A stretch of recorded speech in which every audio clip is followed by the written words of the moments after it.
sandwich, something, a joint. He always woke me up with something. So this one night he comes in, he's like, man, it's fucking hot here. How do you? I'm fucking coked up to the gills. I'm just high with the blanket. I'm all jerked off out. Like it's like 4 in the morning. I'm jerked off 80 times. I'm out of juice. I'm just waiting for fucking something to happen. This idiot comes home. I put a salami sandwich or whatever. And I'm really good. Man, it's hot here. And he goes, where's that fan? You know, there was a fan that he picked up. The big box fan. Oh my God. He goes, I'll hook you up. And he puts it in the window. It's about 3 in the morning. He puts the fan on. The fan flies out. Sure enough. Oh, what the fuck happened, George? And Grandpa comes out. Oh my God. This was a fun, you know. You can't write this shit. Like I always said, if I get a show, I gotta add all those nights of how much we fucking used to laugh late night. And the whole thing was for Grandma to come up and go, what the fuck happened? Every night. That's when we stopped. And we loved it. Oh my God.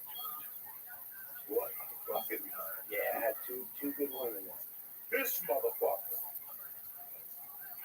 All right, so he's my riding partner. He's my ace. He knows what's coming next. I'm gonna fucking kill you. I said, listen, we're partners. Come to the city with me and fucking watch my set and give me notes. You used to have to bring someone. A lot of those. Yeah, but I bought you dinner. Tell the story. And I also got you back and coke. And you gave me money. And I gave you money. Hey, I go on stage. I come back. He's gone. I'm like, fucking what? I think wait, that's what we did. That was a fucking show you did on Broadway in Harlem. Yeah, with 108th Street. Yeah, it was like, I'll never forget it. And the dope spot was like 8 blocks from there. So it's like he goes, yeah, I'll wait for you. I got like a little pen. He was like my manager. So then I fly in there. And I had a whole new manager. His name was Dan. And that's when the party fucking started. And I'm still remember me and him going and coke. He's coming back. And like, he's walking out the fridge. And it's Julie.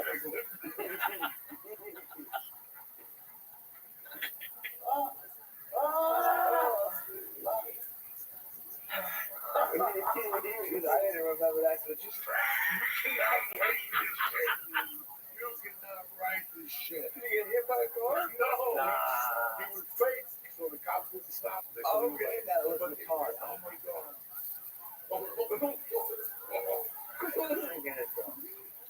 Sometimes you gotta live to get ahead. Just take regular Carol. This is the bad motherfuckers that we are. Take regular Carol. We would always stop in Harlem, get a bag of coke, and then go do comedy. I wouldn't do the coke. He would sit there and fucking coach me. Tell people to shut the fuck up. It was hard. I do my set. I go, Carol. I get off. He's like, I'm gonna wait till midnight. I'm gonna enter the contest. I'm like, what the fuck are you talking about?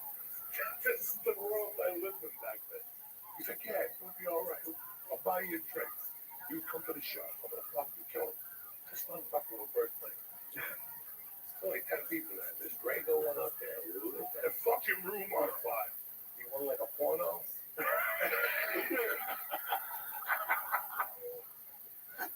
You can't write this shit, guys.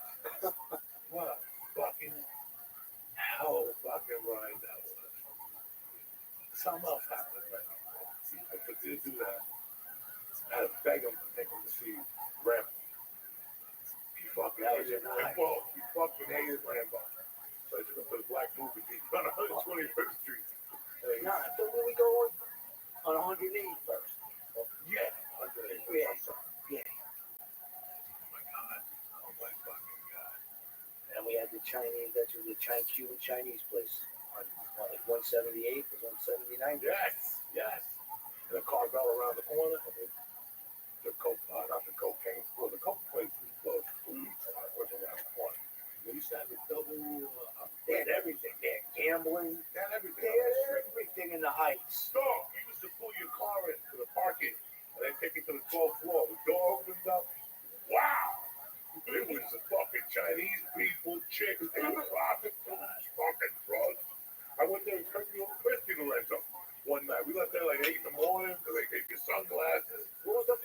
170 something. No, right there. Right in the garage. The garage. Yeah. You just pulled your fucking car, they took you upstairs, you got out of the car, cocaine, heroin, and indictment. They had the Irish joints and diced Dyson. ready for you, diced. Fucking amazing. Yeah. 8 in the morning. Holy shit. And if you won, they let you out. You know, they weren't, but if you robbed the store, you weren't getting out of there.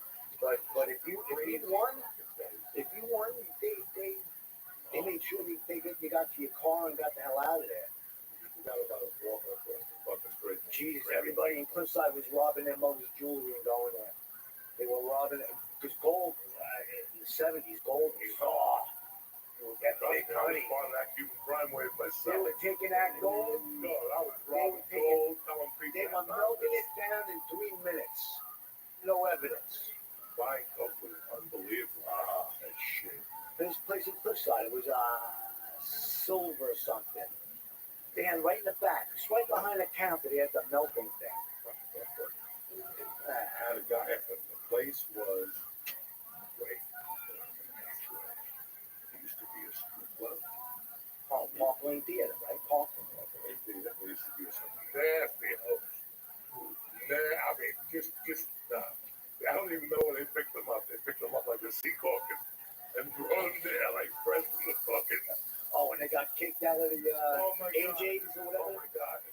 Naval Base. It was a chick who told me that the guy that owned the pharmacy, his son just got arrested for whatever, touch a 6-year-old or whatever the fuck it is. Pedophilia?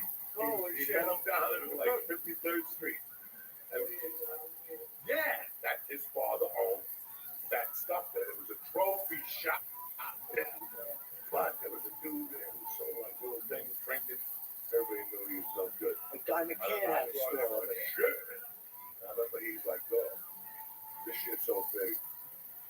I'm out of cash. He goes, you just killed him. Friday, like, he was supposedly sick. We walked in and five this thing, listen, lock the door.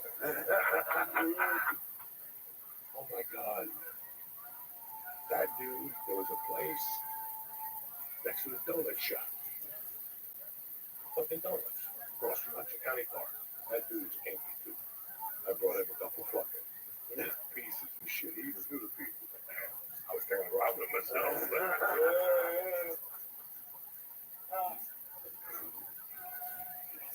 Good times. Good times. Good fucking times. Listen. Good done. All right. It was a great fucking Tuesday morning. Sorry we went over the time limit. We love you. You got what? 7 more shots. This goes out to Doctor.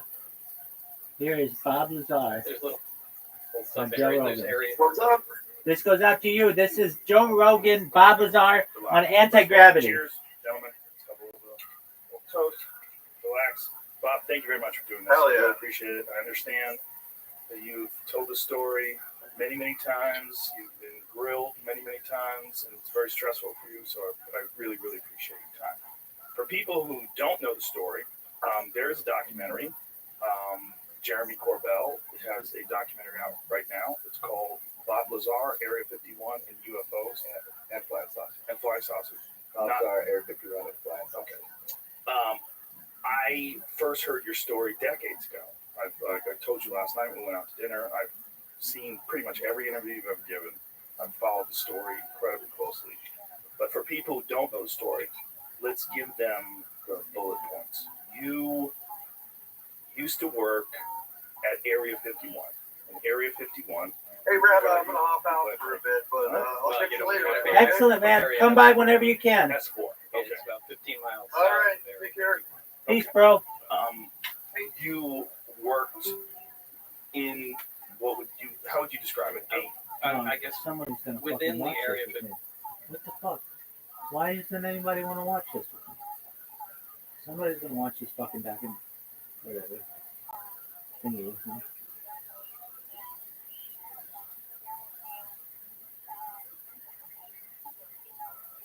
This is not a nice Islamic fatherly regime. Clear signs of fascism. Clear signs of the state control any price to stay power. So even violence, extreme violence. The following conversation with Abbas Amina, a historian at Yale University specializing in the modern history of Iran. My love and my heart goes out to the Iranian people in their current struggle for freedom. I hope that this conversation helps folks who listen understand the nature and the importance of this struggle. This is the Lex Friedman Podcast. To support it, please check out our sponsors in the description. And now, dear friends, here's Abbas Amina. Let's start with the current situation in Iran. On September 16th, protests broke out in Tehran and quickly spread over the death of a 22-year-old Mahsa Amini. Eyewitnesses saw her beaten to death by the morality police. This is a heavy topic, but it's a really important topic. What can you explain what happened? The protests are now in the sixth week. The death of that young woman occurred who was visiting Tehran as a tourist. Sparked something very deep that particularly concerns the younger generation. That is what you would call the equivalent of the Z generation in this country. Yeah. They call themselves Dahe Hashtadi in Persian because Iran follows the solar calendar of its own. It's an ancient solar calendar. And the time that they were born, they were in the 1380s. That's what they call themselves, Hashtadi. 80s, Hashtad were the 80s. And the circumstances that surround the unfortunate death of this young, beautiful Kurdish woman is really tragic. She was arrested by what is referred to as the morality police, morality patrol, called Gasht Ershad, guidance police, that is. Presumably there were two women fully clad, that is, officers serving on that force, and two men. And nobody exactly knows what had happened. She had been beaten off, and apparently there was no sign of any wrongdoing on her side. She was fully covered. It seems that there was some altercation in the process, and the outcome was that she was unconscious, not necessarily when she was arrested, but in the course of the detention, when they take them to a center, presumably to re-educate them. And she apparently collapsed, and maybe my sense is that she must have had some kind of a problem because of the skull being broken or something that happened. And she died in the hospital the next day. And that, through the social media, was widely spread throughout Iran. And almost the next day, surprisingly, this outburst of sympathy for her. People are in the street weeping because she was seen as such an innocent young woman, 22 years old. And the family, the mother and the father, also mourning for her. And being a Kurd, in Tehran, this all added up to really turn her into some kind of a martyr of this cause. And that's what it is. And her picture, graphics that were artistically produced based on her portrait has now dominated basically as a symbol of this protest movement. And the protest movement goes on. Everybody was thinking, or at least the authorities were thinking, that it's going to die out in a matter of a few days. But it became more intense, first in the streets of Tehran by young women, mostly probably between, I would say, 17, 18 teenagers to 22, 23, or thereabouts, and then to university campuses all around the country, and then even to high schools. And that also made it a very remarkable protest movement because, first of all, it involves the youth and not necessarily the older generation. You see them around, but not as many. Also, you see men and women together, young girls and boys, and they are adamant, they are desperate in the sense of the tone of their protest, and they are extremely courageous because they stand against the security forces that were immediately were sent off to the streets. So, and in full gear, exactly. So, what are the currents of pain, emotion? Um, what is this turmoil that rose to the surface that resulted in these big protests? What are the different feelings, ideas that came to the surface here that resulted in such quick scaling of this protest? Well, if you listen to the main slogan, which is the message of this movement, it's called Women, Life, Freedom, Zan, Zindagi, Azadi, which is a translation of actually the Kurdish equivalent, which is close to Persian being in the European language.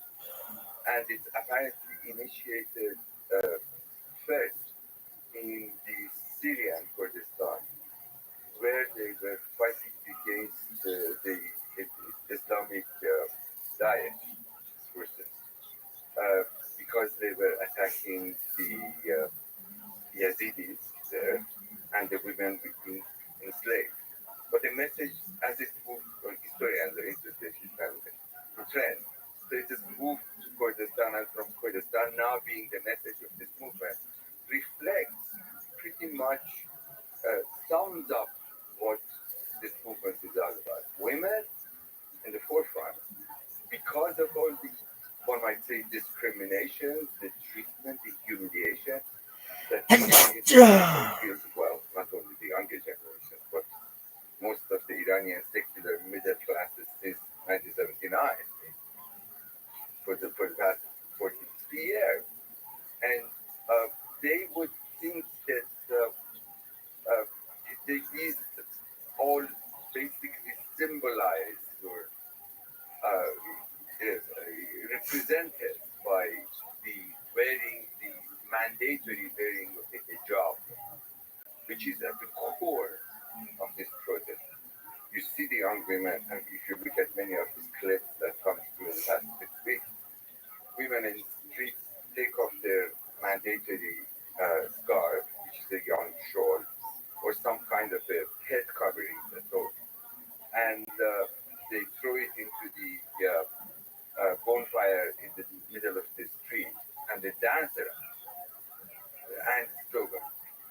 So there is a sense of complete rejection of what this regime for 43 years have been imposing on women. It's not, as it sometimes been portrayed, a movement against hijab through and through, but it basically says, there has to be a choice for those who want to wear hijab and those who want to remain without hijab. Yeah, the hijab is a symbol of something much deeper. Much deeper. And actually, before we get into that, it's interesting to note that in many of these demonstrations you see in the university campuses or in the streets, you see women with hijab, young women with hijab, while next to those have removed their hijab and they're together basically protesting. That's the most interesting feature of these demonstrations. And then men and women together against the segregation that the regime has imposed upon them all these years. Now, in terms of what it represents, as I pointed out, one is the question of the whole series of, one might say, civil and legal discriminations against women. You are considered as a kind of a second-class citizen. You depend on your men.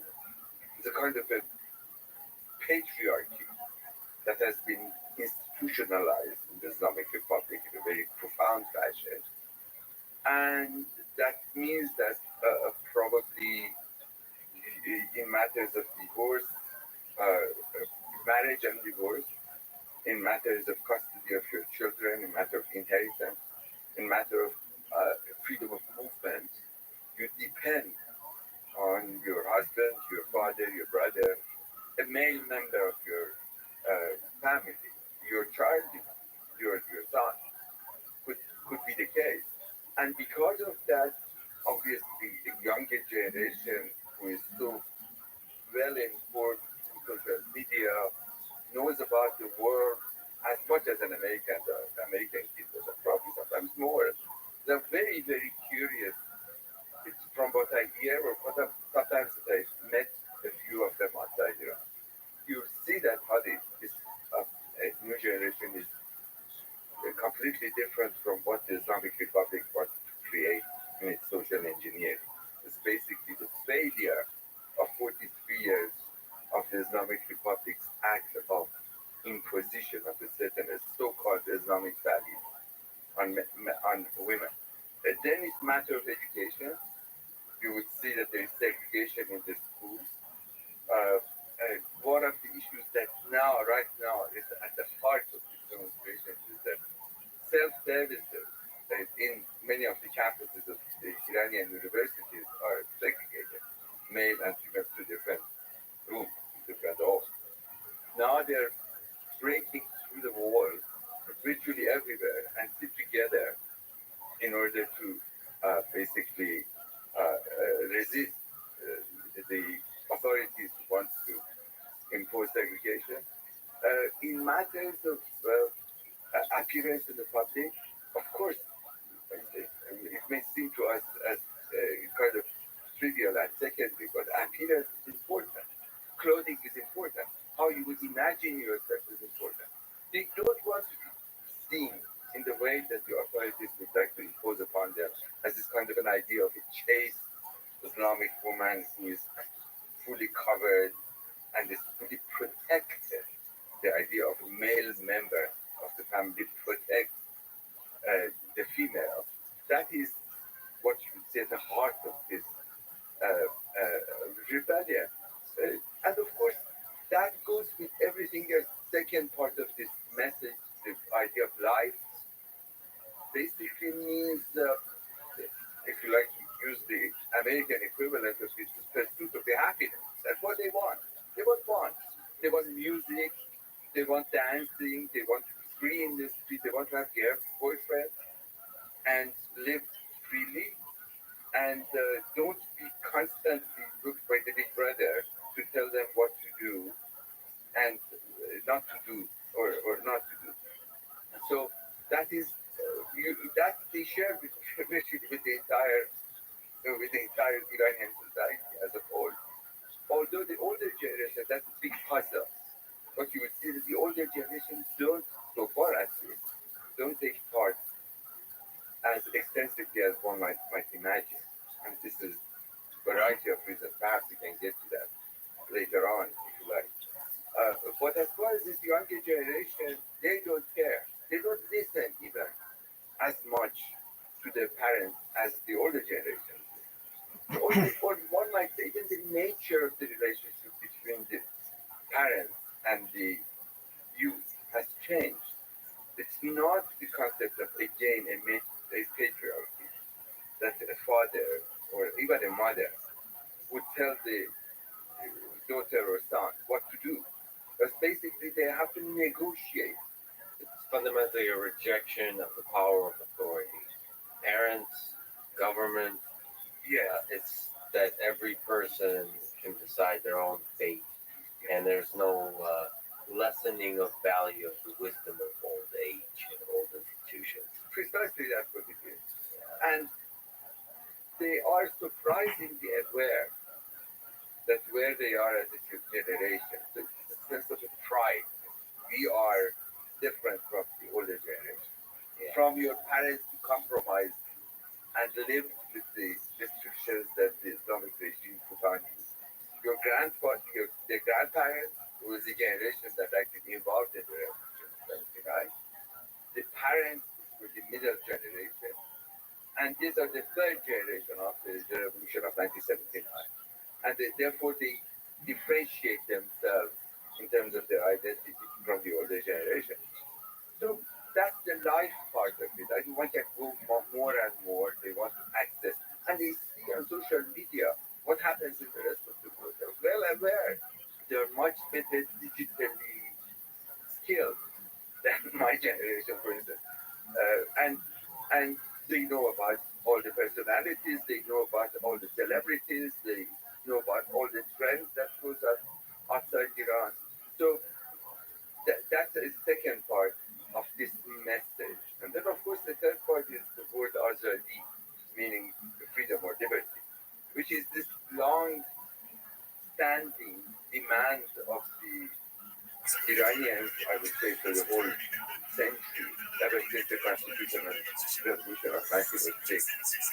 Iran has witnessed this problem of authority that usually emerged at the end of the revolution to basically impose its own image on the population, on the youth, and create authoritarian regime of which, over the course of time, I would say that the Islamic Republic is the worst. It's a sense that its intrusion is not only in the political sense, for instance, banning the freedom of speech, meddling with the elections, banning political parties, all sorts of that things for the political or civil freedom, but it's intrusion into the personal life of the individual, which is the worst kind in a sense, as you would see that there is always that authority that basically dominates your life, monitors your life. So, and they do it in a kind of a very consistent fashion, which makes this idea of freedom so important as part of the message of this new movement. Um, you would see that in today's Iran, there are no independent political parties. There is very little, probably, freedom of the press. I wouldn't say that it's entirely gone, but it's fairly limited. There's enormous amount of propaganda machine which dominates the entire uh, uh, radio and TV system in Iran, completely in the hands of the government. And of course, you would see this variety of other tools for trying to indoctrinate uh, Iranian population across the board. So that's another sign of this kind of a uh, sense of being totally left out. You're not belonging to what's going on in terms of power, empowerment, and disempowerment. So that's that's the situation as far as the idea of the freedom is concerned. And this three, somewhat miraculously, and perhaps unintentionally, in the three parts of this message, uh, complement each other. Because perhaps for the first time we see that women are in the forefront of a movement. I hesitate to say revolution because I'm not particularly happy with revolution. Revolutions worldwide in Iran have always been so miserable in terms of their outcome that we have to be careful not to use the word the revolutionary again. So that's where it stands now. And the regime was thinking that, well, these are kids, they're going to go away, and then of course they're completely conspiratorial in their thinking. They constantly think that these are all the instigations and provocations of foreign powers. These are the great Satan in the United States. This is Israel, or these are the actually the supreme leader said in so many words. His only response so far that he had in past 6 weeks with regard to this demonstrations is that these are the children of the Sabak being security forces of the Shah. That's 43 years later, he claims that the children, 16, 17 years, 20 years old, kids in the streets are the grandchildren or children of some imaginary survival of the short security force. So there's the idea is that these protests are internal and external saboteurs. So people trying to sabotage the government. Yes, And and they are misled. misled. That's what I think can go. And then there's the great Satan, the United States, and other places are controlling, sort of either controlling the narrative, feeding propaganda, or literally sending people to. I don't think that they have. I don't think even they have that kind of imagination, precise to say what you have said. Yeah, that they would say that they're controlling the narrative. They basically say, no, these are agents of the foreign power, and their families are all sold out, and they are basically lost their loyalty to the great Islamic Republic, and therefore they can be treated so brutally, they can be suppressed so brutally, which I haven't actually said what they are doing, because I thought perhaps first we should talk about who these kids are in the street before we move on about the response of the government. But one major factor which seems to add to the anxiety of, the regime is extremely anxious now because they're in a position. This shows that they don't have the lack of confidence in them, that they would see them reacting in a very forceful way. Because basically they don't seem to have that kind of a confidence to allow this message or the movement to be aired. But the one element which corresponds to that is that there is a expatriate population of Iranians worldwide. There are probably now, according to some estimates, close to 4 million, even more, Iranians abroad, and they're all over the world, from Australia, New Zealand, Japan, Western Europe, Turkey, and United States, Canada. So, just to give you one example, last Saturday, there was a mass demonstration in Berlin by the Iranians from Germany and all over Europe, Western Europe. And it was at least, I think probably the conservative estimate was about 100,000. So 100,000 Iranians showed up in Berlin demonstrating against the treatment of the women in Iran or the movement in Iran. The government thinks obviously this must have been some instigation by foreign powers and they want to destroy the Islamic Republic. And not only that, but the propaganda is kind of ridiculous because I listened actually to how they portrayed it in the newspapers. I listened to the Iranian news that is officially controlled, government controlled news. And in the papers, much of the papers that are in control of the government.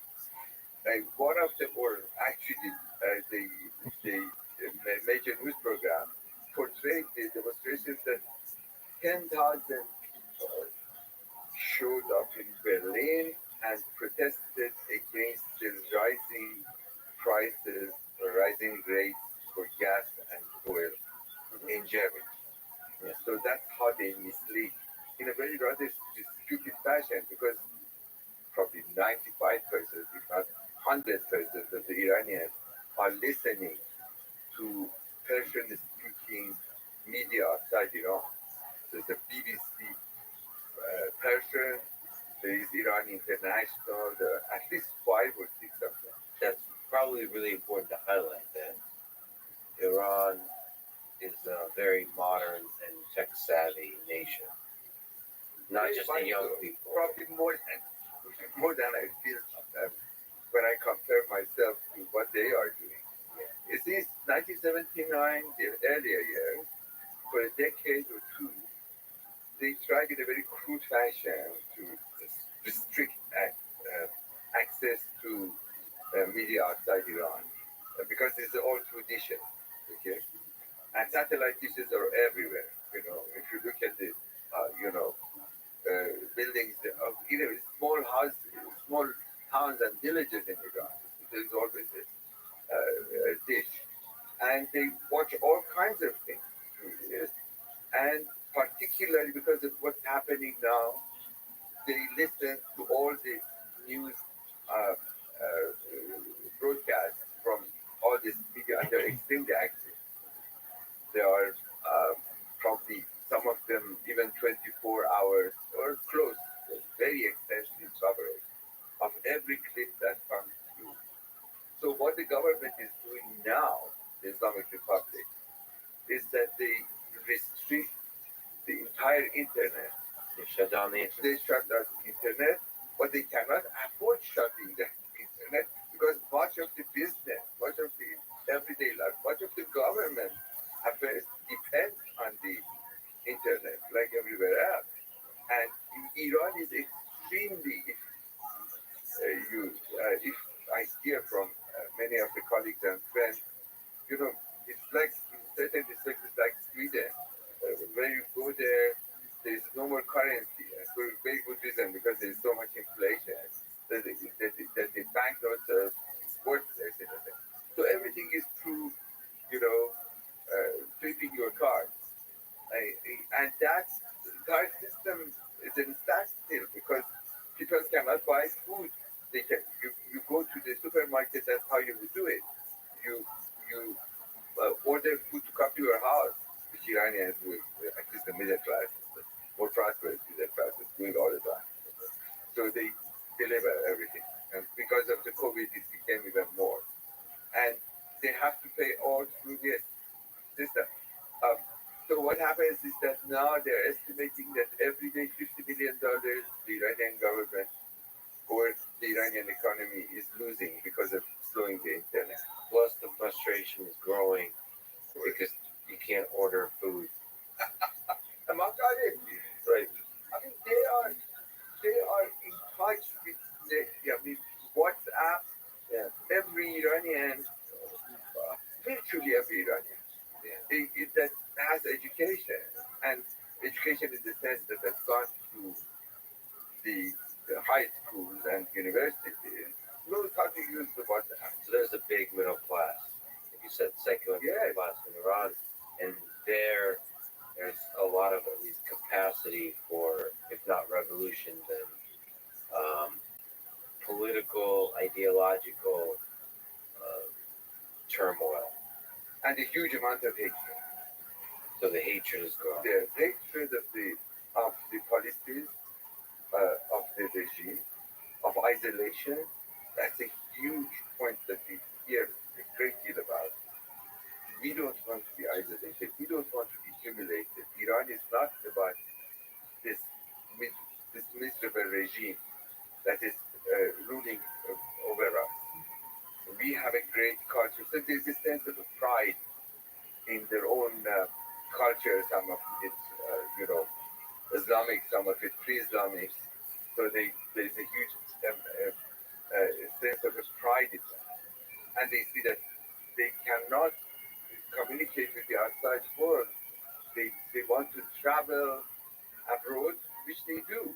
I mean, for one thing, the Iranian regime never actually, for majority of the population, never puts restrictions. It's not like Soviet Union where you have to have you used to have a permission to move from one place to another.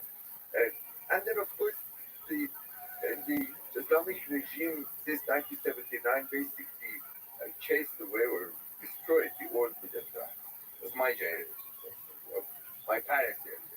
These are the secular middle class of the Pahlavi era, in the hope that they can do the social engineering and create this Islamic society of their own. The bad news for them was that didn't happen, and that memory persisted, and the middle class that was created since past 40 years is much larger in size than what it was, because there was, of course, the demographic revolution. That's a very foundation of it, the demographic population in Iran. I've written an article about that. Population in Iran since the turn of the century, last century, 20th century, population population of Iran was about 9 million or so. It's now 83 million. And that is, since 1979, the population was 35 million. Between the past 40 years, it's basically doubled. So it's 83 million. Although, one of the great successes, I don't want to bore you with the details about the demography, but it's important. Please. Demographics is not boring. You can see that the birth rate was very high. Otherwise, you wouldn't have doubled your population, matter of where they get. But Iranians, because of the urban shift to an urban population, because of the growth of the middle class, because of the education, they basically, the pattern of the of growth, population growth changed. Iran used to be 2.8 or 3% birth rate in around 1980s, I would say 1970s, 1980s. Now it is 1.1, and it's one probably the most successful country in the Middle East in terms of the population control. Despite the government consistent attempt to try to encourage people to have more kids, middle class refuses to do that. And this is middle class not only anymore in the capital, but this is when it's smaller towns and cities, places that used to be villages. Now you look at them, they have a decent population, 1,000, 100,000, and they live an urban life, and they don't want to be subjected to that old pattern of the agrarian society when you had 10 children or 8 children. And of course, it's a much more advanced in terms of health and medicine. So you don't lose children as you used to. The antibiotics, there's all ways of kids to survive. And therefore, if you have 10 kids, you stick with 10 kids. You don't end up with 4 as it used to be in the past. So, 6 of them would have died up to the age of 5. But now, because of that, you see that this urban population in the cities have completely different demands. And of course, the education is important. That's another area of how the social engineering of the Islamic Republic went awry, because they were thinking that, the growth of the population, the growth of the educated, higher educated, middle classes is their benefit. But they could not even control it. Now, Iran, in my time, probably had, in the 1970s, probably by the time of the revolution, had 10, 12 universities. Now it has 56 universities all across the country. And there is something referred to as the Free University, Azad, which has campuses all over the country. It has 324 campuses all around Iran. What does that mean? In many respects, this youth that are brought up in these families, even in a small towns, in very traditional families that belong to that kind of a more religious, loyal to the clergy or to the clerical classes, their children can now move on, particularly women. Because in my time, it has been unheard of that you would have a young woman of 18 or 17, 18, 19 from a traditional city such as, for instance, Yazd or in southeastern Iran to move on elsewhere for education, as you do in this country. Okay? Now, it's completely accepted that the woman wears a job because she's forced to wear a job, to go to a university completely on the other side of the country. And this movement of the population, not only because of the universities, but in general, if you now visit Iran, you hear accents local accent, provincial accent, all over the country. That is a Azerbaijani Turkish accent from the northwest of the country. You can hear it in the Fars province to the south, and vice versa. So, and Kurdish, for instance, or even more marginal regions such as Sistan province in the southeast of Iran, which has been the subject of this biggest massacre when they actually attacked the population and demonstrating and killed a fair number, at least 60 people. So, this movement of the population, this creation of a larger middle class, a better educated middle class, much better educated. Iran has 86% literacy, which I think probably, I haven't checked that, but probably is better than 30. Is probably better than anywhere else in the Middle East. And it sounds like that's quickly increasing. So because of the movement, because of the growth of the education system, That's right. Iran has 1 million students, which may not seem as much if you're in the United States, but it's a fairly big number. can you look on the map? What happened? Well, the Sistan province, the Baluch ethnicity, of Baluch ethnicity. Baluch is a particular ethnic group in southern Iran, which is Sunni rather than Shia. Majority. I should say that most of Iran is Shia, and that's a branch of Islam. Shiism, yes. Let's maybe briefly linger Shiism and Sunni. What? Let's not get into it. Yeah, Let's do a one sentence summary, and that maybe which is what most of Iran is. majority of the population of the Muslim world are Sunnis. That is the mainstream, if you like to call it. Actually, Sunnah means that kind of a mainstream. Can you actually linger on the Sunni, Sunnah, Shia? Shia means party, means those that belong to the party of Ali, which goes back to the early Islamic history of 7th century. I mean, I'm almost lingering to the silly notion of pronunciation and stuff like that. So, Yeah. the means part, like what? What is the extra I at the end? Yeah. Shi'i means belonging to the Shi'i community. Shia means a person of the Shia.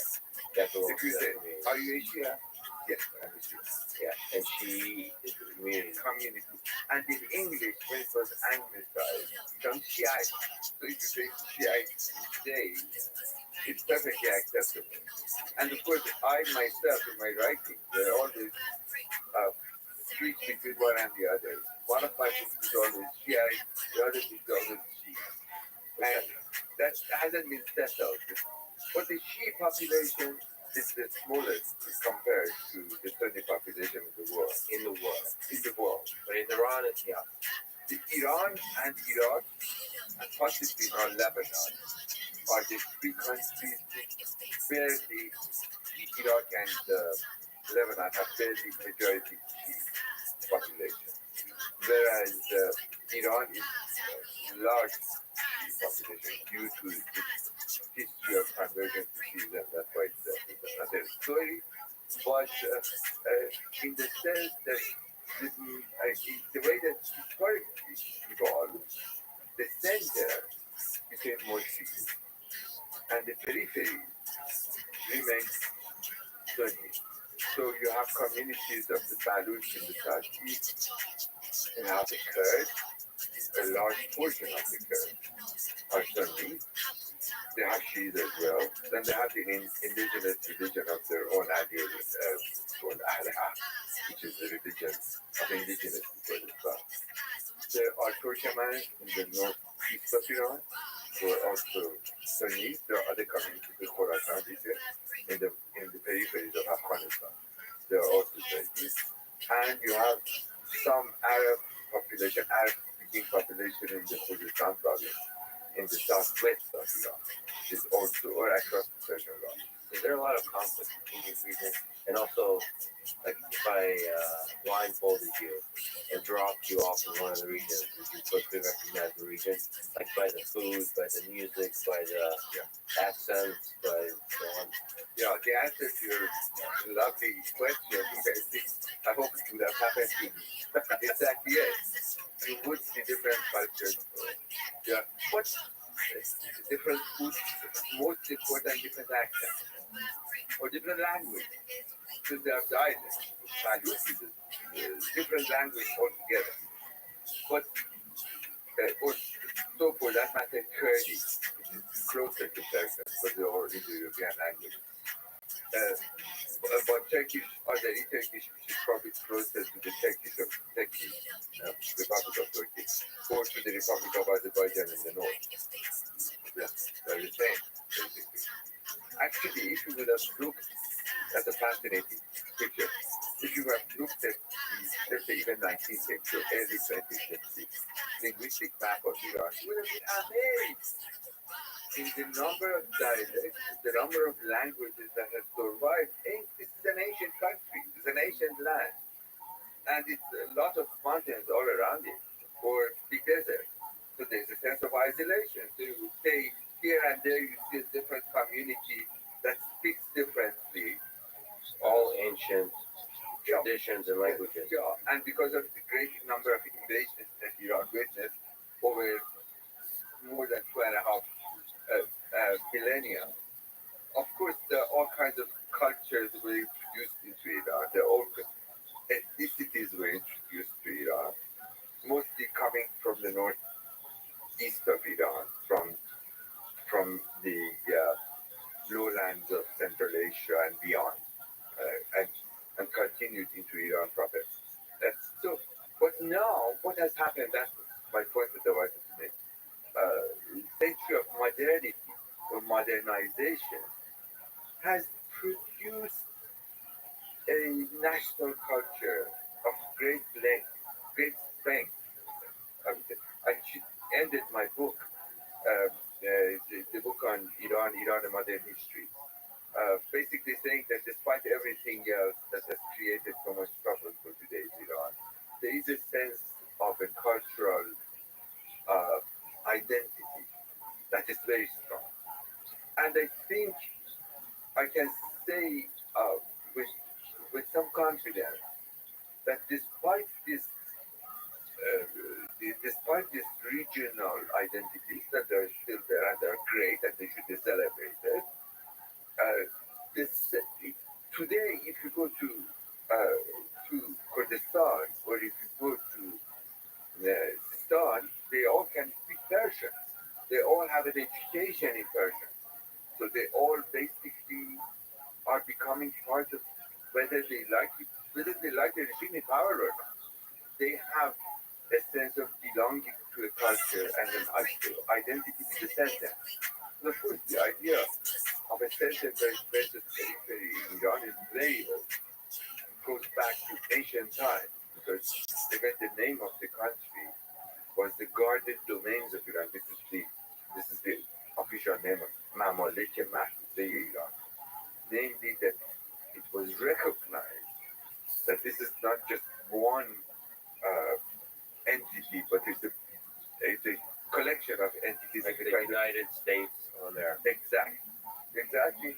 But the United States of America, in a sense, you can say that it was a very successful. Well, it remains to be seen how successful. To be continued. That was basically invented, created. That you would have this sense of it.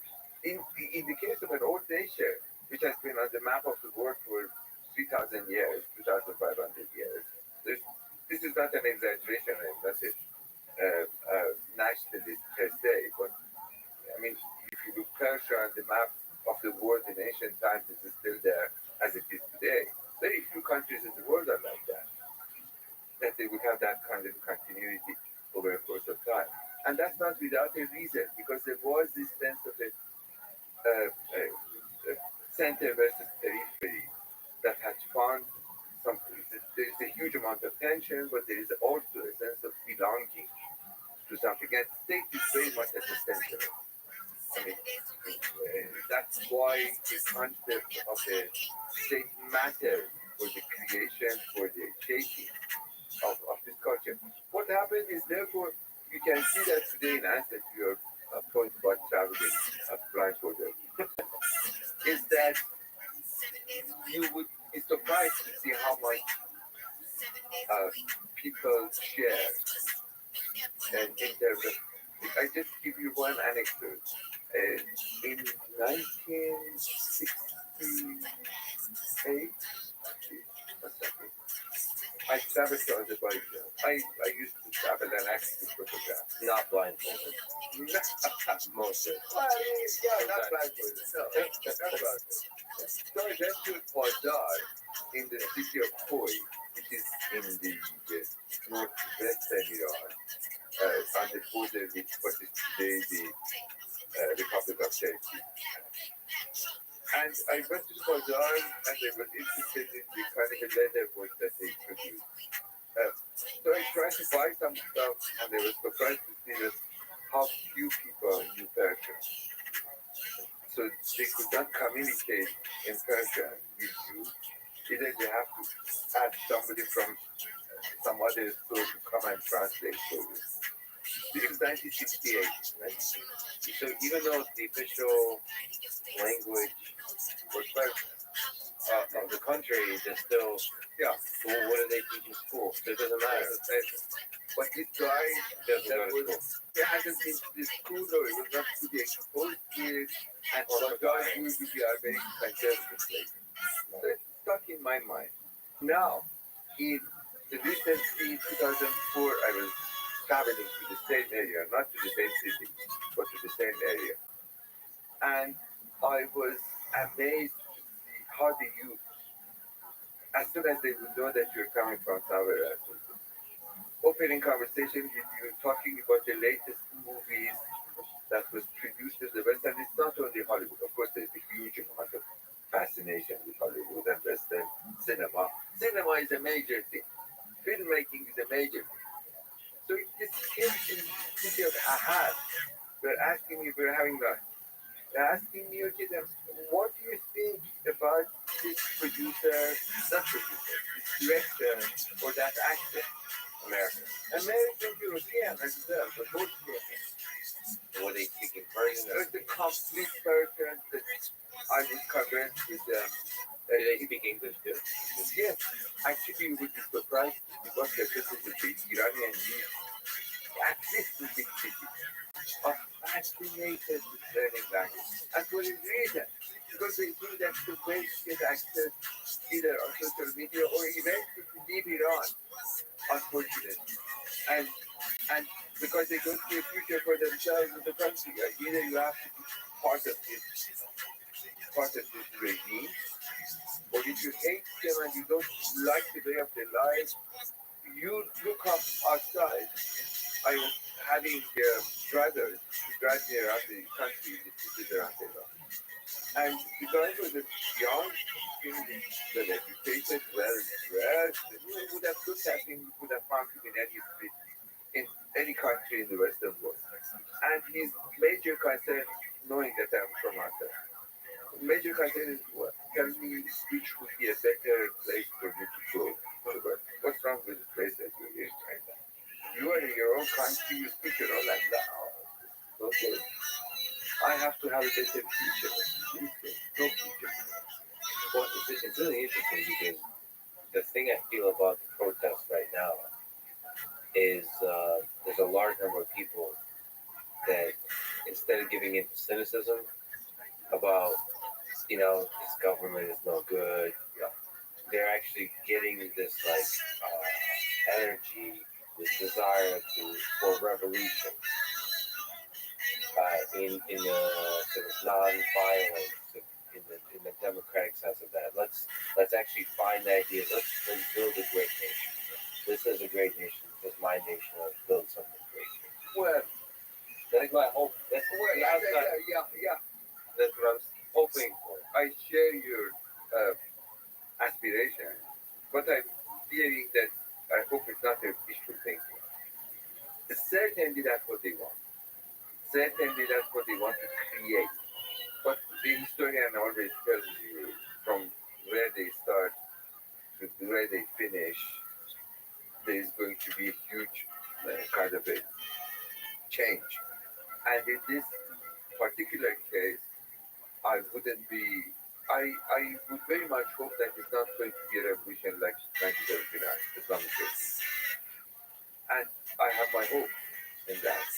For one thing, this is a revolution that doesn't have a leader. Okay? And it seems that they're comfortable with it. At least so far. First year was the sixth week of this movement. And I hope it's not going to be actually a revolution, as I pointed out before. I hope it's going to be more of a sense of trying to come to some compromise and gradually move toward change rather than collapse of the regime and replacement with what? So the anxiety of the regime, you hope, will turn into a kind of realization that you have to modernize, you have to make progress, you actually have to make certain compromises, or constitutional changes, all this kind of stuff. So the basic process of government and lawmaking. The problem is that they say we have it all, you know? We have our parliament, we have our constitution, we have our elections, which is all fake. But they claim they have all of them. But the problem for them is that they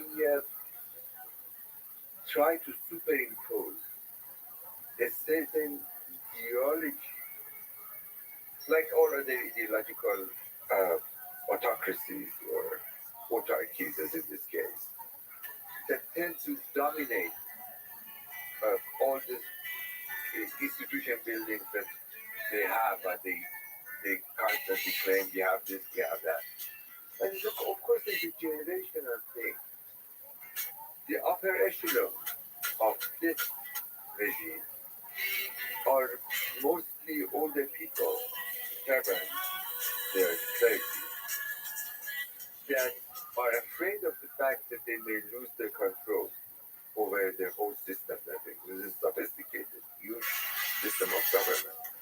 And they rely on certain troops of control, which is the Revolutionary Guard and other institutions that are loyal to the state. And they spend enormous amounts of funds that is available to them, at least before the sanctions. But even during the sanctions, they still have enough funds to do so. And in order to remain in power, and they're extremely ruthless in that regard. This is not a nice Islamic fatherly regime. This is a regime that I would see easily in it. Clear signs of fascism, clear signs of state control and pay any price to stay in power. So even violence. Extreme violence. So return to the last what were the uses of violence? Well, yes, it was actually quite remarkable to see that from the first or the second day of the protest, you see out in the streets this riot police, which comes out in large numbers, fully geared up. Their appearance are rather terrifying, like any other riot police, probably more than any other riot police. They are violent, and they stand in the streets when the students are demonstrating, even in smaller numbers. But before I go to that, I should point this out to you as well, that these demonstrations are not large ones in one place. You don't see 100,000 people in one place. But you see in every neighborhood, a couple of thousand of kids are demonstrating. All over Iran. All over Iran. Now all over the world. In different Yes, parts. yes. Actually, during the demonstrations 3 weeks ago, they, as I said, they had people in Sydney, Australia, New Zealand, Tokyo, all over the world. All protesting high gas prices. It's funny. Everywhere. Everywhere. To the extent that they could be ignored, Yeah. nothing, but if they could not be ignored, and it's actually quite remarkable that this is very embarrassing to them. But somehow they think that this propaganda machine of them is working. So you think they don't have a good sense? I mean, so there's an incompetence within the propaganda machine. Yes, it is. There's an incompetence across the board. I mean, despite all of this massive government administration, or whatever you would call it, all these various components of it, there is a sense of inefficiency and incompetence that is associated with in every action that you see, even in their suppression of this street movement. But in answer to that question, you would see that this riot very it's quite obvious that they were trained for the purpose. So their appearance, everything. These are not just regular army forces or soldiers or conscripts. They are professional forces, and they come not only on foot numbers, but they come on motorbikes. So you would see in any of these demonstrations, there are 10, 12, 15, 20 motorbikes with two passengers, one in front riding, the one in the back, fully equipped with a baton, with paint guns, with pellet guns, and with bullets. So they're very fully equipped, and they're terrifying. They go through the demonstrations that hit and beat people. And then the arrest. And then you sit behind the first line of these riot police, you would see all these latest models of these special armored trucks for moving through the demonstrations and arresting people, throwing them into this. And then behind that, water cannon. You see, and I was looking at that and say, okay, this is Tehran probably. They have this. But then you look at the smaller cities, they still have the same thing. So all over the country, one thing that they have managed to produce extensively, irrespective of the fact that whether they are effective or not, but you see them everywhere. So this just shows that how afraid this regime. But that also shows that there's an infrastructure that can implement violent scale. Yes, very much so. And it's probably part and parcel of this regime from day one. The number of prisons that they have, according to perhaps an exaggerated version, they said that about 12,000 or so arrested that are in jail today, this past week. There were 230 or 40 people were killed, including children, under 18. They are, they beat up women in the street, which is extremely, actually, disturbing when you see this thing.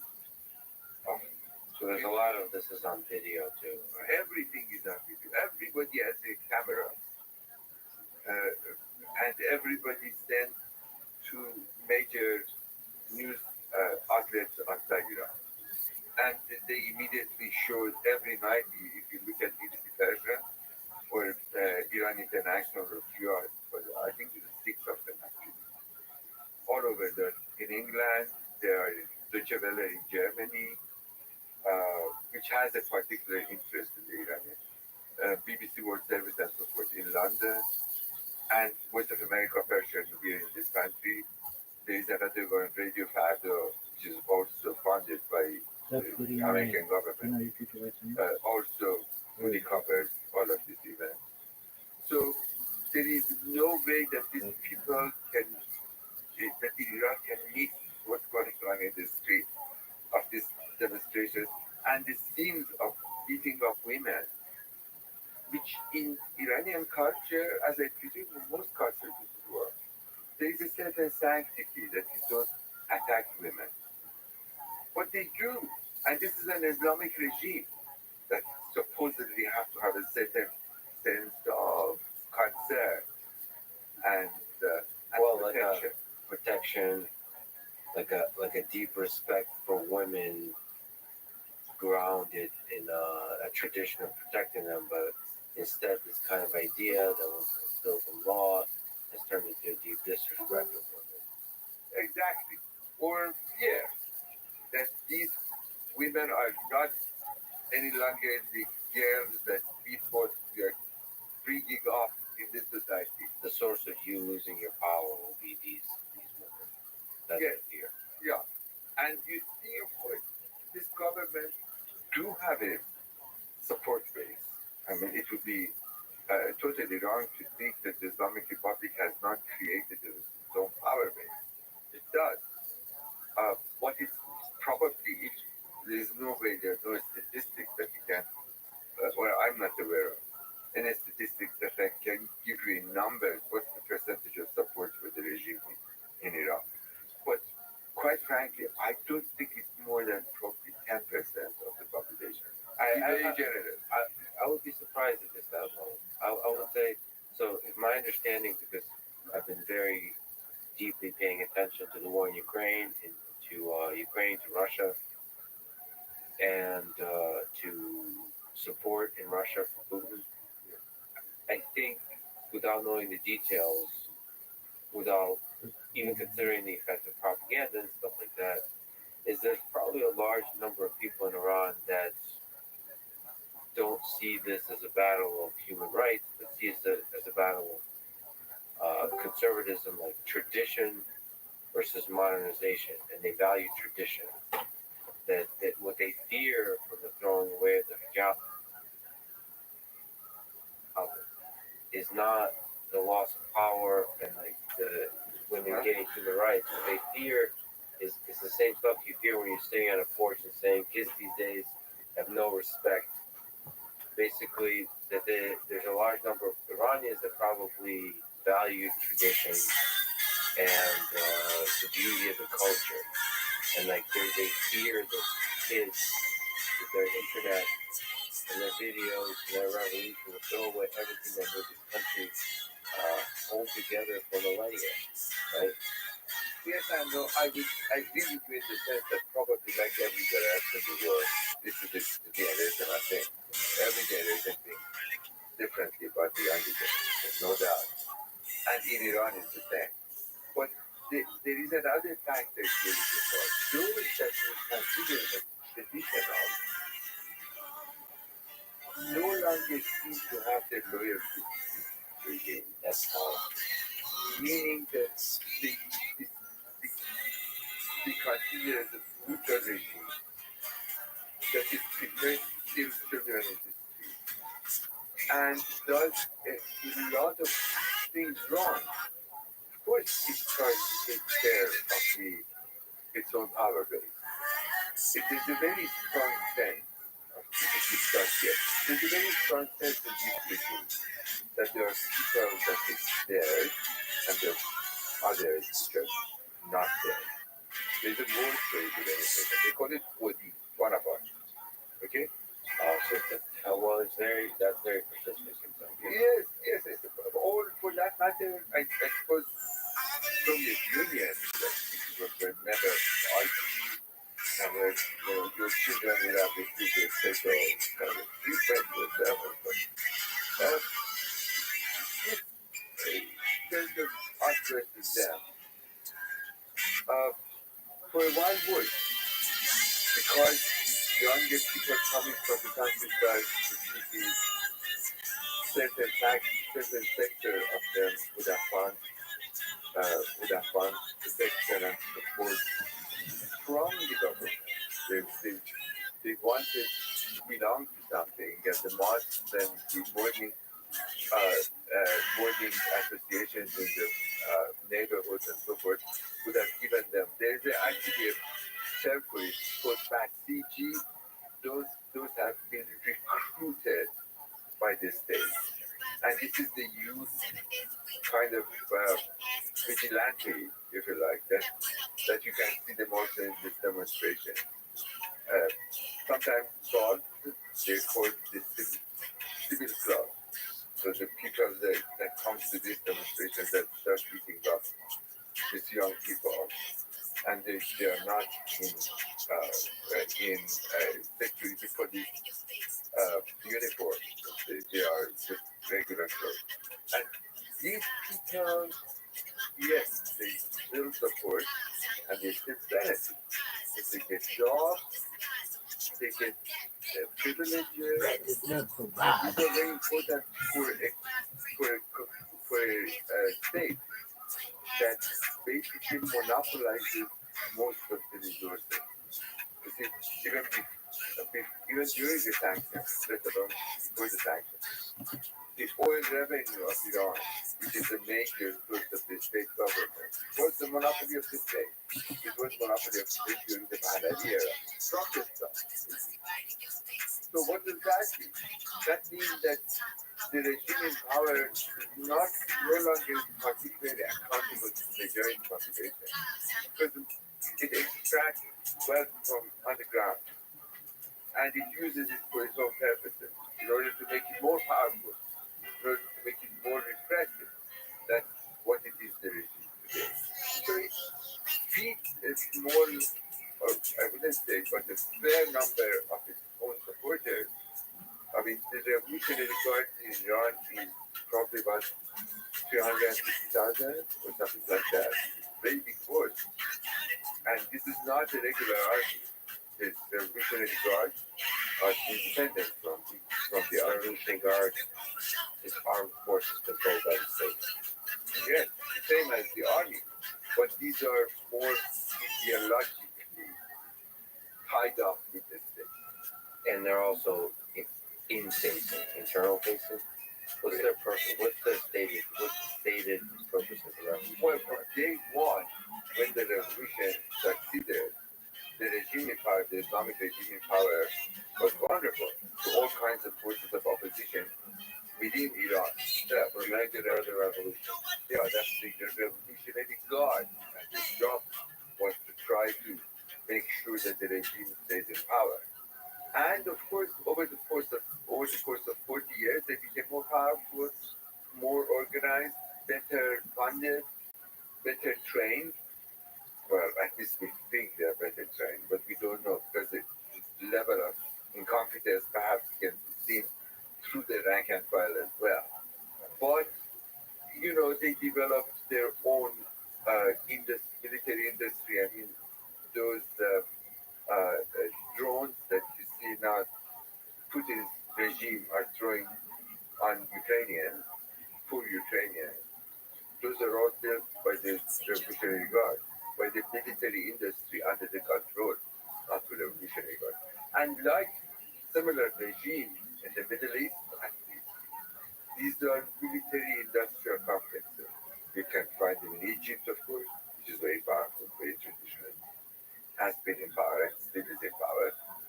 You find them in Pakistan, which is extremely powerful, and they can change the prime ministers as they did in the case of the last one. You can find them probably in Myanmar, is the same phenomenon. And if you look around, you can find quite a number of them. And the Revolutionary Guard is the equivalent of that. This is a powerful um, establishment force, which militarily is powerful, industrially is powerful, and since the start of the revolution, they have been given projects. So we want to build dams, which they did a major disaster, environmental disaster. They built 100 and something dams all across the country. This is the Revolutionary Guard who does it. So they have all kinds of tentacles all around the country controlling that. And because it's their job and they have power, they have prestige, there's a huge incentive to join them. And to join them and to stay. So, like, they, when they're having dinner at home with their families, there's not an incentive to to join the protests, sort of. Well, that is the point. I think the revolutionary guards may be an extreme, but many of the people who depend on the state for their support, now the younger generation are telling their parents, you were wrong. You don't provide for us. This society, this state does not provide what we want. So there is a dissent within the family, it seems to be. I hope it's not a wishful thinking. You know, there is a kind of a joke going around. You see this turban guys, the clergy, bearded, the traditional clerical appearance.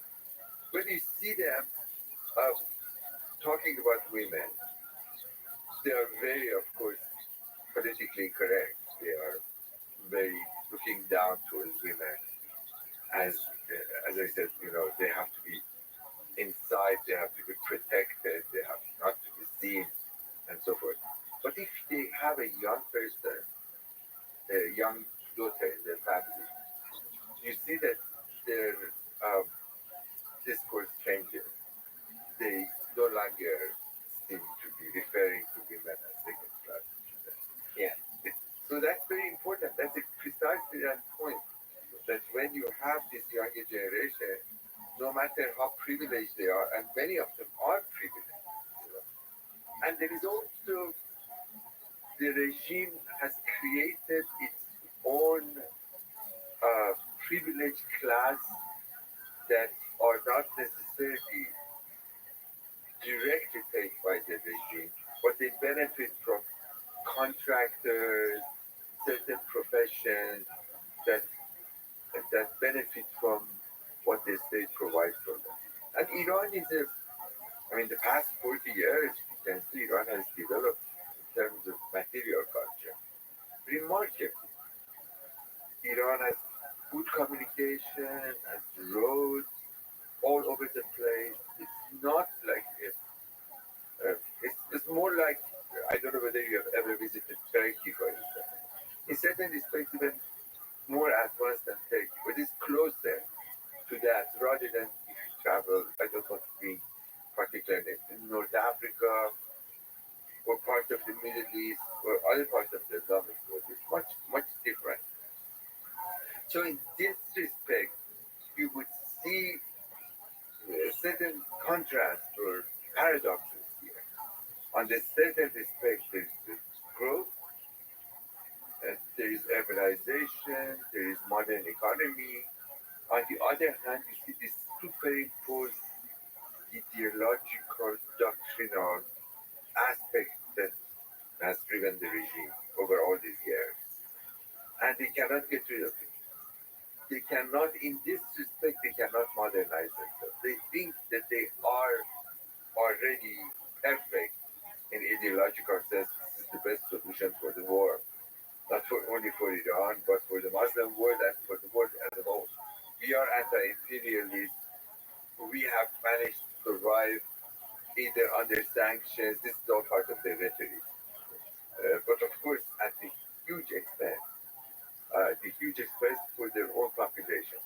And the point that you have raised is the fact that we now witness there is not only a generation gap between the youth and their parents, but there is a break, in a sense, from the older generation.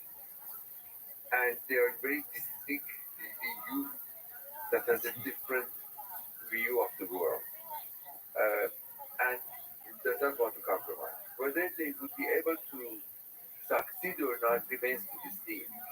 Whether this regime is going to suppress it, maybe, but it actually brought to surface many of aspects of the weaknesses of this regime. Well, I hear from a lot of people that are in these protests now, and so my love goes to them and stay strong because it's inspiring to see people fighting for those things, the women, life, and freedom, especially freedom, because that can only lead to a good thing in the long term, at least, and if possible, to is something that we all want to see. Before we return to the present, let's jump around. Let's go to the past. We mentioned 1979. What happened in 1979? Well, in 1979, there was a revolution that eventually came to be known as the Islamic Revolution. And even up to this day, many of the observers or those who have strong views that do not like to refer to it as an Islamic Revolution or even a revolution. So because the nature of it in the earlier stages of it started really probably around 1977, it took 2 years, was much more all-embracing. It was not Islamic in a particular fashion or at all. It started with a kind of a very liberal Democrat um, agenda, which required, which demanded, mostly by people who were the veterans of the older generations of Iranian liberal nationalists that were left out in the Pahlavi period, the period of the Shah became increasingly authoritarian, increasingly suppressive, and therefore basically leaving no space, no political space open for any kind of a give and take, any kind of a conversation or participation. That was in the 70s. 70s, particularly the 70s. Can we actually even like just do a whirlwind review from 1906 to 1979? Okay, sure. In 1906, there was a period, actually, as you might know, the first decade or so of the 20th century Welcome. witnessed numerous what Hope we you're refer doing to as well. constitutional revolutions, including Russia in 1905, How about you? the first revolution, including the Chinese Revolution in 19 constitutional We're just revolution in watching 1910, Lex the Friedman. Young Turks Revolution Enjoy in yourself. 1908, the Iranian Revolution in 1906. Do you understand why synchronicity We're of all watching this? Lex Friedman. Why so many different places? Enjoy very yourself. Very different cultures. Very different cultures, but all of them, in a sense, were coming out of the regimes that became progressively powerful without having any kind of a legal system that would protect the individual vis-a-vis the state. So the idea of law and the constitution according to which there should be a certain protection, a certain civil society, became very common. Yeah, but I wonder where because that's been that way for a very, very long time. And so I wonder, it's funny, certain ideas, just their time comes. Exactly, it's like 1848, when you would see that there's a whole range of revolutions across Europe. Yeah. Or you would see, for instance, the Arab Spring. You see all these revolutions in the Arab world, which unfortunately nearly all of them failed. So yes, these are very contagious ideas that moves across frontiers from one culture to another. And I presume we can add to that there are two elements which one can say was a greater communication, there is a greater sense of a world economy. And the turn of the century witnessed, the first decade of the century witnessed a period of volatility, particularly in currency. So many of the countries of the world, particularly non-West, suffered and particularly the businesses suffered. And not surprisingly, the business class were in the forefront of many of these constitutional movements, requiring the state to give the kind of a create the right kind of institutions to listen to their voices, to their concerns, and the creation of the democratic system, parliamentary and system in which there would be representation, popular representation, proper elections, and so forth, and constitution. And this very much is a kind of a French idea of the constitution going back all the way perhaps to 1789 revolution, Montesquieu, all this kind of philosophy were greatly appreciated, particularly the French. So what were the ideas in the 1906 Iranian constitution? They precisely the same. They were demanding Which one is that? creation of a legal system, the division of power between the three executive, legislative, and the judiciary, not unlike the American system. And they requested uh, basically a certain public space to be created between the two sources of power.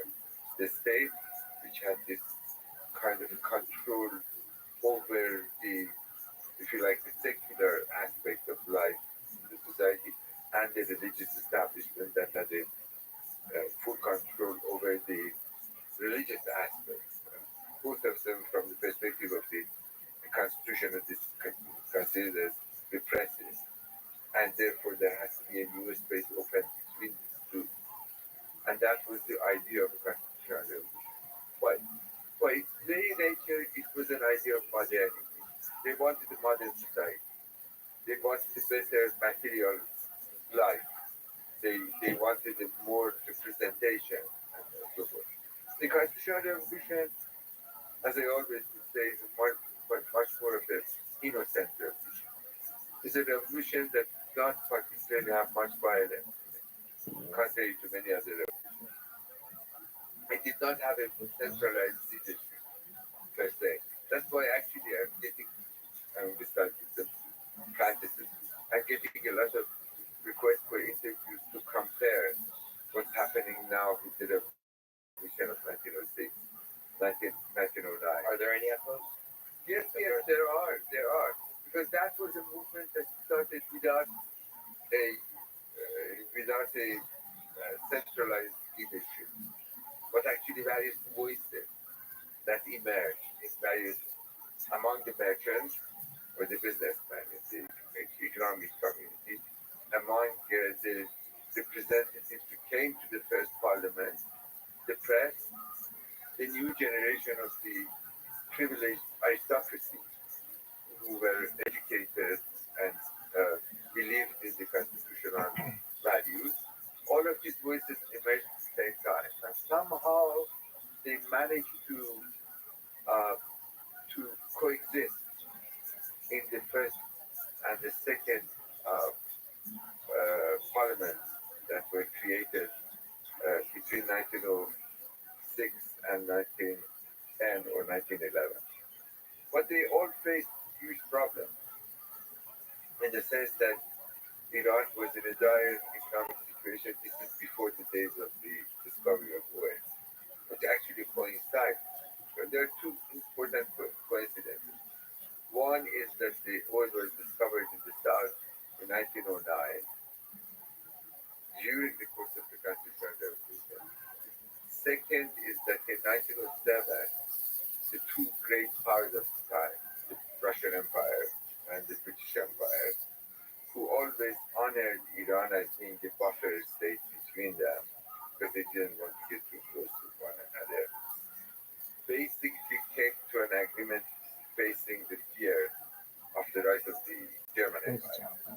So this is the period of Entente, as you might know in European history, whereby the French, the British, and the Russians all create an alliance that ultimately leads to the First World War against Germany.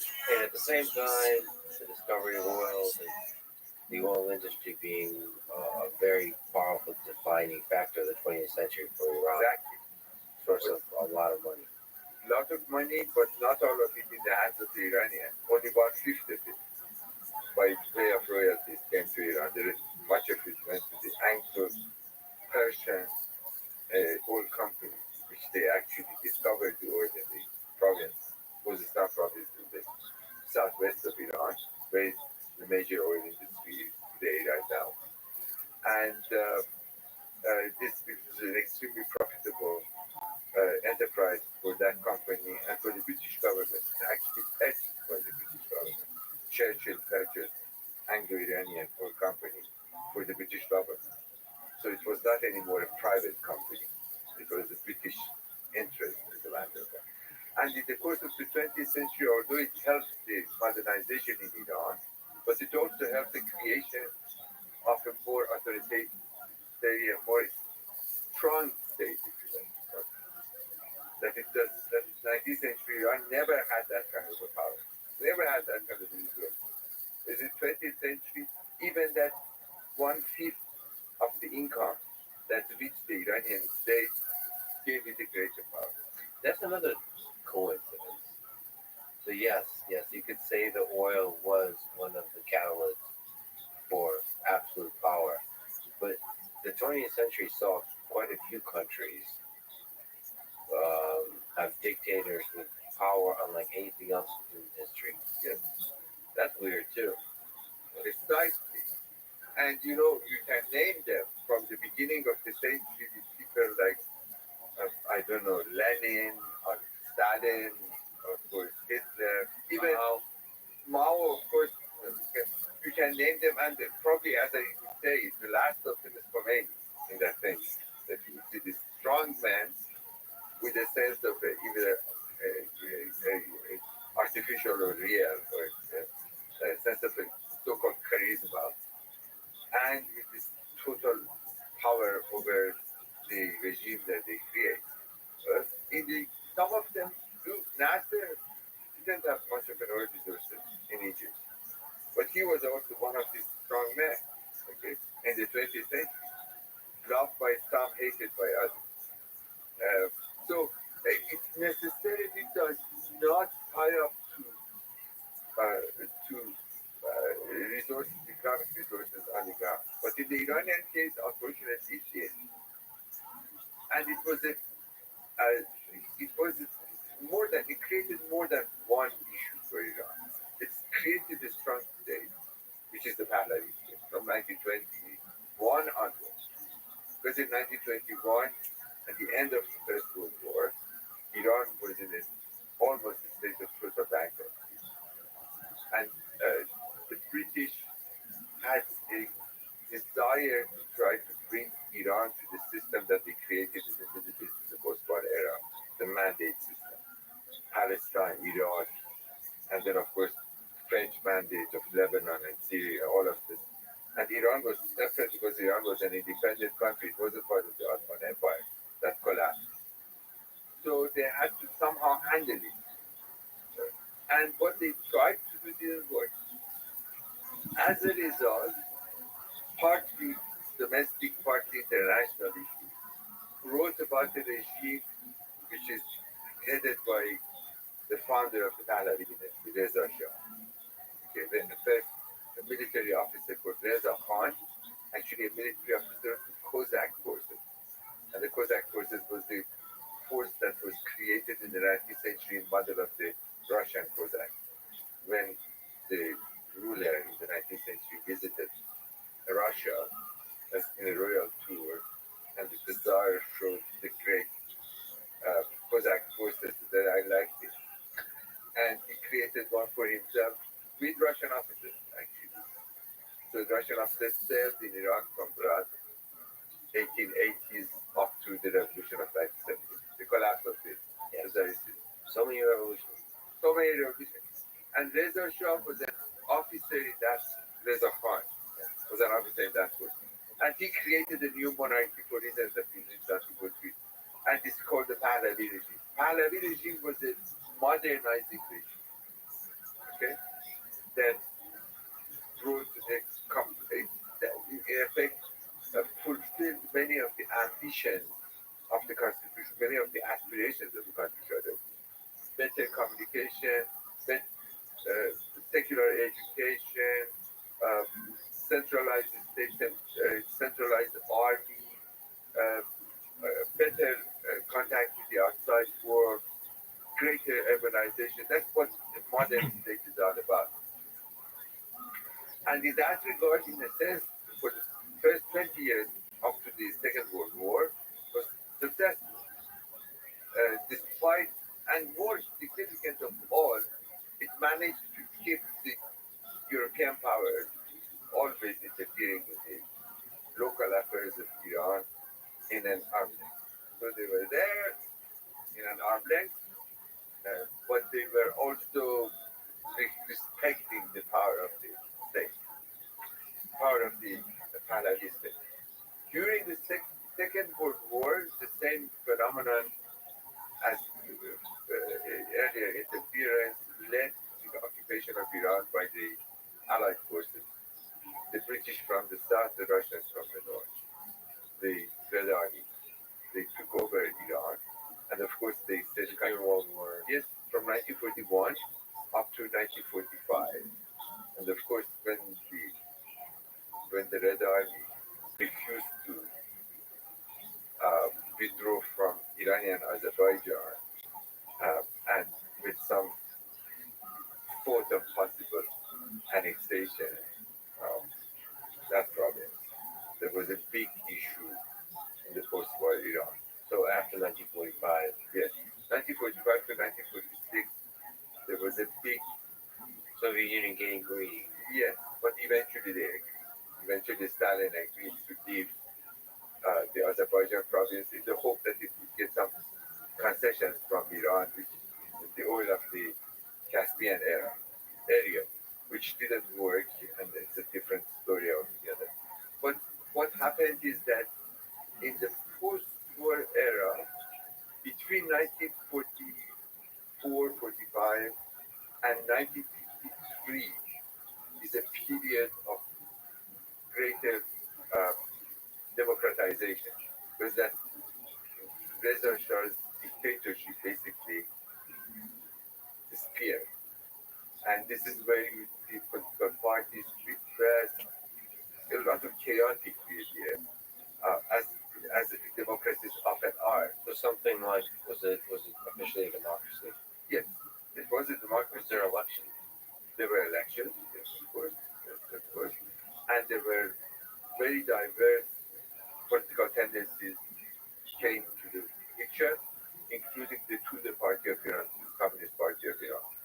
This Communist Party of Iran is probably the biggest Communist Party of the whole of the Middle East, and one of the biggest in the world at that time.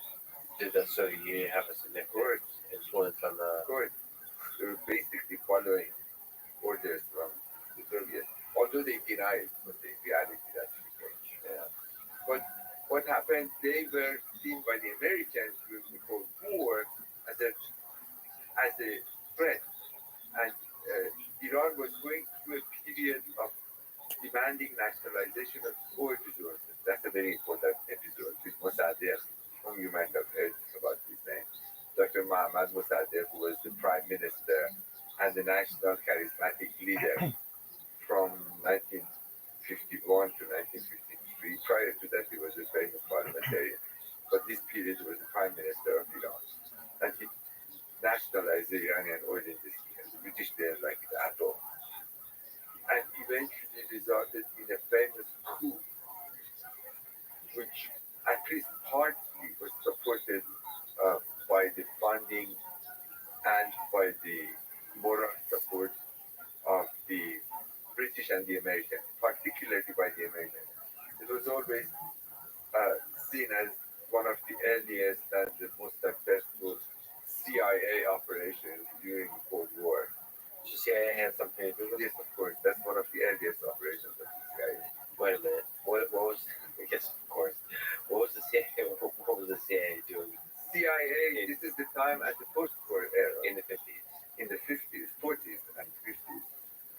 The British Empire, which was really the major superpower of the region after the collapse of the Tsarist Empire, gradually took the second seat to the Americans, who were the newcomers and the great powers, the victors of the Second World War. And the Americans viewed Iran as an important country, since it has the largest common borders with the Soviet Union, and it was, as in the south was the Persian Gulf, which at the time was the greatest supplier of oil to the outside world.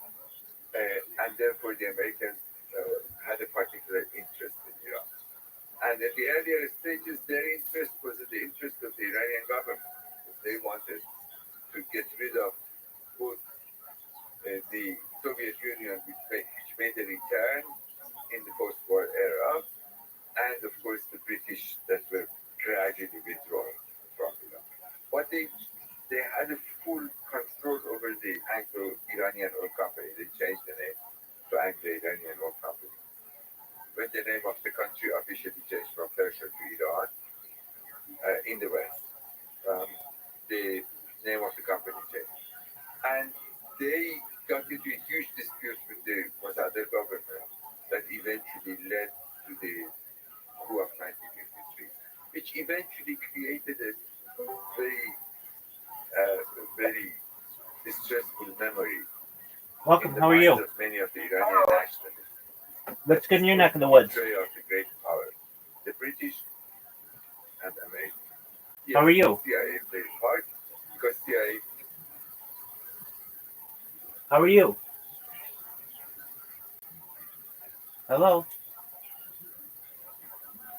I hope you're doing well. We're just watching. Let's read them. Yeah, contrary to the British that they were afraid of their own oil in Iran, the CIA was afraid of the Soviet penetration in the south, and particularly because there was a very powerful communist party and the Tudeh party of Iran. So they gradually shifted between the Truman administration and our Eisenhower administration. These are early days of the CIA. And then they actually did participate to send their agents. There's a long story to that. And it eventually resulted in a successful coup that removed Mossadegh from power. What's the United States interest here? Why are they using CIA? Are they trying to make sure there's not too much centralization of power in this region? They were afraid of the fact that of the Soviet Union, and during Cold War, that was the concern. The only concern. They actually almost want to protect Iran and its own sovereign processes from the influence of the Soviet Union. Because they were afraid of the fact if Iran, or at least this is part of it, I'm simplifying a very complex picture. But the Americans basically were thinking that if Iran is going to be lost through Soviet influence, then eventually basically all the core resources in the Persian Gulf are going to be threatened. And this basically is the national security of the United States and all of the Western allies, European allies. So in a sense, this was the long arm of the CIA to try to make sure that that's not going to happen. And then of course they were persuaded by the British. The British were the old hand, which were in Iran since the beginning of the 19th century. They always had relations with Iran. So they gradually replaced. And of course, I don't want to give them this kind of a satanic view that America was a bad influence, because they had also some very good influences in Iran. But this particular episode somehow shed a dark light on the American presence and was used as abused time and again, particularly in 1979. This great sacred idea that Khomeini created basically was based on the fact that 1953 you were responsible for the downfall of the national government in Iran. Which, as a matter of fact, he had no respect for it. Khomeini had no respect for the national, secular, nationally liberal, including Mohammad Mossadegh. But he was using it as a rhetorical tool for his own purposes. But what happened is that after 1953, we see again the rise of authoritarian Mohammad Rothschild power. And like that's the Shah. That's the Shah. That we know as Shah. It's the son of the Shah. And technically, what is Shah? Shah is an old term in Persia that comes from the pre-Islamic culture of ancient times. In the context of democracy, should it be seen as like a supreme leader, king? Is the head of the executive power, according to the Constitution of 1906. Oh, that's in the Constitution. The actual term Shah. Shah. He has a place in the Constitution. But the actual term Shah. Okay, interesting. But the Shah is a very old term, I think. Yeah, it's almost like a monarchic term, like a king. Yeah, it is actually it's a term which peculiar to Iran. I've written about it, but because the term that Western world in ancient times has been Rex for royalty and the king. In the Eastern world in India is Raj, the same origin, the same root. Iran never shared that. They had the idea of because Rex and Raj. I don't want to get into too much of the etymology, but this is an interesting one. Rex and Raj both means the one that opens the road for basically enforcer of religion. Okay, enforcer of the right religion. Because Rex and Raj both have the etymological origin of right, and right means the right religion, basically. By the way, there's so much beautiful language here. I'm just looking at the Persian Constitution of 1906, and it says it's the Constitution of the Sublime State Persia, Qajar, Iran. I mean, just the extra adjectives on top of this stuff is beautiful. Yeah, because that was actually the change that came about. I don't want to go too much into it, but it was called, as I pointed out before, the guarded domains of Iran. Yes. They changed that to the sublime state of Iran during the constitutional revolution because they wanted to give a greater sense of centrality of the state. Yeah. And the sublime was the term we used. But also, what permeates all of this is a poetic. I mean, there is a history of poetry Of course, there is to the culture. It's just fascinating. I mean, of course, I don't speak the language, but even in Russian, there's also a music to the soul of the people that presents itself in the form of poetry and literature in a way that it doesn't in the English speaking world. I don't know what that is. There's this is a romantic side. Yeah, I agree with you. In Iran, of course, there's a time of constitutional revolution, is a time of great poetry. This kind of patriotic sentiments that comes through poetry plays a very important part. Of course, these days poetry has kind of declined, and instead you see the visual image that's represented. That's why cinema is so important. kids these days with their TikTok. Yeah, let me finish this about the period of Muhammad Reza. He built up because he received a greater income from the oil revenue, and he built up a very strong state with a strong security force, a strong security apparatus, which is the Savak, which is an acronym for the security force in security organization. And he, of course, unfortunately, in the 1960s and 70s, particularly 1970s, basically suppressed the voices of or the possibility of any kind of mass participation in the political process. It became very much an authoritarian regime with its own technocrats, very much a modernist vision of Iran's future, and almost kind of messianic that he was hoping that Iran in a decade would become the fifth most powerful state in the world and reaches, as he would have said, the gates of the great civilization. Very much in the mind had this image of ancient Iran of the Achaemenid Empire. And we want to go back to that greatness of the Achaemenid Empire. Somewhat rather naive and very nationalistic in crude fashion. And what happened is that as a result, there was built up some kind of a resistance from the intellectuals, from the left, eventually resulting in a kind of a protest movement, as I said, by 1977, 1978. Then, of course, the question that comes to mind, and that probably you would like to know about, is the fact that why it becomes religious, why it becomes Islamic, if it's the popular, nationalist liberal tendency of opening up the political space and allowing greater participation, going back to the Constitution of 1906, 1907, why it's all of a sudden it becomes Khomeini. Where does he come from?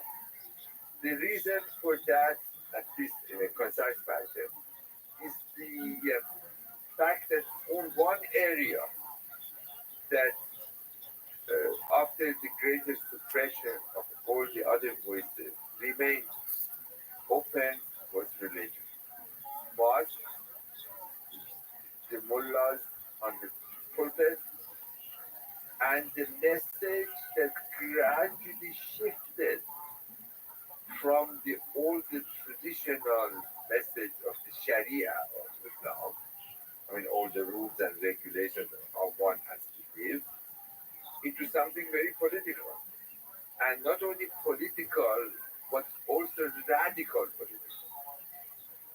So, in the whole period from the Constitutional Revolution to the Revolution of 1979, basically the religious establishment gradually was pushed to the opposition. They were not originally very conservative, supported of the state, as the Catholic Church, for instance, was supporter of majority of the authoritarian governments around the world. But the politicization was the result of isolation because they were left out of the system. And while in isolation, they did not, they were not successful in trying to reform themselves, try to become, to try to find answers to many of the questions of modern times. What happens to women? What happens to civil rights? What happens to a civil society? How modern law and individual freedoms have to be defined in Islamic terms, How to separate religion and state. or how to separate religion and state. These issues were never answered. What happened is that there was this bypass to political Islam and revolutionary Islam as it gradually led, that this is the bypass to power, to become again a voice in the society and eventually a prominent voice and eventually a monolithic voice in the society. That's the process that led into the revolution of 1979. Basically, this period, greater attention was paid to religion, even among the secular middle classes, who were alienated for a very long time because of this extensive modernization of the Pahlavi period. They didn't have a sense of that old mullahs with their turban, but they had a kind of an aura in this period. Yes, they are those who remain not corrupted. They are the people who basically went against the suppression of the Pahlavi regime. And Khomeini became a leader, a symbol of that. Nobody ever thought in the earlier stage among these very excited multitudes that came to the streets of the Iranian cities in 1979 or 1978 actually, thought that this old mullah in his 70s that all of a sudden has appeared from Najaf through Paris, Tehran, is going to take over and create a autocracy, a religious autocracy. We have to back up a second. Who is Khomeini? You just mentioned a few disparate facts about the man. Yes, He was the person that took power in 1979, became leader of Iran. yes, You mentioned something about Paris, something about being in the 70s. yes. What should we know about that? Ayatollah Khomeini, who eventually was known as Imam Khomeini, he was kind of promoted to an even more sublime position. Can we, just a million tangents. Ayatollah, Imam, what do these terms mean? Well, Ayatollah means the sign of God. Oh, In the course of the 19th century or early 20th century, as the religious establishment gradually lost its greater presence in the society and its prominent places in society, they had some kind of an inflation in title. So they gave themselves more grand titles, Yeah, more adjectives. more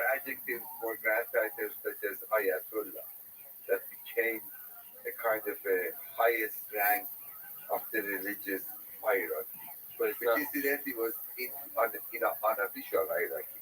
It's not like the like Catholic Church that you have, bishops and whether it was very unofficial model.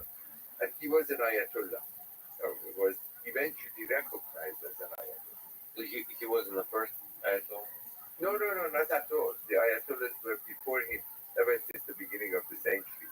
But he was eventually recognized as an Ayatollah.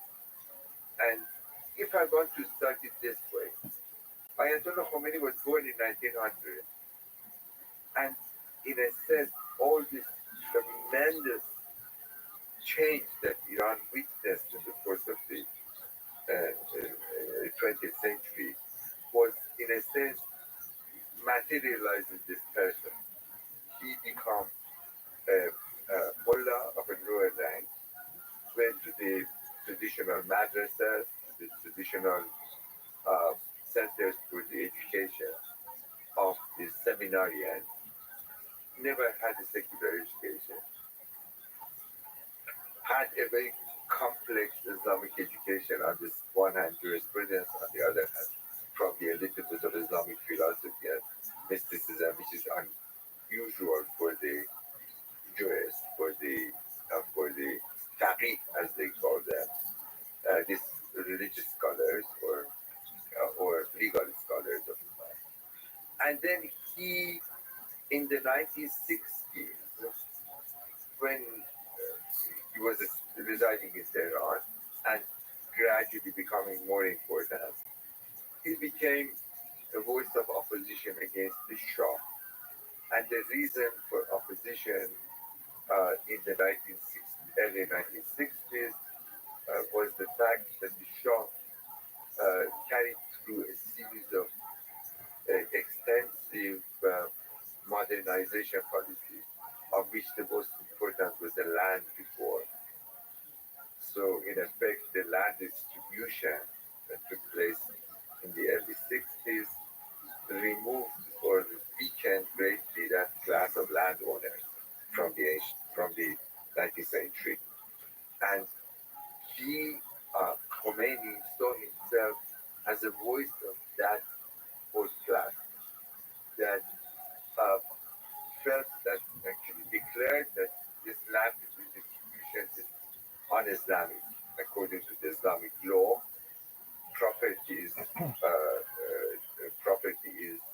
honored, and you cannot just, no matter how much and how large are these estates that the landowning class has, the government has no right to redistribute it, even among the peasants, among the people who are tilling the land.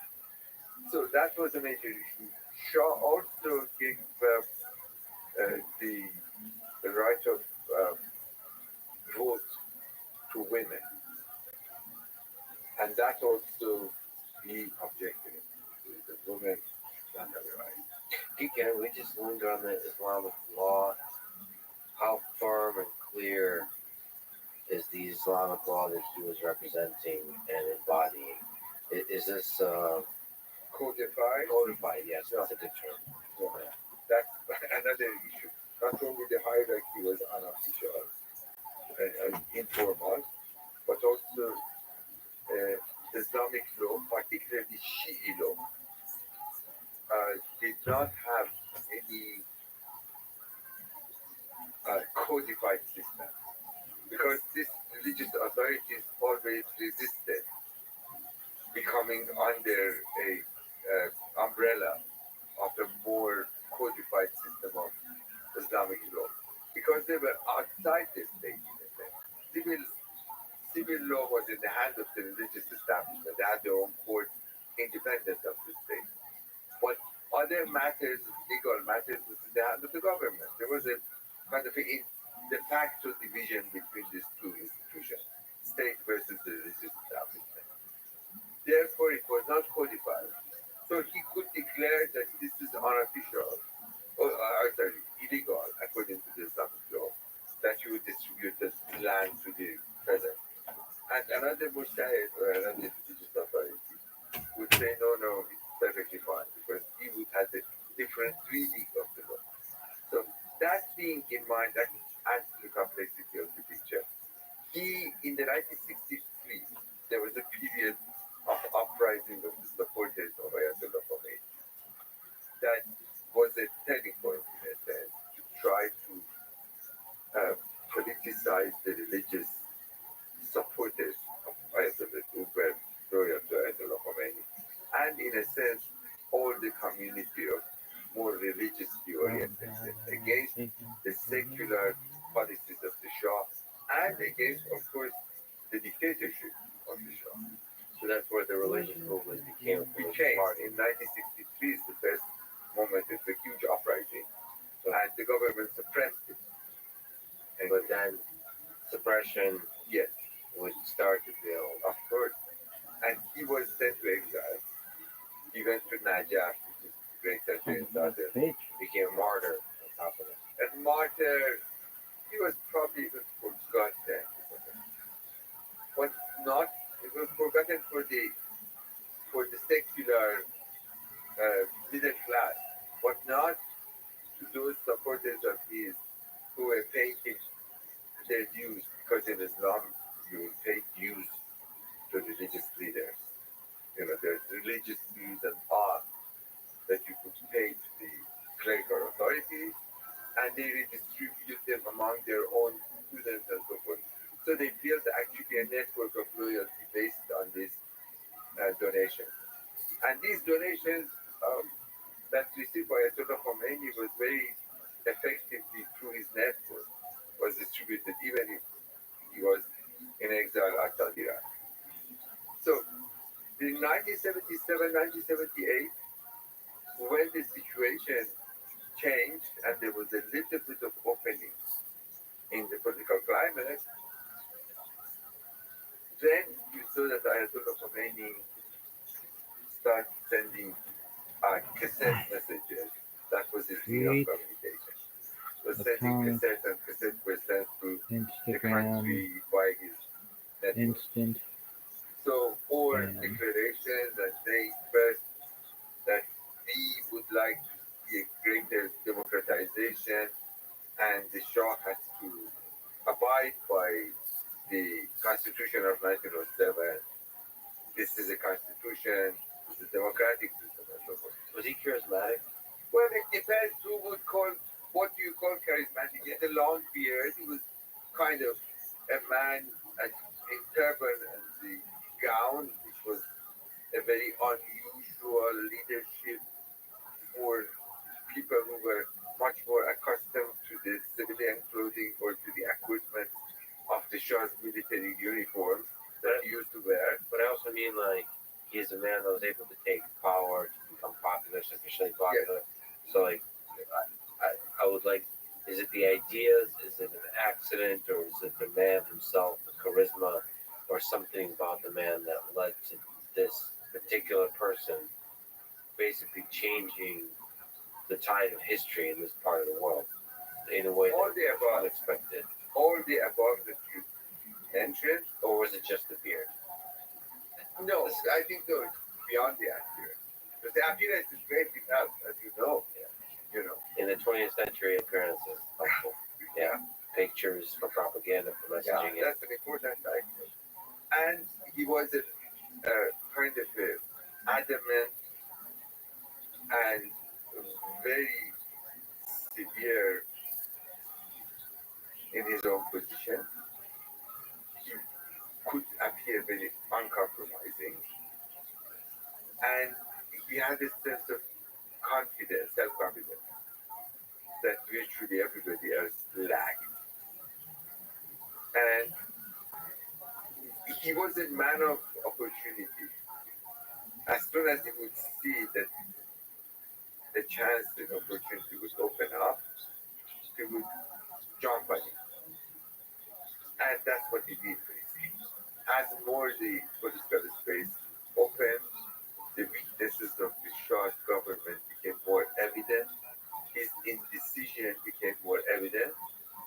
His lack of confidence became more evident. Khomeini managed to move further into the center of the movement because he was the only authority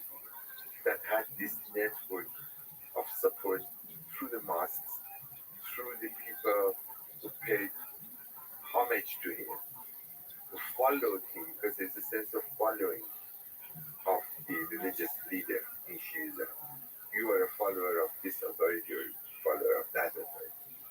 And he's basically created an environment in which people looked upon him as a kind of a messianic figure that came to save Iran from what they considered at the time the problems of dictatorship under the Shah.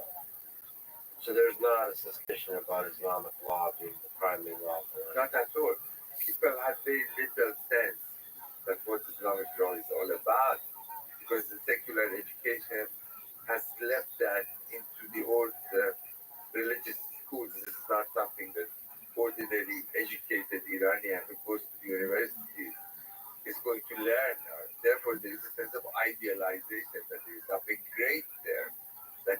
And there were quite a number of intellectuals who also viewed this kind of an idea of, they would refer to as destoxification, that is, this civilization of the West that has brought with it all the modernity that we see around ourselves, has this enormous sinister features into it.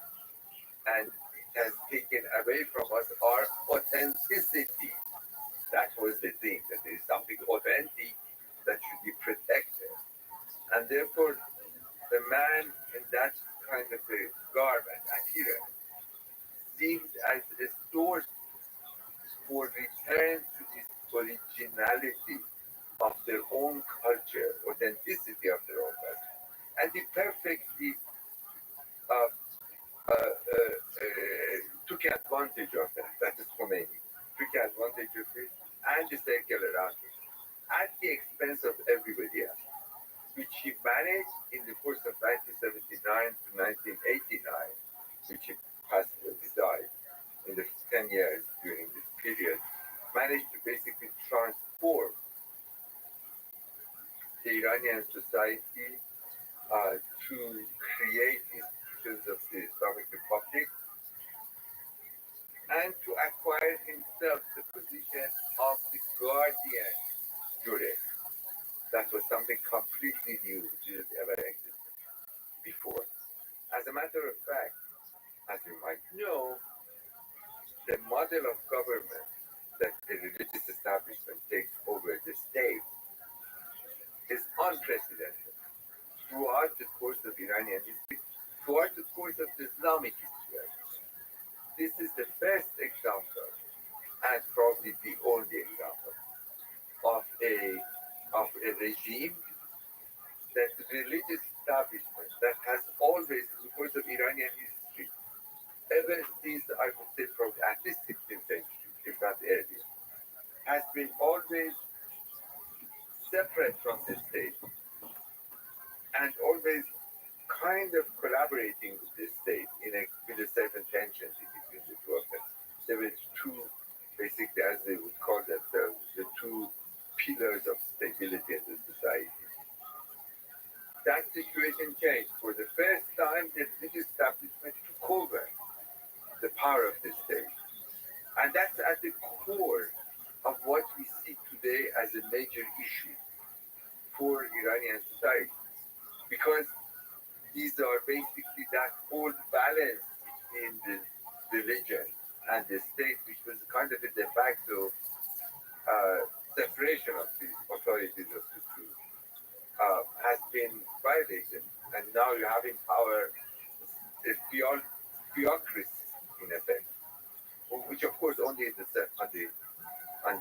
appearance is theocracy. Deep down, in my opinion, it's a brutal fascist regime that stays in power, but it has the appearance of religion into it.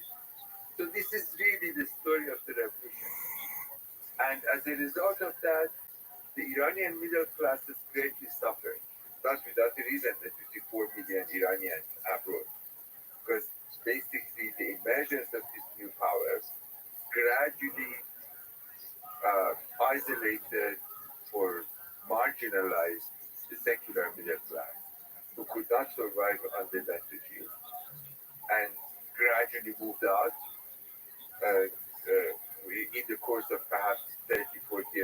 now, Iran has the largest, I think I'm right to say so, has the largest brain drain in any country in the world.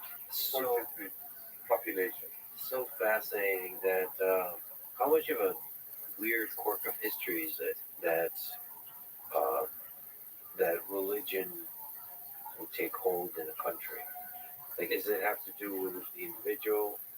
It seems like if we reran the 20th century 1,000 times, we would get the '79 revolution resulting in Islamic law like less than 1% of the time.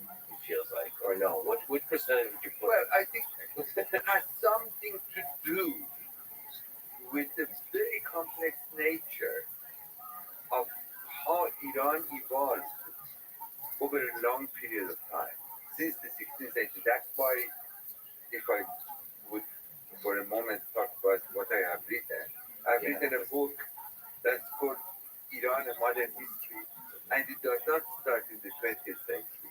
It started in the 16th century because that's what I've argued, that this complex process that at the end of the day resulted in what we see around us today is something that was in making for a very long time. And religion was a big part of it. Yes. She and the Messiah complex, Yes. the longing for this great vision of a great nation that somehow is this sublime nation that can only be fully sublime through religion. Or at the time it was called that is good religion. Ever since then, it's disillusionment to that image, or at least the process of disillusionment. The outcome of it is what we see today. Basically, that process of 40 years, the process of readjusting to the realities of the world. That great moment of romantic success of a revolution, like most revolutions, of course, that is going to change Iran and bring this kind of a moment of greatness, led into this great disappointment, to the movement of the great disappointment. Like most messianic movements, by the way, messianic movements in general are always leading to great disappointment. But what I have here that perhaps should be added to it, that yes, it was the peculiarity of Iran as a society that had to experience this eventual encounter between religion and state. That's something to do with the nature of Shiism. That's just one point that should be pointed out. Most of Sunni Islam don't have that kind of, I say most because there is something there. But Sunni Islam in general does not have that kind of an aspiration for the coming of a messianic leader. Shiism does. Shiism is very shaping, particularly the way that it was set up in Iran, was a religion that has always this element of expectation for the coming of this messianic leader. Of course, I mean, between Francis, all societies look for messianic leaders. I mean, just look around us. But some societies more than others. There's certain culture. It might have to do with the romantic poetry that we mentioned earlier. I mean, surely, I mean, not to draw too many parallels, but in the Soviet Union there was romanticism too. I mean, I don't know. There's maybe idealism. A sense of a savior Yeah. who would bring you out of the misery that you're in, and always looking for a third party to solve your issue. That's why probably this movement has a particular significance, because it probably doesn't look for a messiah. Although I was talking to my brother, who is a historian also, and you were saying perhaps that the story of this movement is that Mahsa Amini, the 22-year-old girl that was killed. The martyred Messiah, who is now leading a movement which no longer has the charismatic leadership with it.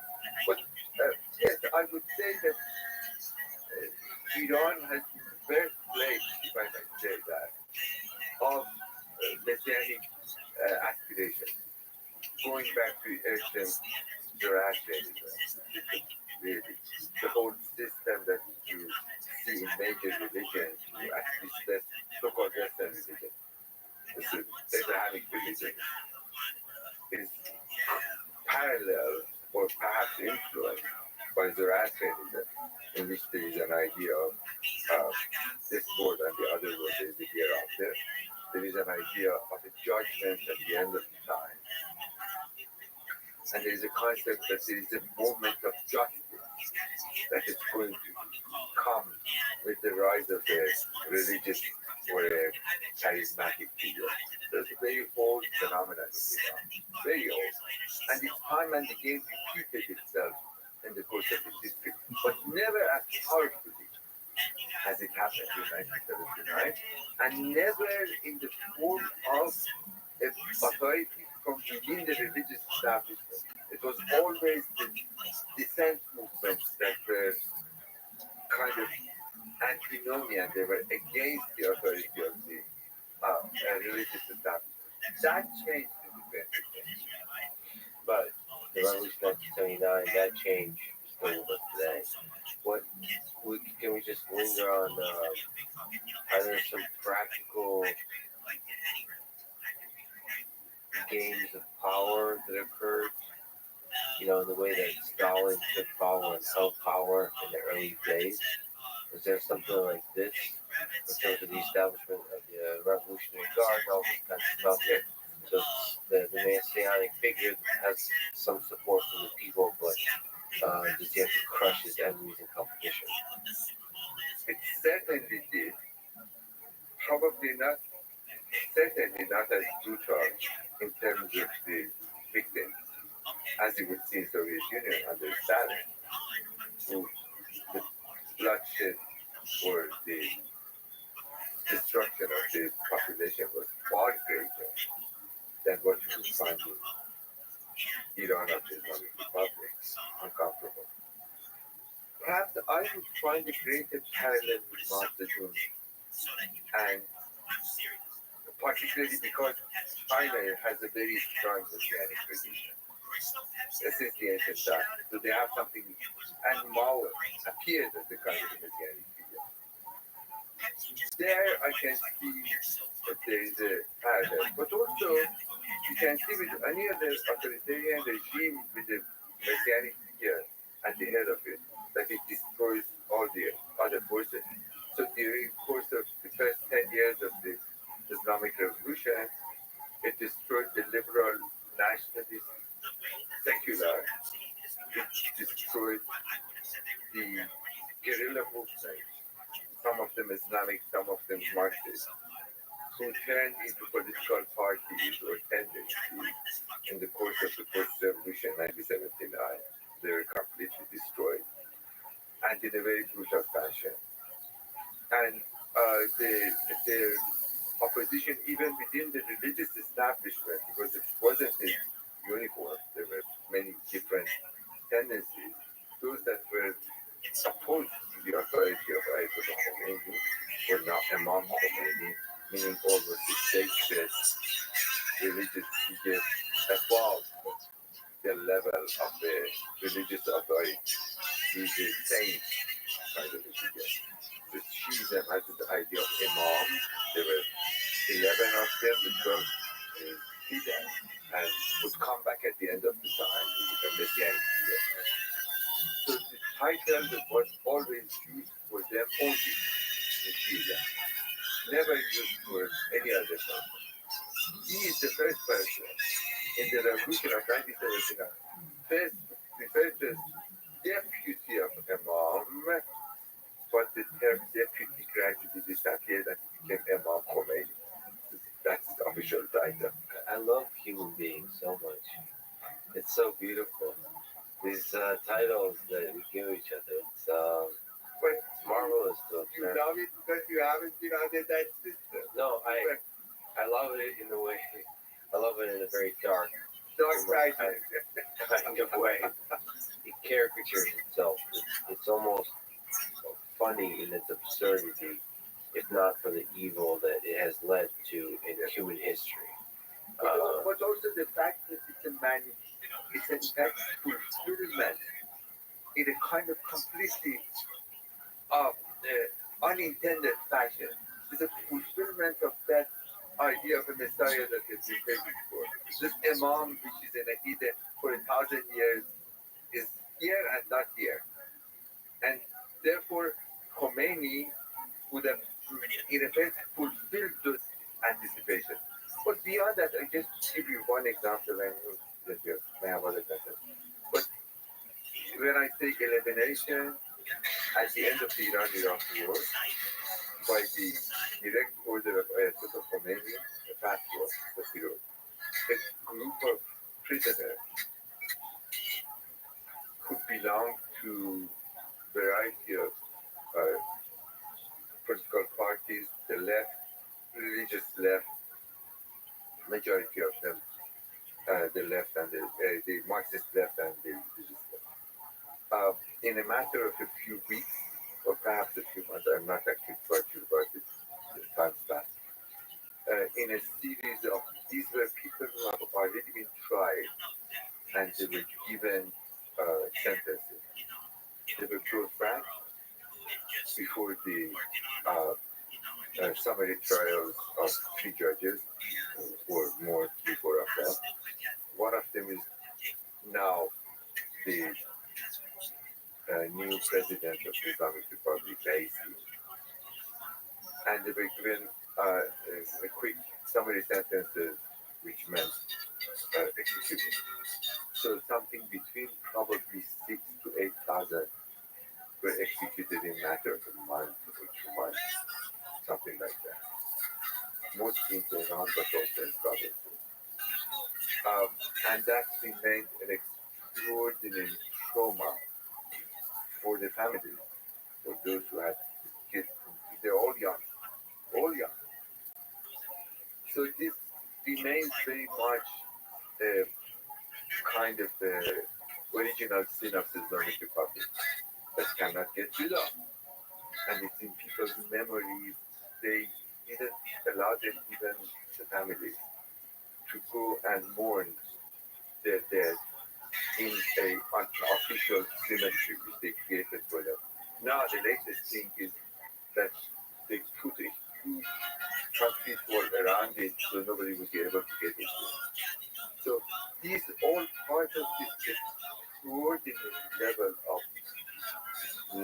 of atrocity, brutality, that see that the regime claims that it comes with the morality of religion. No, it brings back justice and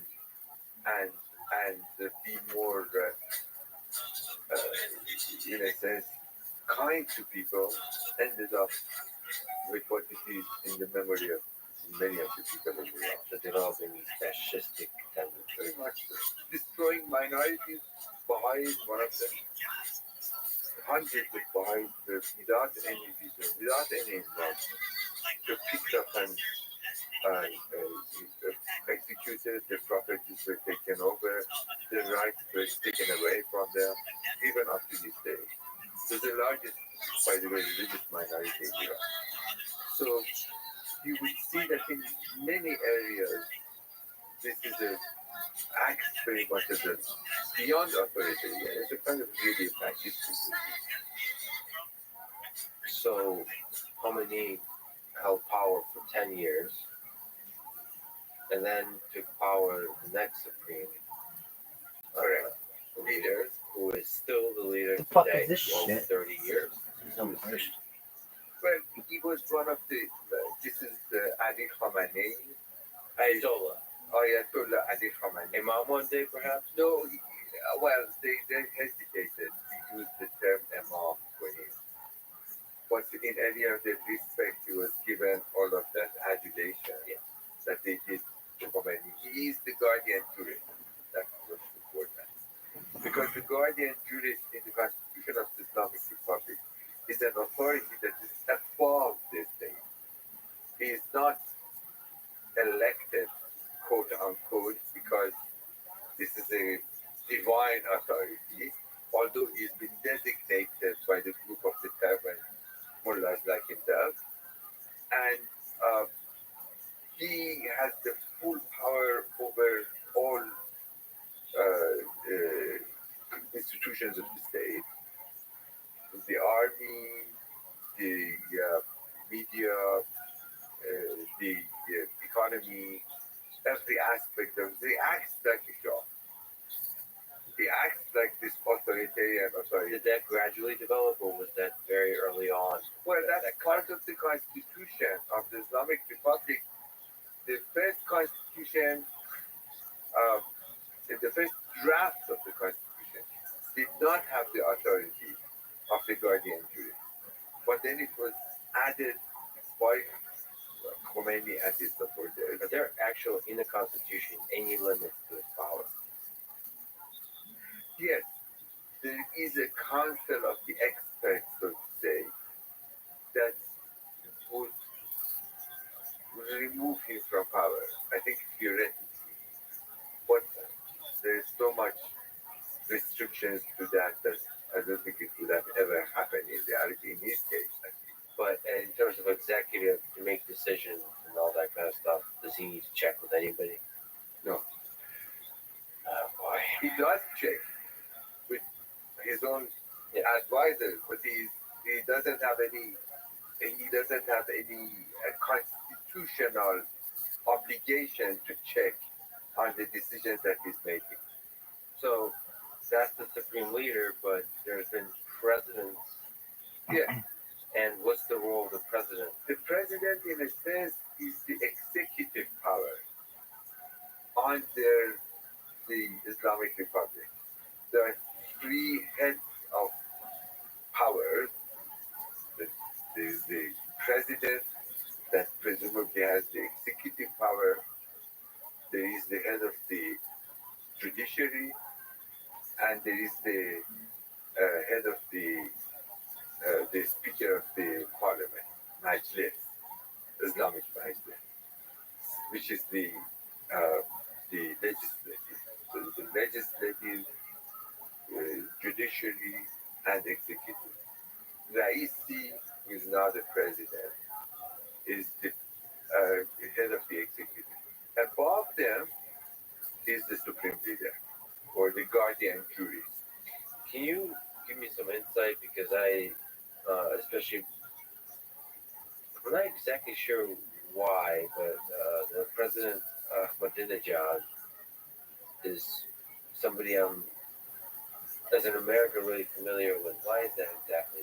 But why was the president the public-facing person to the world versus the supreme leader? Is that just an accident of a particular humans involved, or is this by design? No, because the supreme leader tries to keep himself out of issues of everyday politics, supposedly. Yeah. But therefore, he is not coming to the United Nations to give a speech during the session. But Mr. Ahmadinejad, who at the time was the president, would come and make outrageous statements. That's why you probably know something about it. So all of them make public statements, but he had a proclivity for outrageous statements. He does all kinds of things. He makes all kinds of statements, but he is somewhat above the everyday politics in theory. But of course, he's putting out the strength without doubt in every respect. And it seems that you were asking, I thought you were going to ask me this question, almost without an exception. Since the inception of the Islamic Republic in 1979, up to the last of the presidents of the Islamic Republic, Rouhani, before the guy that is last year or a year and a half ago was in a phony election, got into the position of the president. All of them, for the them eventually fell out with the regime. So there is no president, except perhaps to some extent Rouhani, but we'll wait and see what's going to happen to him. But prior to him, all of them, including Ahmadinejad, fell out with the regime, with the current regime in Iran. Who's Rouhani? He was officially president for 8 years. Yeah, prior to Raisi. Ibrahim Raisi, the 221, what you're saying is the phony election. Yes, it's a phony election. What happened? What's phony election? Because the process of actually candidacy for presidency is completely controlled by a council that is under the control of the supreme leader. So they have to approve who is going to be the candidate. So not everybody can enter and say, I would like to be a candidate. So did Rouhani fall out of favor? You're saying there's some Well, he is kind of out of favor because he was more moderate than this most recent regime. But the point is that if you look, this is something almost institutional, constitutional to the regime. This is a regime that rejects all of the executive power because the division between the supreme authority, as the place of the supreme authority, versus the presidency has problematic. It is as if there would be a supreme leader in the United States above all the three sources of power. And that's the kind of a view that you can see in today's Iran. And of course, he is at its focus of all the criticism that he receives from the demonstrators in today's Iran. So, on top of all this, recently and throughout the last several years, the U.S. and Iran are in the midst of nuclear deal negotiations. This is another part of the story of Iran, is the development of nuclear weapons, the nuclear program. They're looking to restore the nuclear deal known as the Joint Comprehensive Plan of Action, JCPOA. What is the history, the present, and the future of these negotiations on nuclear weapons? What is interesting to you in this whole context from the 16th century of the messianic journey? What's interesting to you here? You can argue that for a long time, even under the Shah, but much more expressively and decisively under the Islamic Republic, there was a determination to have a nuclear power, nuclear weapon, in a sense. I think the bottom line of all the negotiations, everything else, is that Iran of the Islamic Republic had the tendency of having its own nuclear weapon. The reason for that is that Iran was subject of nearly 9 years, 8.5 years of Iran-Iraq war, when not only Iran faced an aggressor, Iraq, that actually attacked Iran at a very critical time at the very beginning of the Iranian Revolution, but the fact that Iran felt kind of helpless in the course of this war and has to make great sacrifices, actually, which supported the Islamic regime, consolidated the Islamic regime because of this war. And most of the time, the support of the United States was behind Iraq vis-a-vis Iran. And Iran felt that it's been isolated and has to protect itself. So there is some argument for having a nuclear capability. But in reality, this has resulted in a completely mindless, crazy, wasteful attempt on the side of the Iranian regime to try to develop a nuclear power. And therefore, the rest of the world, particularly this region, they're very worried that if Iran would get access to a nuclear weapon, then the entire region of the Persian Gulf might, particularly Saudi Arabia, possibly Turkey, possibly Egypt, all of them may demand to have also nuclear weapons, given the fact that Pakistan and India has already have it.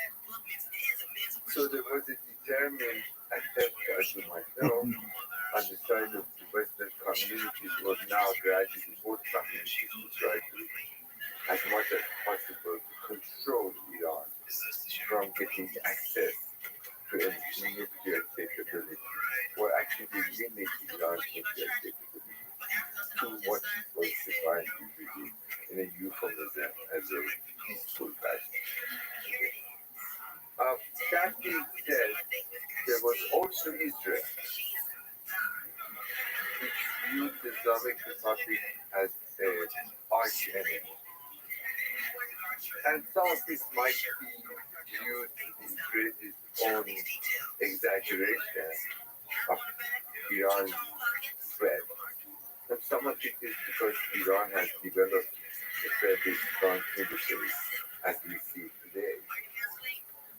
And as such, this attempt to try to prevent Iran from ever getting access to nuclear weapon, which resulted, as you might know, in this massive sanctions that were imposed upon Iran ever since the beginning of the revolution in 1979, and of course more intensively since 2016. It was prior to that, probably. This agreement, the nuclear agreement, was supposed to control or monitor Iranian nuclear industry or nuclear setup in exchange for removing the sanctions.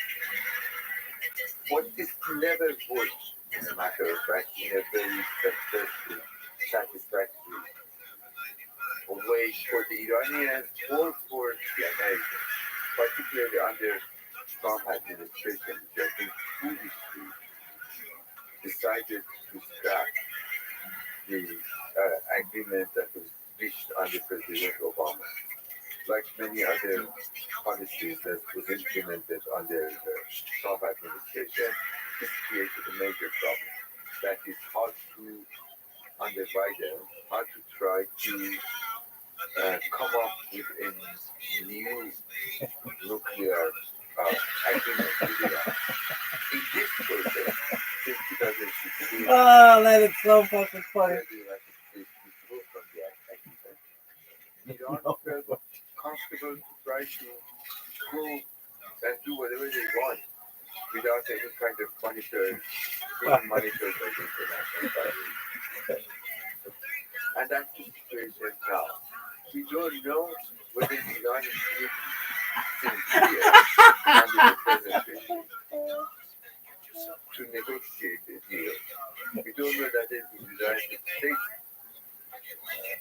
really and it seems that now what is happening in terms of the protest in the Iranian streets makes it even harder in public eye to try to negotiate a deal with Iran. Because that means, in the minds of many, and with some justification, that if the nuclear agreement would result in the removal of many of these sanctions, millions, billions, as the result of the removal of the sanctions and Iran's ability to sell its oil in the international market without any restrictions, means that the Iranian government is going to become even more powerful, more financially secure in order to suppress its own people. So that's the argument that goes against coming to terms with Iran. But the problem is that there is no clear alternative. Even I'm not particularly personally favorable for this agreement to be ratified. But the alternative is very difficult. There's no way to try to see what can be done. Geopolitics where every alternative is terrible. Let me ask you about one of the most complex geopolitical situations in history. Uh, One aspect of it is the Cold War between Iran and Israel. The bigger picture of it is sometimes referred to as Israel-Palestine conflict. What are all the parties, nations involved? What are the interests that are involved? Bum, bada, boom, boom, boom, boom, boom. Bum, bada, boom, boom, boom, boom, boom, boom, boom, boom. Do, do, do, do, do, do, do. Do, do, do. Do, do, do, do, dum, bum, bum, na, na, na, na, na, na, na, na, na, na. Da, da, dum, na, na. Ba, bum, bum, bum. Ba-da-ba-da-ba-dum, bum, bum, ba-da-ba-da-ba-dum, bum, bum. Ba-da-ba-da, ba-ba-da-bum. Beep-a-dee-doo. Dee-doo-doo-doo. Yo, dog. Bum, bum, bum, bum, bum, bum, bum, bum, bum, bum, bum, bum, bum, bum. Bum, bum, bum, da, da. Da, da, da, da. Do, do, do, do. Do, do, do. Bum, ba, na, na, na, na, na, na, na, na, na, na, na, na, ba, ma, da, da, da. Do, do, do, ba, da, ba, ba, wee, dee, dee, dee. Ba, na, bum, bum, ba, da, da, da. Ba, do, do, do, do, do. Do, do, do, do.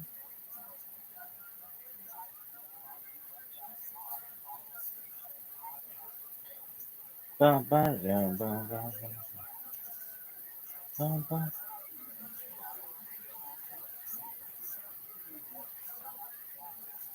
Da,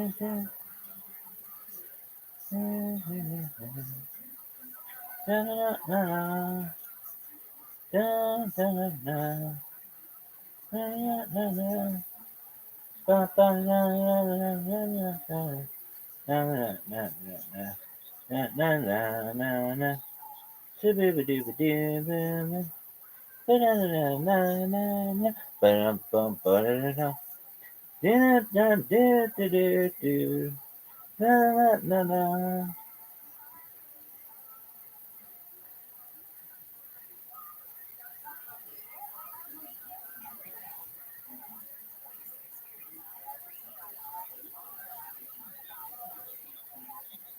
Yo, dog, give me all the Cosby scenes.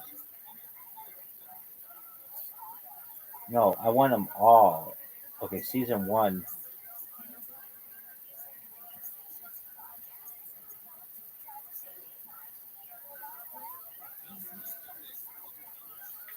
Yo, it's called The Cosby Show. And it's season 1. Dog. WTF. What is this bullshit? Bum bum boom boom boom boom boom boom bum bum boom boom boom boom boom bum bum do do do do do do do do do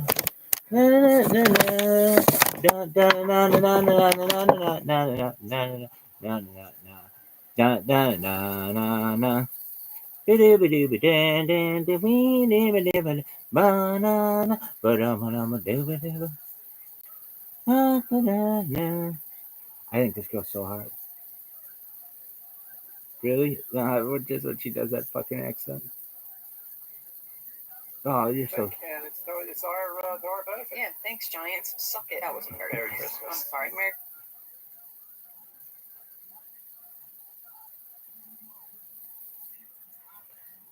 Okay, how many of these do we have? She has a whole fucking season to do.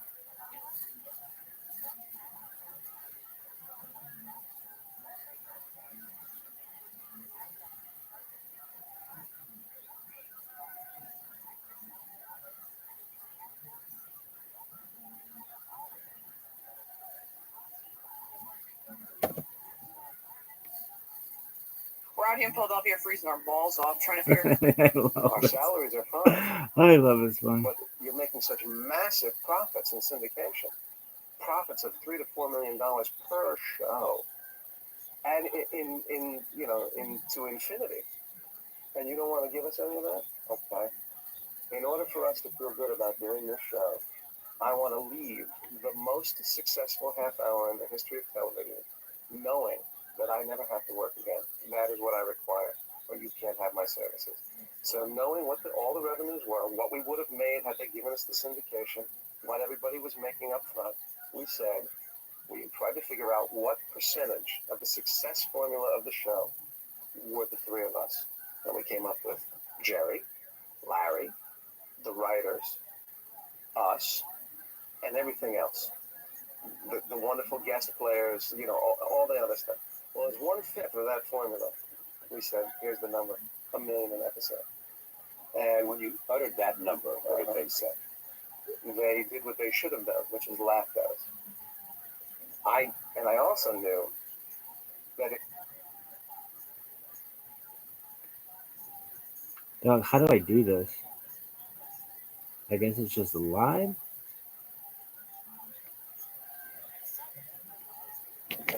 Just do it and just talk about it.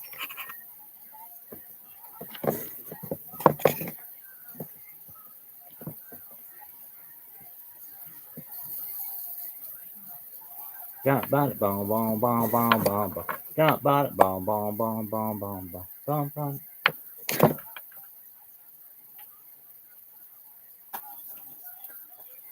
What's up, sluts? Did you guys know that Mark Zuckerberg sucks absolute cock? Call it hate speech. You suck cock. You suck. Your wife should have divorced you long ago. You can't even throw a disco party correctly. You can't even get it on video. Anyway, there's this thing called The Cosby Show, which I don't know why people still don't fucking love it, but it is the best fucking... It's not the best, but maybe. It's up there with the best fucking shows of all time, including Seinfeld and Sex and the City and The Sopranos. Oh, what is this shit?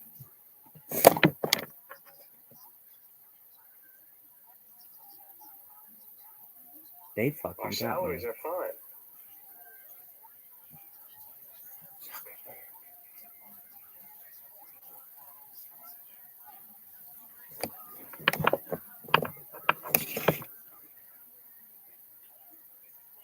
Zuckerberg. Are you serious? I can't even cuss? Zuckerberg. Like, all I have to do... Oh, man, I can't even... This is awful. Dog. I just wanted to talk about The Cosby Show. And Zuckerberg's over here like, no, you can't talk about The Cosby Show. I don't understand what in the absolute F is going on. I just want to talk about The Cosby Show. Anyway, let's watch all the Cosby Show themes. Theme, Cosby Show. Why? Why not? I want all of them. All the themes. Okay, kids, The Cosby Show was filmed in front of a live studio audience. Everybody knows that. What did you like about it? Oh, man, it's just hilarious. Just a family. Family shows are cool. Anyway, before this thing ends up not working, here's The Cosby Show theme song. I think this was taken at Balboa Park. Really? Yeah, what is this? This isn't the... It has a different start, doesn't it? There you go. See? This guy was an OBGYN, and he drove a van. Seriously, look at this. It's like an eco line. People live in these things now.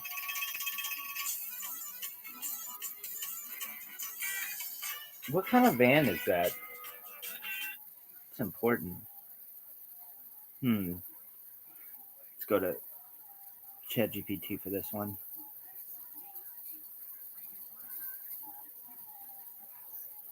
Yo, dog, what kind of van did the Huxtables have in season 1 credits of The Cosby Show?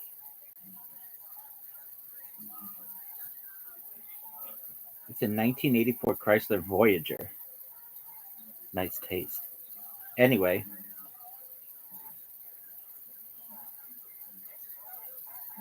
that's tight. So the Chrysler Voyager, which I think maybe became, wasn't it the Plymouth Voyager?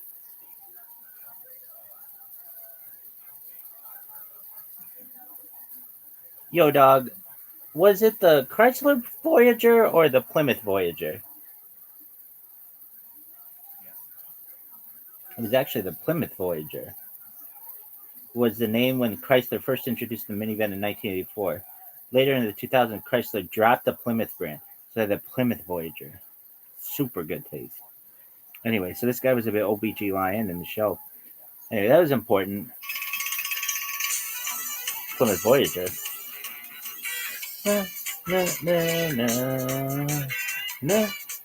OBGYN. Anyway, Felicia Rashad. She wasn't even Felicia Rashad yet. She will always be in our hearts, Felicia Rashad. She was Felicia Ayers Allen, which is tight. I don't think she was related to Marcus Allen, but she was married to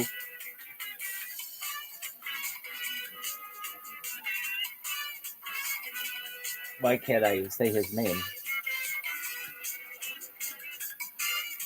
Felicia Rashad and Ahmad Rashad. Oh, the way he proposed, it's a whole thing. Anyway, you got Tempest Bledsoe and well, Sandra comes in a weird way. Like she's not in the original one. She's just like, where did you come? Anyway, you had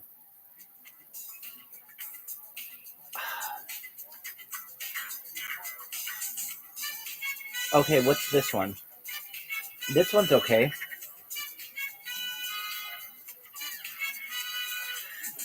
Felicia Ayers Allen, they didn't change it yet. Who's that? That's Saboof or LaBouf? Sabrina LaBouf? Who's that? That's the fucking one's mom. Lisa Bonet. Your daughter's a thing. Anyway, Malcolm Jamal Warner. First way I ever learned about dyslexia. Tempest Bledsoe, you're a thing. And you weren't a thing here, Keisha Knight Pulham, but you would become a thing. And you're older than I am, so I'm yeah. Anyway, Carmen Finestra, that was a thing. That was just always on here. It's like, when's Carmen Finestra coming up? No.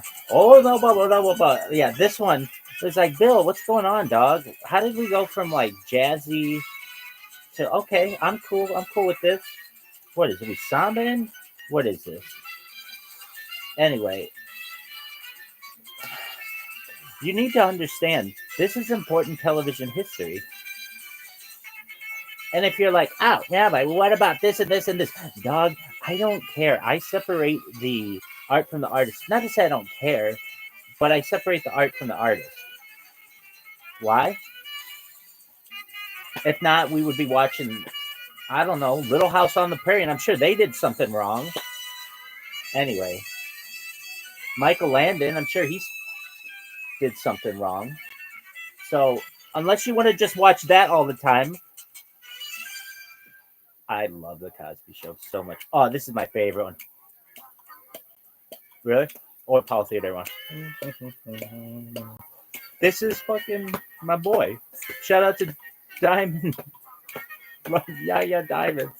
Their cousin is. Come on. Get his name. Don't worry, be happy. Bobby McFerrin.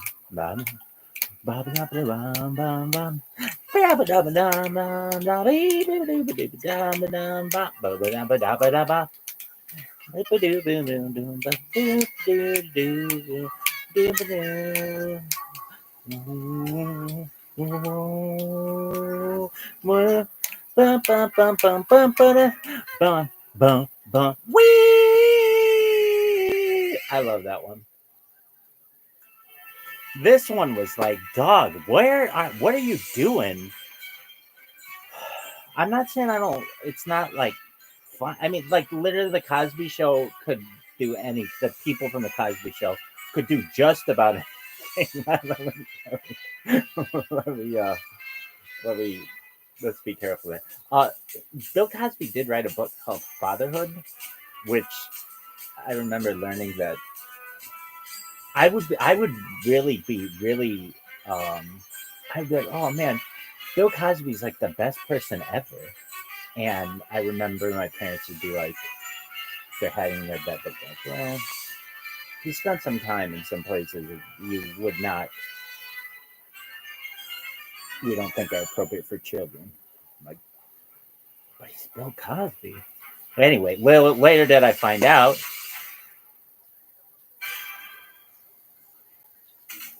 I love this one. I love the way they dress in this one. I love his little tie. This one's got Raven Simone. She goes like this. I love that. Yeah, get down, girl. I like her pants. White pants. I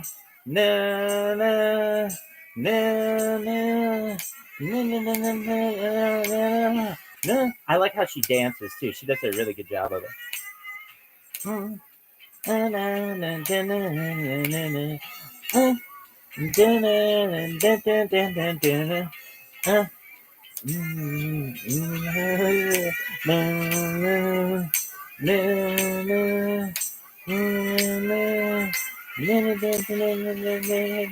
Was Bill Cosby the first black person you ever saw on TV? It is definitely the first show that I watched a lot.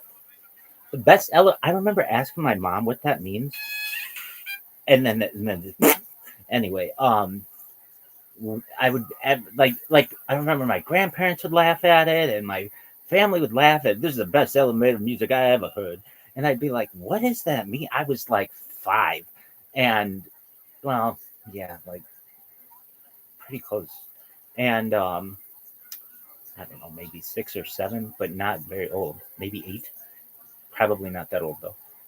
And they'd be like, oh, you understand it when you're older. And I thought, oh, what is it? They would just tell me that. Like, no, tell me what it means. Like, no, the show's starting. We don't have to get into like the history of the elevator. Anyway,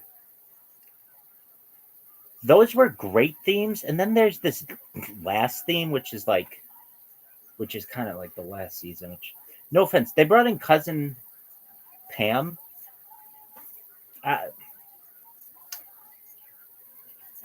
It's just like,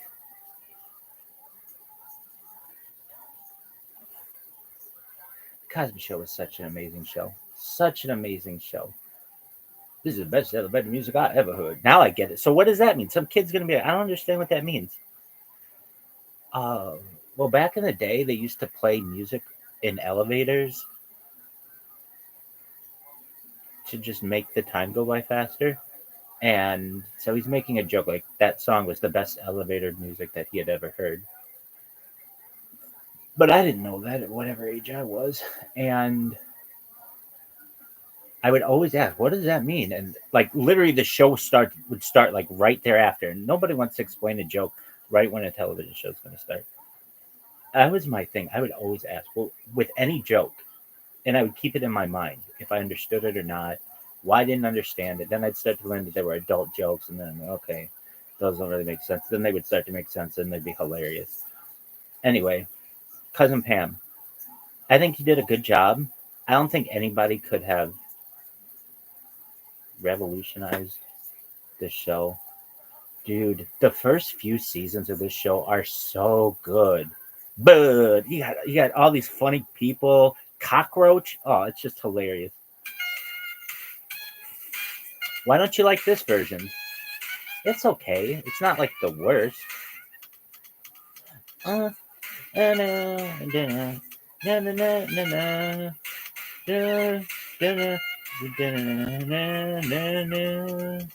I know why I didn't like it. Because you didn't have all the characters.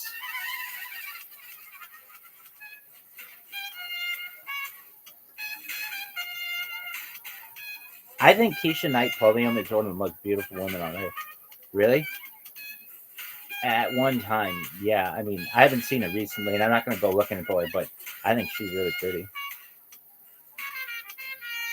What about Tempest Woods, though? You know, ditto, baby. She's pretty too,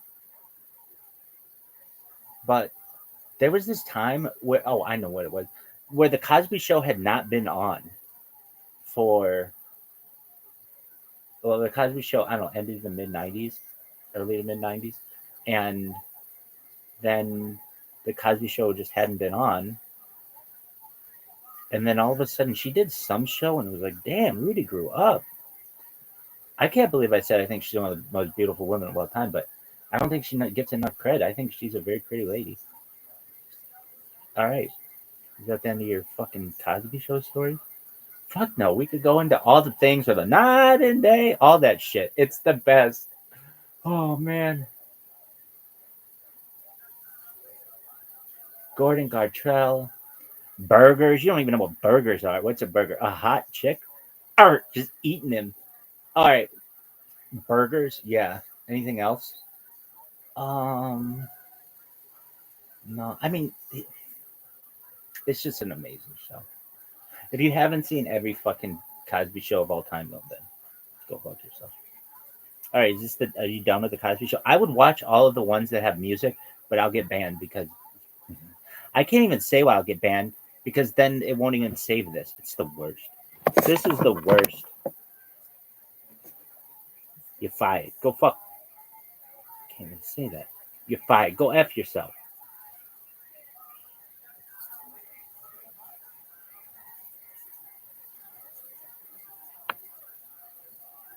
I gotta take a dump.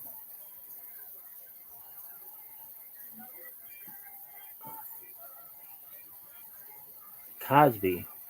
Dog, it didn't even fucking save. Share, dog. What is this horse shit? Well, did that fucking record?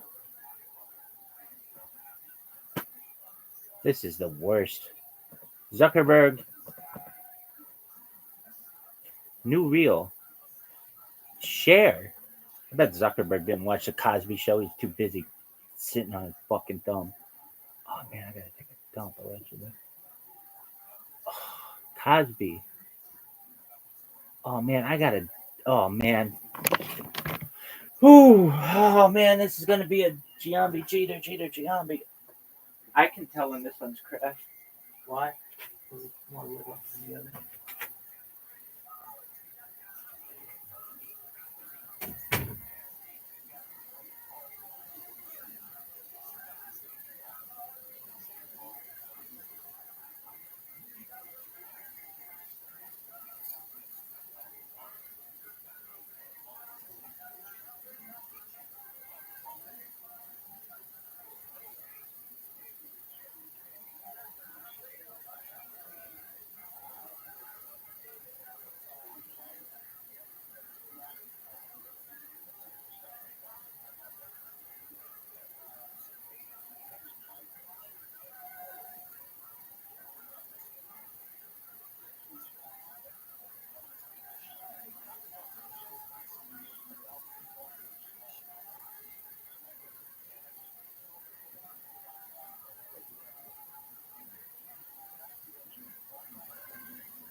Yo, dog, is this shit gonna post?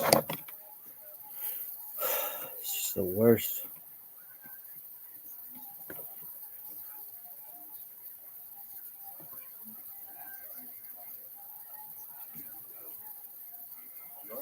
I can't even talk.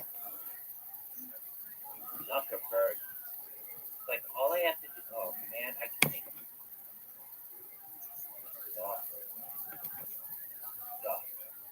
I just wanted to talk about the Cosby Show. And Zuckerberg's over here, like, no, he can't, no. I don't understand what in the absolute F is going on. I just want to talk about the Cosby Show. Anyway, let's watch all the Cosby Show scenes. Cosby Show. Why? Why not? I want all of them. All the scenes. Okay, kids. The Cosby Show was filmed in front of a live studio audience. Everybody knows that. What did you like about it? Just a family show. Anyway, before this thing ends up not working, here's the Cosby Show theme song. I think this is taken at Balboa Park. Really? Yeah, what is this? This isn't it has a different start, doesn't it? There you go. See, this guy was an OBGYN, and he drove a van. Seriously, look at this. It's like an eco line. People live in these things now.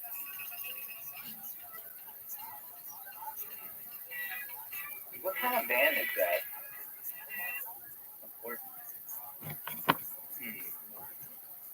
Go to ChatGPT for this one.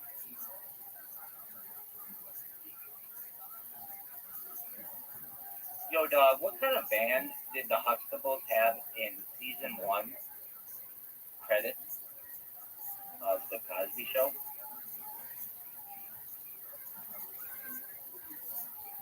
The 1984 Chrysler Voyager. Nice tape. Anyway,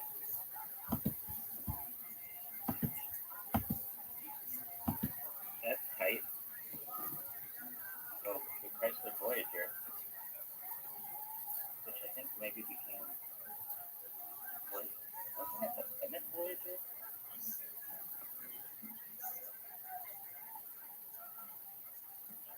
Yo, dog, was it the Chrysler Voyager or the Plymouth Voyager?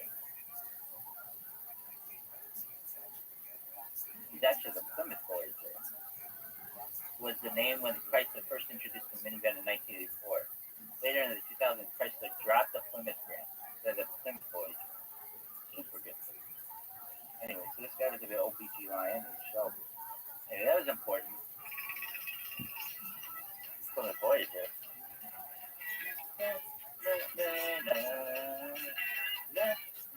OBGYN.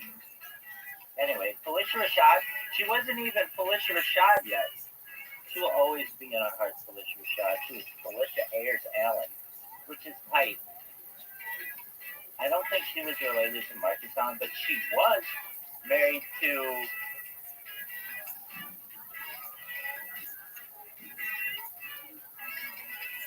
why can't I say his name? Felicia Rashad and Ahmad Rashad. Oh, the way he proposed, it's a whole thing. Anyway, you got Tempest Bledsoe and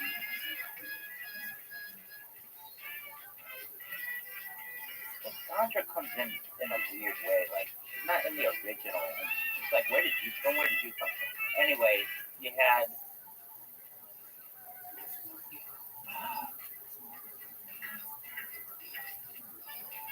okay, what's this one? This one's okay.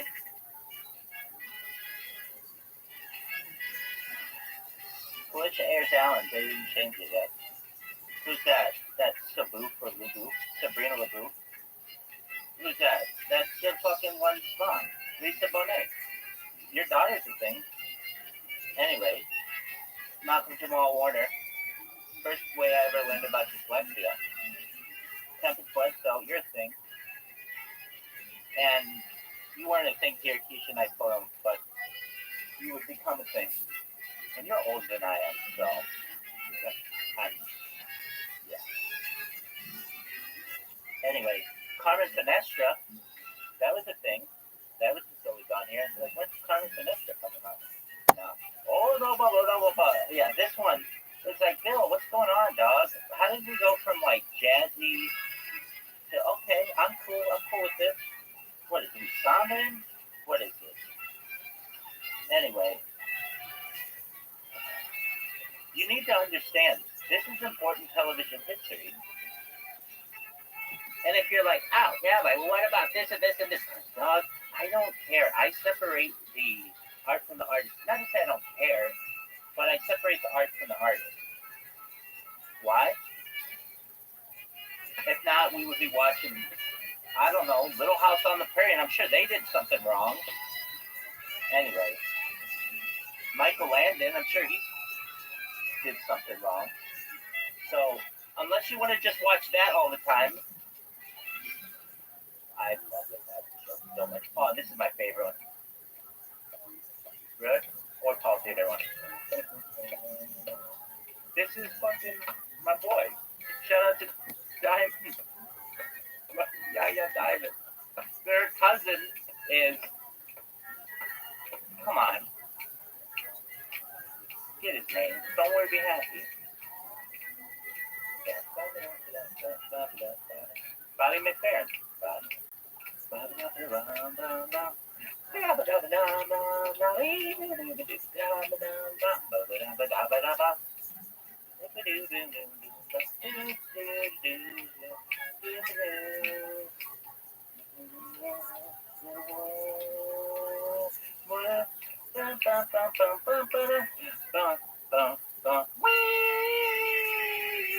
I love that one.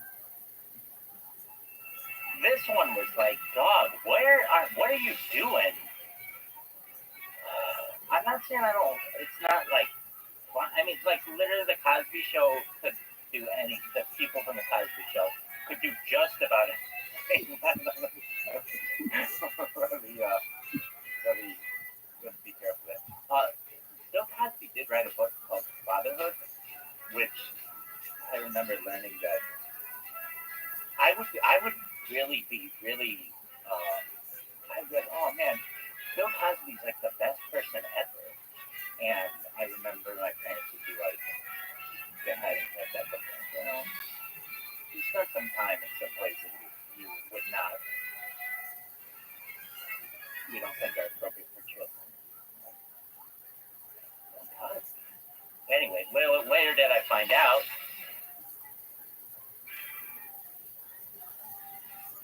I love this one. I love the way they dress in this one. I love his little tie. This one's got Raven Simone. She goes like this. I love that. Yeah, get down, girl.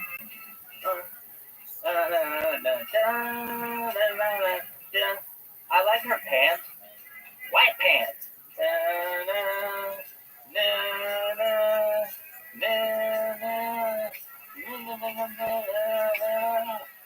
I like how she dances too. She does a really good job of it.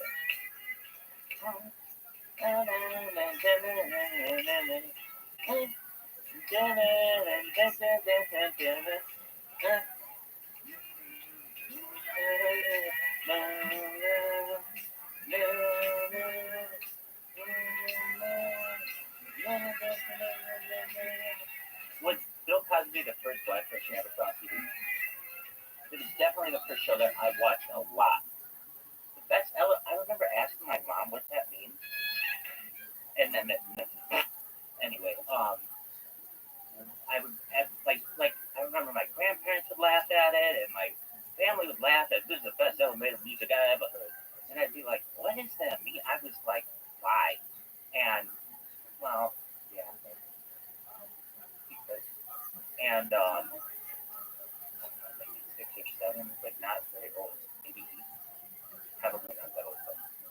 And they'd be like, "Oh, you understand when you're older." I thought, "Oh, they would just tell me that." Like, no, tell me what it means. Like, no, the show is starting. We don't have to get into like the history of the elevator. Anyway, those were great themes, and then there's this last theme, which is kind of like the last. No offense, they brought in cousin Pam. Uh, just like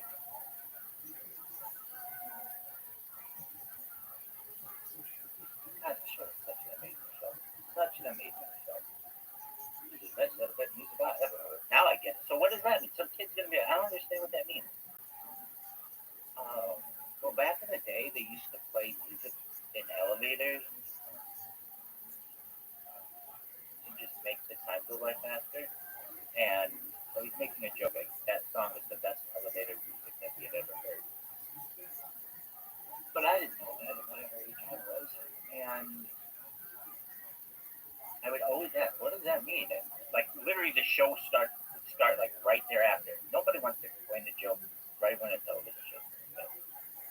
That was my thing. I would always ask with any joke, and I would keep it in my mind if I understood it or not. Why I didn't understand it. Then I'd start to learn there were adult jokes and then okay. Those other things. Then they would start to make sense and that'd be hilarious. Anyway, cousin Pam. I think he did a good job. I don't think anybody could have revolutionized the show. Dude, the first few seasons of the show are so good.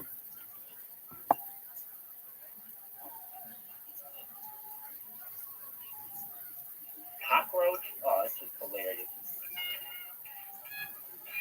Why don't you like this version? It's okay. It's not like the worst. To just make the time go by faster. And so he's making a joke like that song is the best elevator music that he had ever heard. But I didn't know that at whatever age I was. And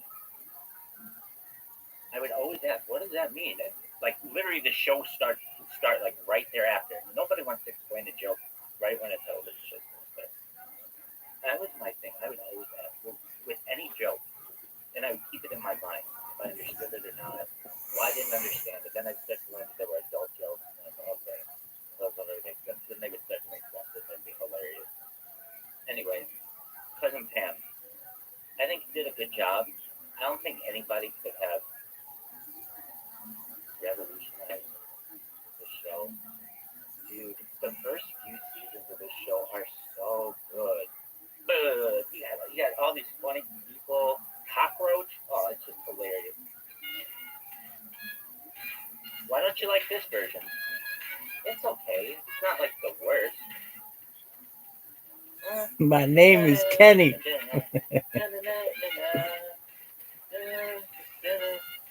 Bud. But I call him Bud. I know I didn't like it. Because you didn't have all the characters.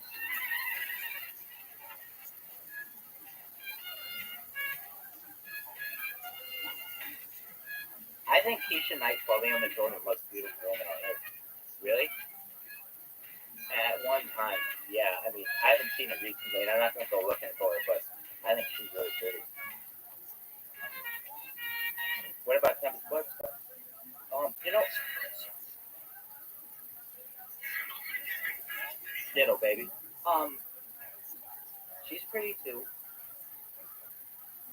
but there was this time where, oh, I know what it was, where the Cosby Show had not been on for, well, the Cosby Show, I don't know, ended in the mid-90s, early mid-90s, and then the Cosby Show just hadn't been on,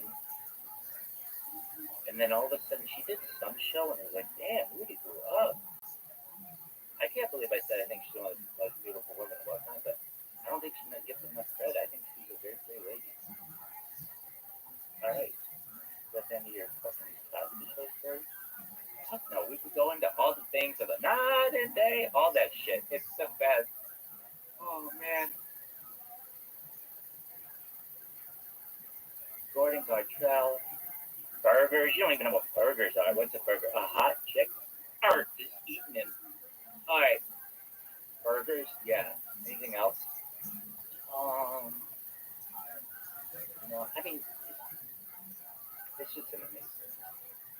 you haven't seen every fucking Cosby Show about that, okay. Alright, are you done with the Cosby Show? I would watch all of the ones that have music, but I'll get banned because I can't even say why I'll get banned because then it won't even save it. It's the worst. This is the worst. You're fired. Go fuck. You're fired. Go F yourself. Are you serious? Yours?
ILD 7. Hey, yo, dog. I'm gonna sing. I'm gonna sing the Beatles, but before I do,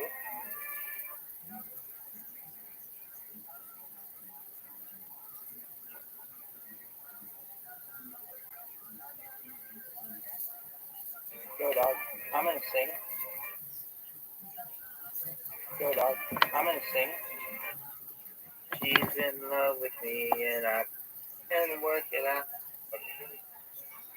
So, you know, they didn't even give it to Jeff Christ. You know it ain't easy. You know how. I'm so excited, yo, dog. So I hate my yo, dog. I'm so excited. Because, like, I'm probably gonna watch the shit. Like, okay, and do some but, dude, there's this fucking libertarian fucking film. It's called Chemicals. And you watch when I fucking get that shit in my system. I'm gonna be singing. Like, my heart is, and it's, yo, dog. So I hate my voice. So I'm stuck. Alright, this is Google Dolls. I thought you were. It's my internet dolls. You excited about Thursday night football? Yeah. Here's Iris by Google Dolls.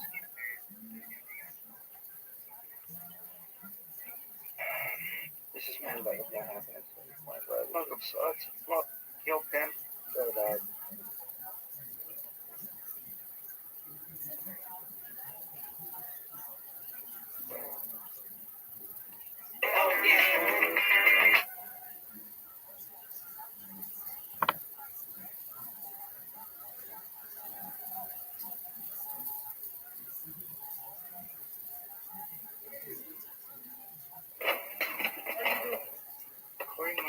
Recording me, going to the bathroom. I am not. I'm in my room.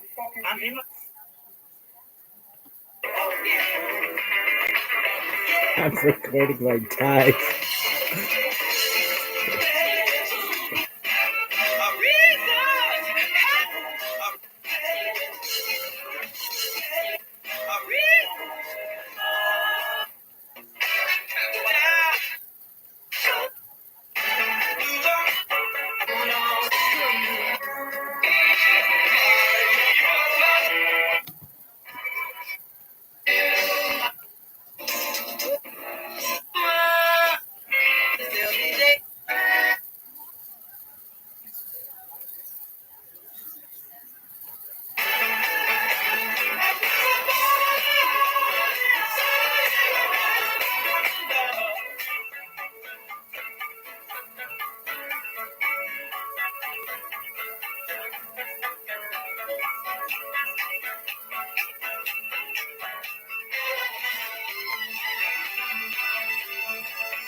is holding and kissing and squeezing and love again.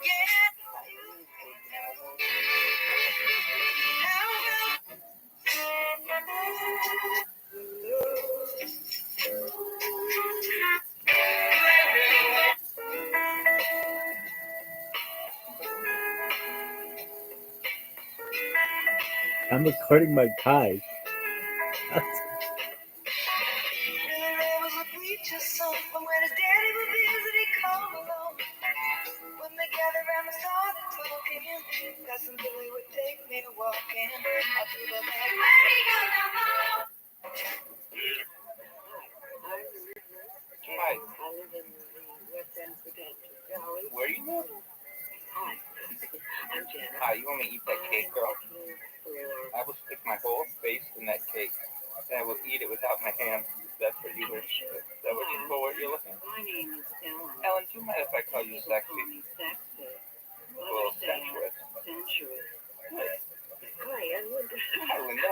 Do you know about Jan Yamamoto and Connie Chung on Sunday? Do you like yellow dishwashing gloves? Or driving my black Porsche with the wind blowing through my hair. You want to start your own religion? With Anita Baker's Rapture of Love. I guess you could say I'm Oreo cookie freak. I have an Oreo cookie jar. Do they make triple shakers? Light click info. I'm down for it. Now let's eat double stuffed ones. They're the best. Welcome, welcome. Look who it is. Hey, Robin. How you doing, Sophia? I'm doing good. I just woke up. Excellent. Glad that you're here. What's new in your neck of the woods? It's been busy all this time of year for, all these family gatherings and work parties and stuff. So I've been busy with all that. Excellent. How have they been?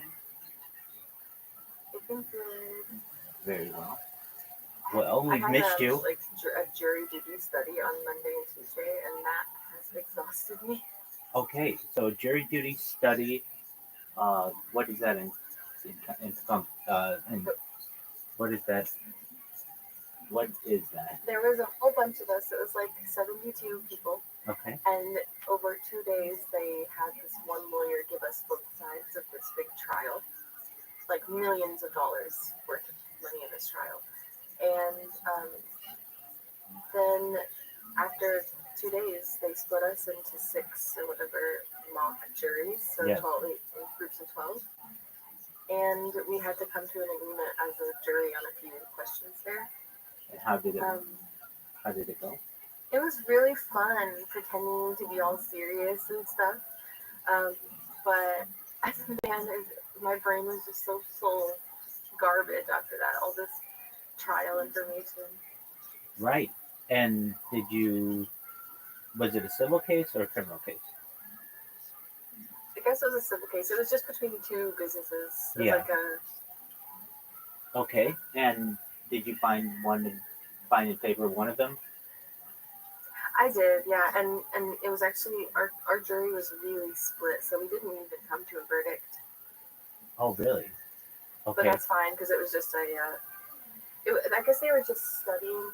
They wanted to see what we remembered, from the trial. So we took notes, but other than that, we weren't allowed to, go back and rehear anything. Very interesting. Now, was this something that you got on the mail, just like a normal jury summons, or? No, I heard about it online. My mom showed it to me. Oh, okay. And it's like a paid study. So that's why I signed up. Very interesting. Yeah. Well, excellent. I can tell you, I've been on a jury, and it's not easy. And No. it is. How many days were you there? That's a good question. I was 18 when I did it.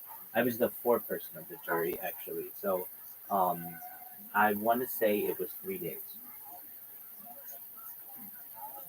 Wow. Yeah, and it was a criminal case, and I recall. I mean, really, what happened was, a guy had a house, and he invited someone over who may or may not have had cocaine in their panties, and they were doing a sting on the guy's house at the same time, and they came in and busted in, and basically they found the guy in his bathroom, like in the middle of flushing, allegedly like flushing a toilet with cocaine going down it.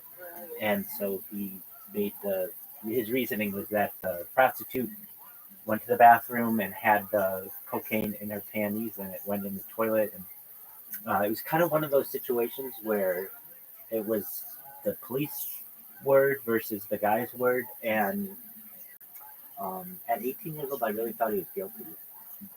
And I think other people thought he was guilty as well. But there were some people who were very adamant that if we had reasonable doubt, and there's reasonable doubt in the fact of that somebody else had said it, and so we found him not guilty. And I remember reading the verdict to him. You know, being 18, he saw this young person probably who he was probably not thinking that we had that much in common, but I certainly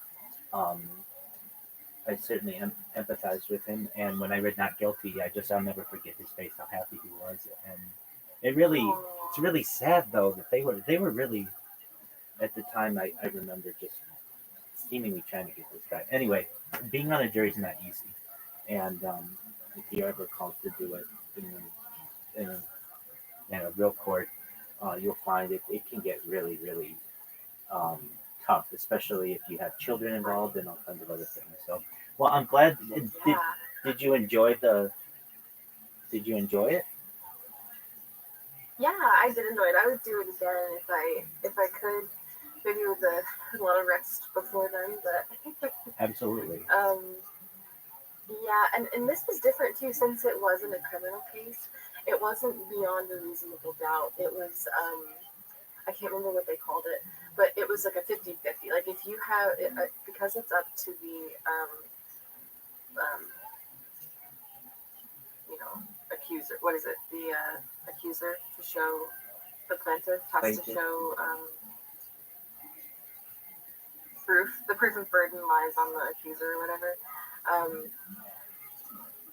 I can't remember what it's called, but as long as you pretty much 50% thought that, the defense might be telling the truth, then you would see in their favor, whatever that's called. And it was between corporations, which is kind of an interesting thing too. Oh man, and it was so exhausting because all it is just two people telling two different sides of the same story, and as if it's the 100% truth, and it's just, who do you believe? That's really stressful. Right. When I was in high school, I also did something very similar to what you did at a law school. And, well, it ended up being at the court where we had civil trials and criminal trials. And you would be like a mock jury, basically. And it's very interesting, the difference of the burden of proof in a criminal trial versus a civil trial. You would think that they'd be the same, but no, they are not. They're quite different. And also, it's interesting, like, I know in one of them, I recall, like, it was like a big insurance company suing someone else. And it was like, one thing they couldn't let the jury know or let us know is that the insurance company's going to pay for this. Like, basically, like, they have very deep pockets, but they don't want you to know that.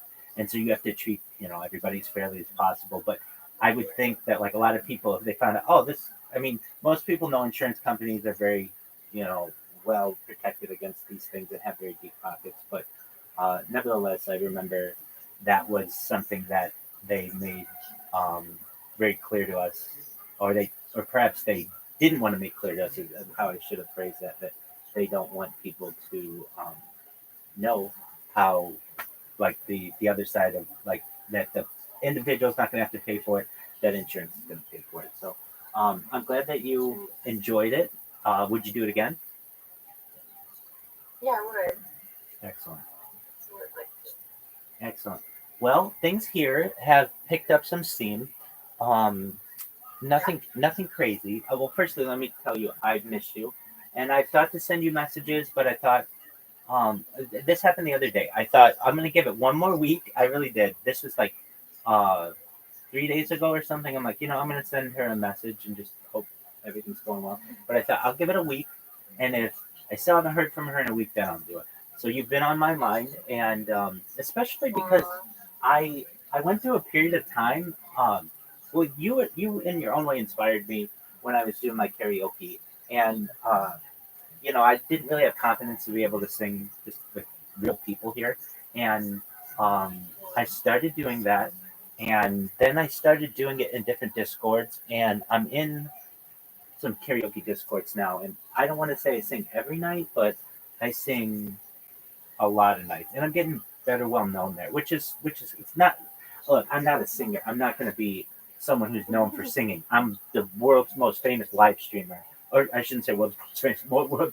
Perhaps one day, but world's foremost live streamer. Yeah, exactly. I have more data than anyone, which is really what I feel is important.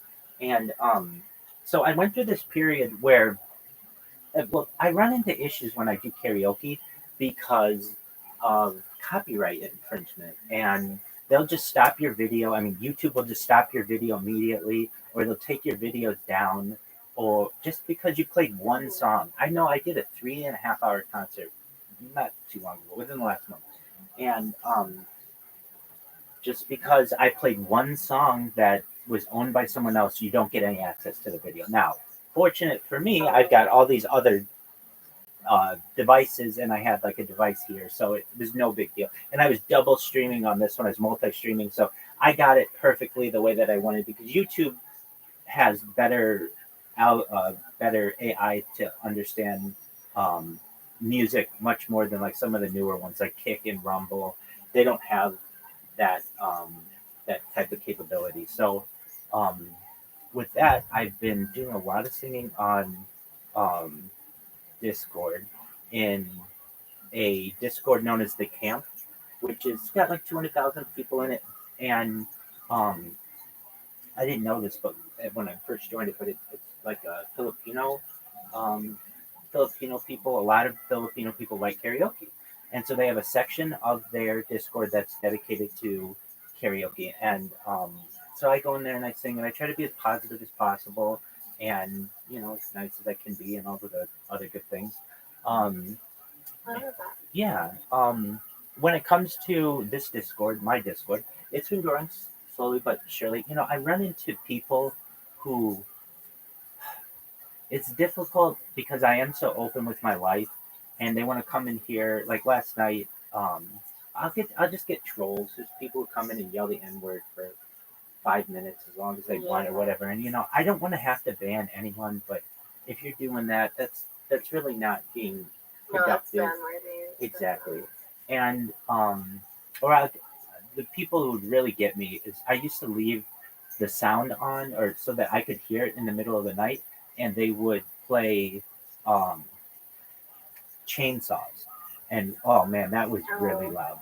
Yeah, so I mean, that people get their kicks out of that, which hey, teach their own. That's fine. And then I get people who it's like a new breed of people, not breed, but like a new kind of like troll who they like to um, call pizzas to your house, or swat you, or like get your car towed. Like all of these, like just I don't. That's just not cool in my book. So while I am out there and people can find me, I do my best to try to avoid those kind of people. Like one guy last night was with another guy, and they were talking about how much they enjoy doing these kinds of things, and I explained to them, look, you're live on YouTube right now. I don't know if you want to be saying these things. And on top of that, I'm telling you from my standpoint, I'm a very positive person. I do my best to be around positive people and keep optimistic trains of thought. And really, you're just being negative. And these are people who you don't know. Basically, you're anonymous, and you're like able to do these things to them, and you get kicks out of it. I just don't think that's cool. And I was able. One of them left after I said that, but the other one stayed for hours afterward, and we talked about futurology and futurism for like several hours. We started watching documentaries, and really, like, I felt like I don't want to say I changed that person by any means, but showed them that look, if you're going to be in here, I want you to add something to the conversation. I don't want you to bring things down. And all these other things. And so I Right. I hope I've met him before, and he's a really nice guy. I just think that he kind of felt that way. So we've got our friend Cannon Torch. We've had some people in here who are more regulars. Cannon Torch comes in quite often. I have another friend of mine from Poland.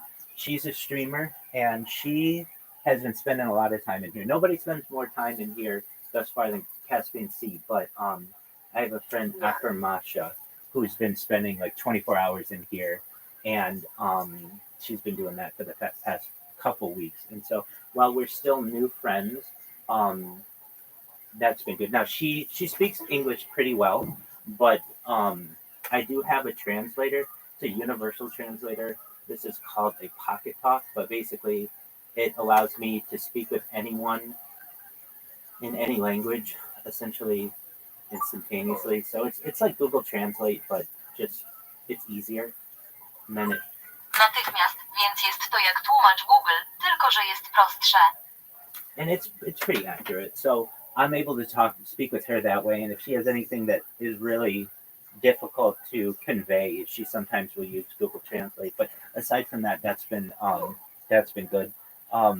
When it comes to Discords, my biggest issue with Discord is I get kicked out of them, and I get kicked out of them for the big reason is advertising bot because I have figured out this way. If you have a bunch of different devices, you can be in multiple discords at once, but I haven't let that get to me. I um so like if they kick me out, I make my appeal and I explain I'm not a bot, I'm literally on camera, you can talk to me whenever you want, etc. Yeah, you're not a bot. Exactly. But nevertheless, they'll look at my profile and they'll see I have just tons of links, and it's like, well, Right. Discord lets me do that, so blame Discord, don't blame me. Hey, you're allowed to promote your own social media. Exactly. Well, you would think, but some consider it self promotion, others consider advertising. In my opinion, it's like hate. Don't hate the player, hate the game. If you don't like what I'm doing, then complain to Discord the fact that they allow you to put all these links. Don't hate me for utilizing them. And Right. I would say that it's hit and miss with some of these. Now I get people who are so mean to me, and when I say so mean, like just they'll use every cuss word at me and just whatever. Like I'll just be like, I'll go be above and beyond, try to be nice. I'll go into a Discord server and I'll be like, I hope everybody has a really good day today, and people are just like, kill yourself, or Yeah, you're really nice. thank you, I I appreciate that. don't know why they think that you're a bot.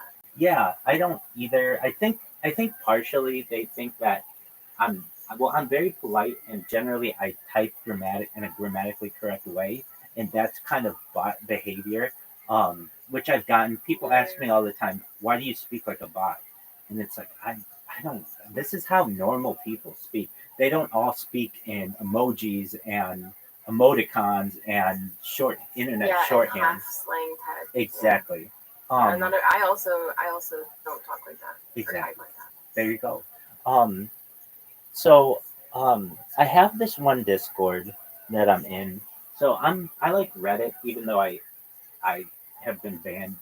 Not for anything really bad. I think like I'll get banned on Reddit because I'll create a post and I'll get excited about my post and I'll cross post it all over Reddit and I'll get banned for that. It's like, okay, I mean there's nothing wrong, like because you look like a bot again. Yeah, exactly. And so I but there's this one Discord that I've been trying to be in for like almost 3 years now, and they're always really mean to me.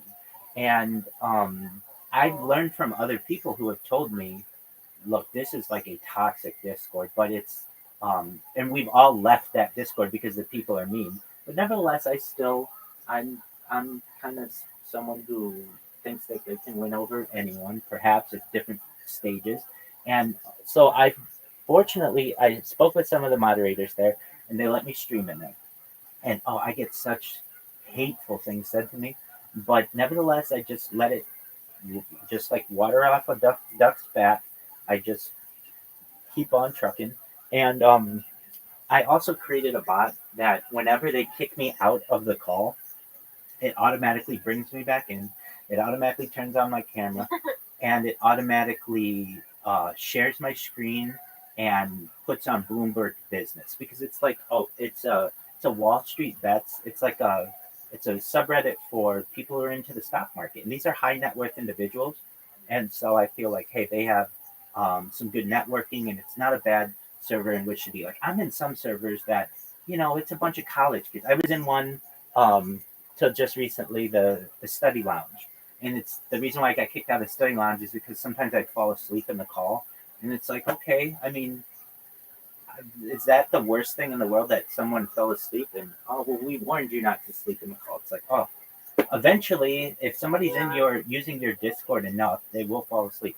But those individuals are like 18 to 23-year-old students who are very focused on their finals. They don't care about promoting anybody else. But Wall Street bets are guys who like take risks and know that data is important. And so I've just kind of been posted up there. And I was doing something. I was singing concerts in another Discord in the camp every night. Well, I should say every night, but it's I've had to go by Philippines time, so I know that they're like 16 hours ahead of me, and so usually about this time is when they have more and more people in this karaoke call, and so I've been utilizing. I don't want to say utilizing, but like making friends there. But and the more and more people I get in here, the better. I mean, especially the more people who tell their friends to do all these other things.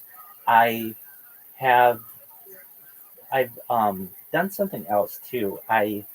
Um I kind of I would say like unified all of my streams to some extent. So if you I'll just show you what happened. If you type in Rabbi, well, here's the thing that hurts me more than anything is I'm essentially shadow banned on YouTube. It's not anything that I've done wrong necessarily, but it's just there are some things that are more popular than I am when it comes to when you type my name. Actually, though, I show up first. Finally, I'm finally starting to make some moves. Go ahead. When I type in Rabbi space, and this is on a YouTube that I haven't searched your name before. Rabbi space R-O. The first option and the second option are Rabbi Rothschild and Rabbi Rothschild Live. Yes, because so many people have had to work on other ways to be able to find me because there are other videos that show up before mine. I mean, I've had many different YouTube accounts and they get banned for whatever reason. And they're really, I think, innocent reasons. Like, I will just have the radio on and they'll have bumper music and the bumper music will give me a copyright strike. Or I'll be watching Joe Rogan and he'll say something about like anything medical related and I'll get a medical strike. It's like stuff that I'm not even doing that I don't really even know how to prevent. I've gotten every kind of strike I think possible. I've got spam strikes. I've got medical misinformation strikes. I mean, I don't purport to be a doctor and I don't give medical advice to people, but nevertheless, because Joe Rogan said it or he had a guest on that said I'll get a strike because of that. But I kind of just started to break through, and so I've got this. If you type in Rabbi Rothschild in YouTube and you filter by live, that's the key, is filtering by live. And I even have that in my profile, my main profile. You'll see I've got 1 live here, 2 lives here, 3 lives here, 4 lives here, 5 lives here, 6 lives here, 7 lives here, 8 lives here, 9 lives here, 10 lives here. Nobody else on earth has 10 simultaneous YouTube streams going. It's unheard of. No one has more than one. So when people start to see that, they're like, what is this? And so I can tell on the amount of people who are watching my streams is going up a lot more than it did once I've unified all of these. And that's very positive for me because I know in the end that my bread and butter, so to speak, is YouTube. And that's where people are going to watch me for the long term. That's where I have the most amount of content. So I think that's very good. But Rabbi, go ahead. your YouTube username. I know what you're gonna say. Yeah, I know. Well, so I got very frustrated. I got very frustrated because they keep taking down my like, you know, I had Viral Rabbi and Rabbi Rothschild and Rabbi Rothschild 1 and Rabbi Rothschild 007, and they kept taking them down. And I wanted one that was just bonkers. So yeah, Rabbi Rothschild eats pussy. That's probably the one you're referencing. And you know, it did exactly what I wanted it to That's do. so unserious. Exactly. But when you see what I've been through, I mean, firstly, it's true, but secondly, it's I would say memorable. It's like, okay, wait, what is this? Who is this? Why would how are you even allowed to have that as a name?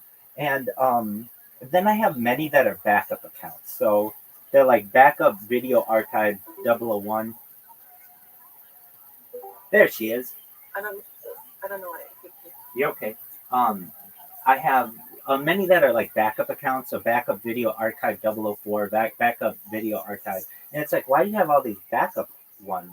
And it's if they ever go after all my Rabbi Rothschild accounts and just, I don't know, the people at Google are just like, just get rid of everything Rabbi Rothschild related.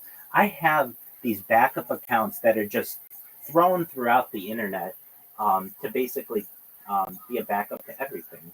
And I even have like, have you seen my ceiling cam? I have a ceiling cam. I haven't seen your ceiling here. I have a ceiling cam, so you can watch me from above.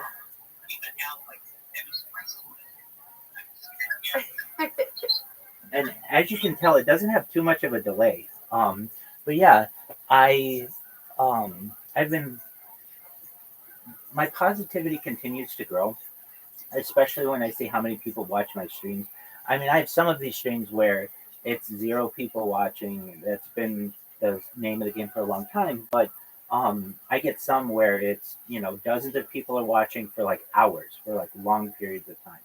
And that's definitely very positive to me. So what was I doing today? Well, I've been up all night. My days and nights are pretty mixed. But I love television, like especially like I don't know, I love all television actually, but I love also television theme songs, and so I was just doing commentary on television theme songs, and I I was I was thinking I might sing some because some are more fun than others, um, and I mean I'm trying to think of what else I've been doing that. I mean, it hasn't been that long since we've seen each other. Um, I mean, I deal with a lot of technical issues, but overall, I've been able to work through those, and I think you can tell I'm in positive spirits and quite happy with the growth that we've seen, even though it hasn't been extremely large. Um, it's improving, and then I get these random bursts of people who come in here, and that's always entertaining to me. So I'll get like 4, 5, 6, 7 people who come in, they tell their friends, etc., etc. And in some interesting places, Australia is a big place for people to be fans of mine.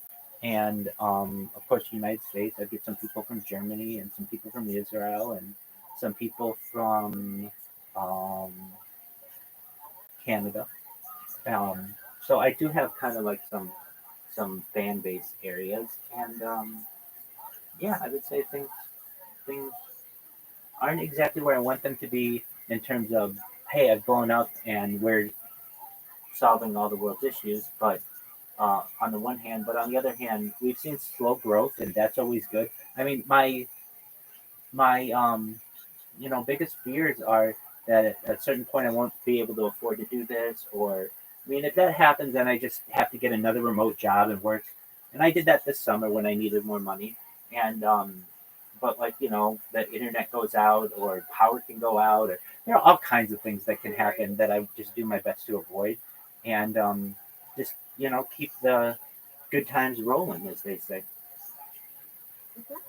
So yeah, that's what's new in my I neck of the definitely don't want to see you go anywhere. I don't want to go anywhere either.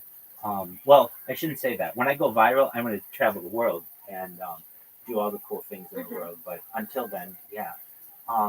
So what's new in your neck of the woods aside from um, the jury things? Are things good at work? Things good in your personal life?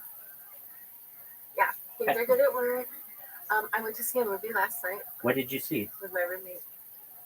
We saw Wicked. How which is a was it? musical. It was really good. That's the first musical I ever remember seeing. It was with my mom, live on stage, obviously, and it was incredible. And so I'm really happy I got to go see the movie. Excellent, excellent. That's amazing. I've only heard good things, so that's good. Did Ariana Grande do well? Did Ariana Grande do well? Yeah, I think she really did it, and I think she deserved that role because she's always wanted to take a number. Excellent. Um, Are you a Wizard of Oz fan? Oh, go ahead. Yeah, I guess so. You were saying today you're making. Today I'm making a loaf of bread for a Christmas party that I'm going to, my aunt's Christmas party. Very fun. What kind of bread? It's going to be milk and honey bread. Oh, beautiful. Well, that sounds delicious. You might appreciate this. I call my milk and honey bread Jerusalem bread. Beautiful. I do appreciate that.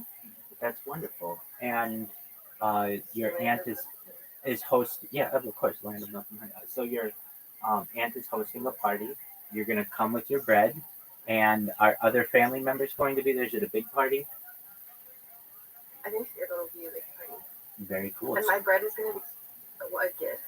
Okay, so it's not for people to eat there. It's a gift for your aunt. No, yeah, I got some strawberry jam, and I also have blueberry jam. So I was gonna, have a loaf of bread, wrapped up all cute, and a little jam thing with maybe some whipped butter inside or something. I just thought it would be cute. We did this thing where everybody brings a gift, and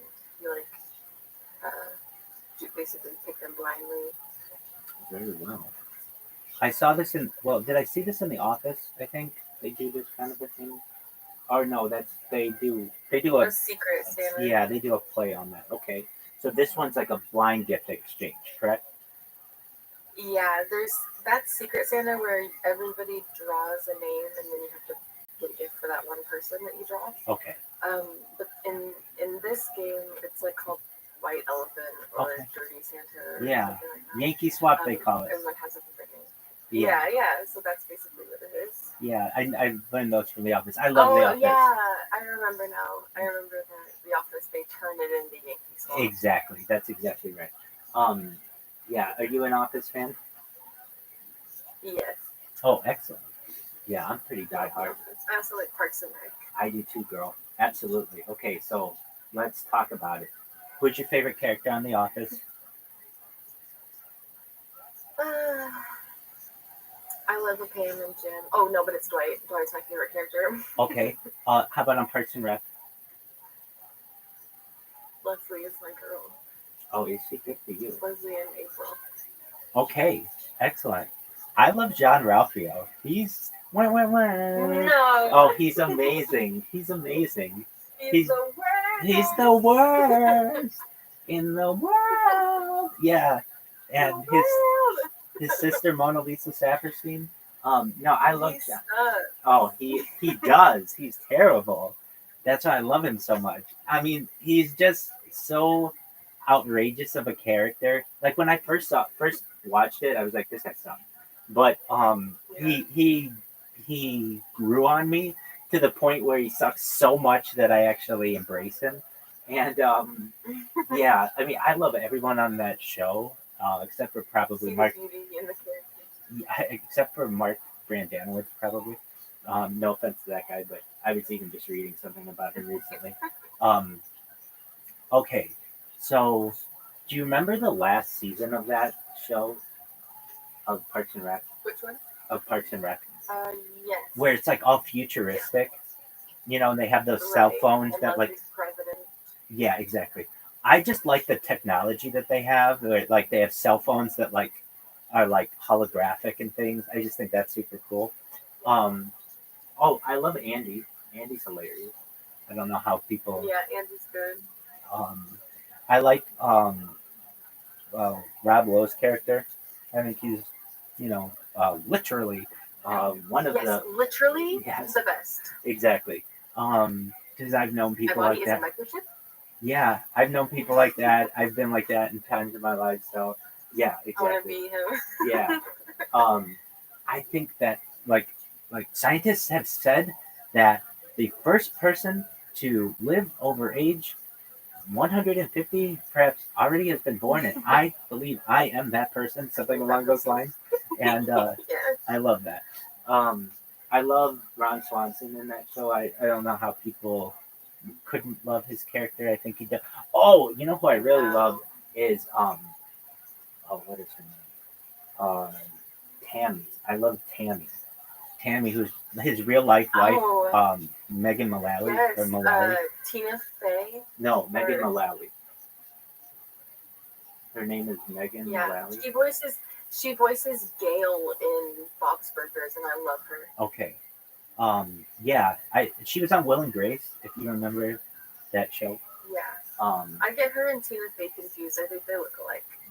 very easy to do. Yeah, and plus Tina Fey was on 30 Rock, which is like a similar around the same time with The Office and everything. Okay, True. this is a big question amongst like pretty diehard Parks and Rec people. Do you like season 1? Yeah. I do think too. so. I do too. But there are some I think people. it's charming. I do too. There are people who I've heard say start on season 2. I'm like, why would you do that? Start at the beginning. Yeah. Okay, I would say those are probably the Office people That who could be. don't expect Parks and Rec to be so cartoony, which is part of the charm. Right. It absolutely It's not as is. serious as The Office. That's correct.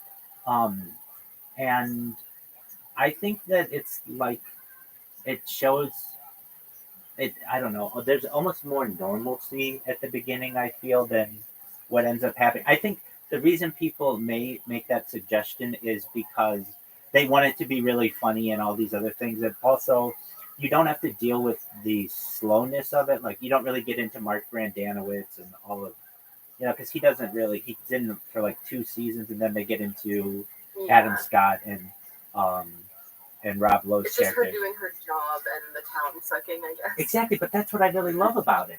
Where like I mean, like the first episode, the first episode, and the pit and all of that. Like you wouldn't even know about the pit.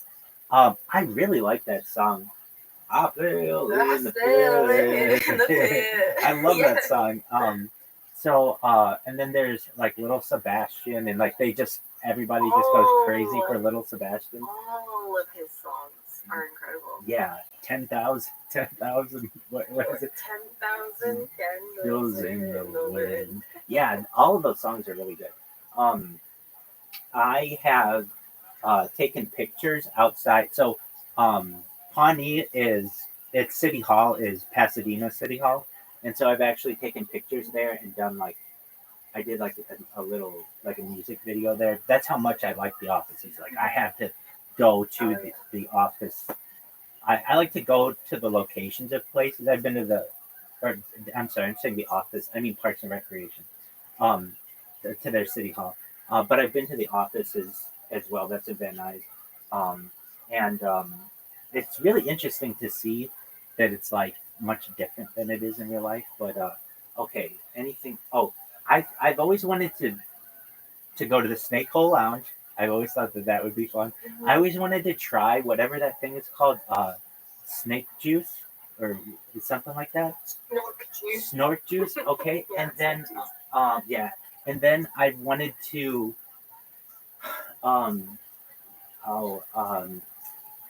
what do they call it? 720, their company, what's it called? Oh yeah. That one where they have that like big warehouse and they're like playing basketball and they just have people doing. I always wanted to work there. Yeah, and I really like that show. I'm trying to think. There are in any show. I was just talking about it with the Cosby Show. Not to get into that, but that every show has a certain point where either they jump the shark, if you're familiar with that term, where they do something that's just ludicrous that would never happen, or they're always trying to get new viewers, and so something strange happens. And at least in Parks and Recreation, I think they do a pretty good job of holding it together, especially when Chris Pratt had to do, like, he was doing movies and things. That's what ruins a lot of these shows. It happened with Ed Helms and The Office, where things go kind of crazy. But oh, I love Right, and they had to make up for the fact that Andy suddenly got ripped. Yeah, exactly. And they're just like walking up the stairs one day, and like I think it's like the first season of him after having done Guardians of the Galaxy, and they're just like, I think they play it off really well, so that it's not like it's not like a huge deal, and it's not like, why aren't you hanging out with Chris Traeger's character? Like, you guys are both really in shape now. Wouldn't you be one to do? They don't go into that. I've always liked the way that Andy and April get married. I just always thought that was so cool. That, like, it's just like a house party that they were just like, hey, let's get married, man. And, I've always liked that. I love the song they play, which is April by like Simon Garfunkel. What else do I love about that show? I love the town. The people in the town are just, and then they have the rivalry with Eagleton, and all the Eagleton people are all like, super professional and everything, and like how hoity-toity, yeah, exactly. How Eagleton, like, they'll just have like interesting things about the city. They're like, oh, Eagleton, you mean don't they give every person their HBO? Like, for these like premium things for just living in the city. Aren't they built on a natural spring, so their hair is just naturally shiny and beautiful? Exactly. So yeah, I love those aspects of it. And I've heard, well, this didn't ever happen, but because they had, I think Greg Daniels is the creator of both of them. There was a thought that one day they would have sent a Dunder Mifflin printer to the Parks and Recreation set, so that it would have been like a crossover to some extent, but they never did that. Yeah. Which I still kind of think of them in the same kind of universe because they share so many different things. But then I guess Karen Filippelli and Rashida Jones's characters in both, so that doesn't necessarily work that well. I think it's interesting that she dates so many different people, in that she dates Brandanowitz, she dates at times like Traeger, Andy. Oh yeah, of course, Andy. She dates Chris Traeger. That's three. She dates. You can't count how many guys she dates in Parks and Rec, because she literally goes through a dating phase. That's where right. She's like a cowgirl now, and now she's into jeans. That's right. And I'm fine with that. But it's hard to keep up with a character who's dating like a ton of people, and not many other people are dating that much. She also dates what's Aziz Ansari's name in that show? Tom Haverford. Perfect. Good job, girl. She dates him, and she. Yeah, she does. Oh, and they kind of hit it off. Yeah, which is weird. And then they hate each other. And then yeah, exactly. I love how he's so metrosexual, and she like is going in his apartment, and she's like, look, like matching everything, like oh, I forget, like what. That's the only reason she wanted to date him was for his furniture. Exactly. But I still think that's a cute little thing about it. I'm trying to think if she dates anybody else. I think that's it, but that's like all the main guy characters basically, which is kind of unique for her show. And but I do like her character. She's like pretty grounded. I absolutely love that scene where Andy, in the first season, where he's singing Litz, My Own Worst Enemy, and they're playing Guitar Hero, and April's there, and they're just like, I just love that scene. And I think at least his musically, he does really well. And then all the names of his band. So you've got There's like Three skin, Three formerly Skin, foreskin. formerly foreskin, just the tip. There's mouse rat, Mouse rat, mouse. Yeah, they do all kinds rat of things. mouth, Yeah, exactly. I love all that. Okay, mouse rat again. exactly. And then the show kind of runs away from itself, where she becomes president, which is cool, and I, I think it's important that Yeah. those things are seen, but it's almost like, well, I get that she's like obsessed with some. I like that they work real. There would have been fun if we didn't get to see her become president. Yes, though. exactly. Because it's like it just felt too forced, in my opinion. It's just like, if she's president, why not continue the series? I want to see what all that's like, but they don't really go into that. But yeah, I think overall it's just a phenomenal show, and I'm in the Parks and Rec subreddit, as with the Office ones, just like super diehard fans. I love all that stuff. Oh, oh, and then well, let's see if I even get his name. Jim O'Hare is his real name, but uh, they always get his name wrong.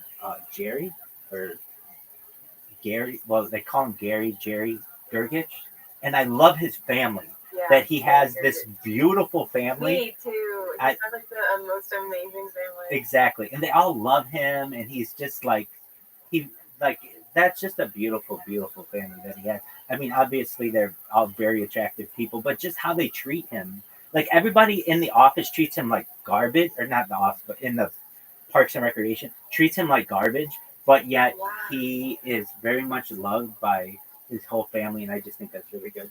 And then they make this joke that's absolutely hilarious, where that doctor, after doing like prostate exams or something, is like, "That is the largest penis I've ever seen." And they're like, "Oh, that's yes." And so he has that going for him, and he's just the most blessed man on the planet, and he just doesn't care when people treat him like shit at work, because he's like, haha, they don't even know. Exactly. I'm rich in other ways. Exactly, and I love that element of the show, that it shows that like he doesn't let it get to him and all the other things. So okay, there's Parks and Rec, which is an amazing show. Now there's The Office, the OG. Well, firstly, did you watch the British Office? No. Okay, have you ever seen it? I've maybe watched like a few clips of it. Okay, it is. I only watched the American version. Okay, it is very interesting that many of the jokes and the bits in the American Office are word for word from the British Office. Some things are, and I like the British Office version. I used to not, but I watched the regular Office version. I mean, it got to like times in my life where when it was on DVD, I would just watch it all the time. Or streaming, I would just literally just constantly in the background as background noises. I know a lot of people do. So once I'd seen it so many times, I would go back and watch the British version. And the British version is more serious, and there's something cool about that, I think. And I don't know, for anyone who's worked in an office, all of the little things, all of the little nuances that they get are amazing. Have you ever listened to the Office Ladies podcast? Yes, I used to listen to that while I mow. Okay, perfect. Excellent. So you're familiar. It's an excellent podcast, and then you get a lot of the inside stuff. So I won't be teaching you very much of anything if you know all about that. Okay, so The Office. It's like, in my opinion, you know how there's like Hulu and Netflix and Peacock and all of, Paramount and all of these? In my opinion, I think that NBC should make The Office available on Peacock for free. You could just watch them all at any time, because so many people connect with them and just watch them all the time. It's almost like it becomes like part of people's lives, and they go on they'll go to they'll go to. I mean, I visited the places where they shot the show and all kinds of other things, and people just connect to that show, unlike some other shows that I see. I mean, there are major fans of some shows, but that one in particular, and it could be perhaps just that I saw it as an adult, and I known about, or I should say, like I've been able to connect with the, like I grew up with it basically. Um, okay, so Yeah. do you know the seasons? What's your favorite season? What's your least favorite season? Oh, I don't even know. I've watched it through so many times, but I Okay. never pay attention because I just binge it every time. Totally understand. Okay, so when I say that, I hate season 8 with Robert California. I don't like that season. What Yeah, What are your thoughts on Robert California? I don't like him, Yeah, but I do kind of enjoy his character a little bit in a sick way. he's really, really creepy to me, and I He don't. is, yeah, but he reminds me of people I've met. Okay, if you met like neurotic people like that, or I don't mean to label them like that, but I just Like doing public theater. I'm thinking of a very specific man too Okay. that he reminds me of, okay. and it's just some dude that I met. Okay. So with that said, I love the first 5 episodes. That's season 1, where it's really like an office, like more so than it gets later on. Um, I mean, where they're like talking about sales, and I think that it's really interesting when There's they, awkward moments. yeah, Silence. exactly. And like just even from the first episode, um, like I said previously, some of the skits are word for word the same that they are in the British Office, but it's just the way that the actors portray these characters. It really, you connect with them, and I very much enjoyed it.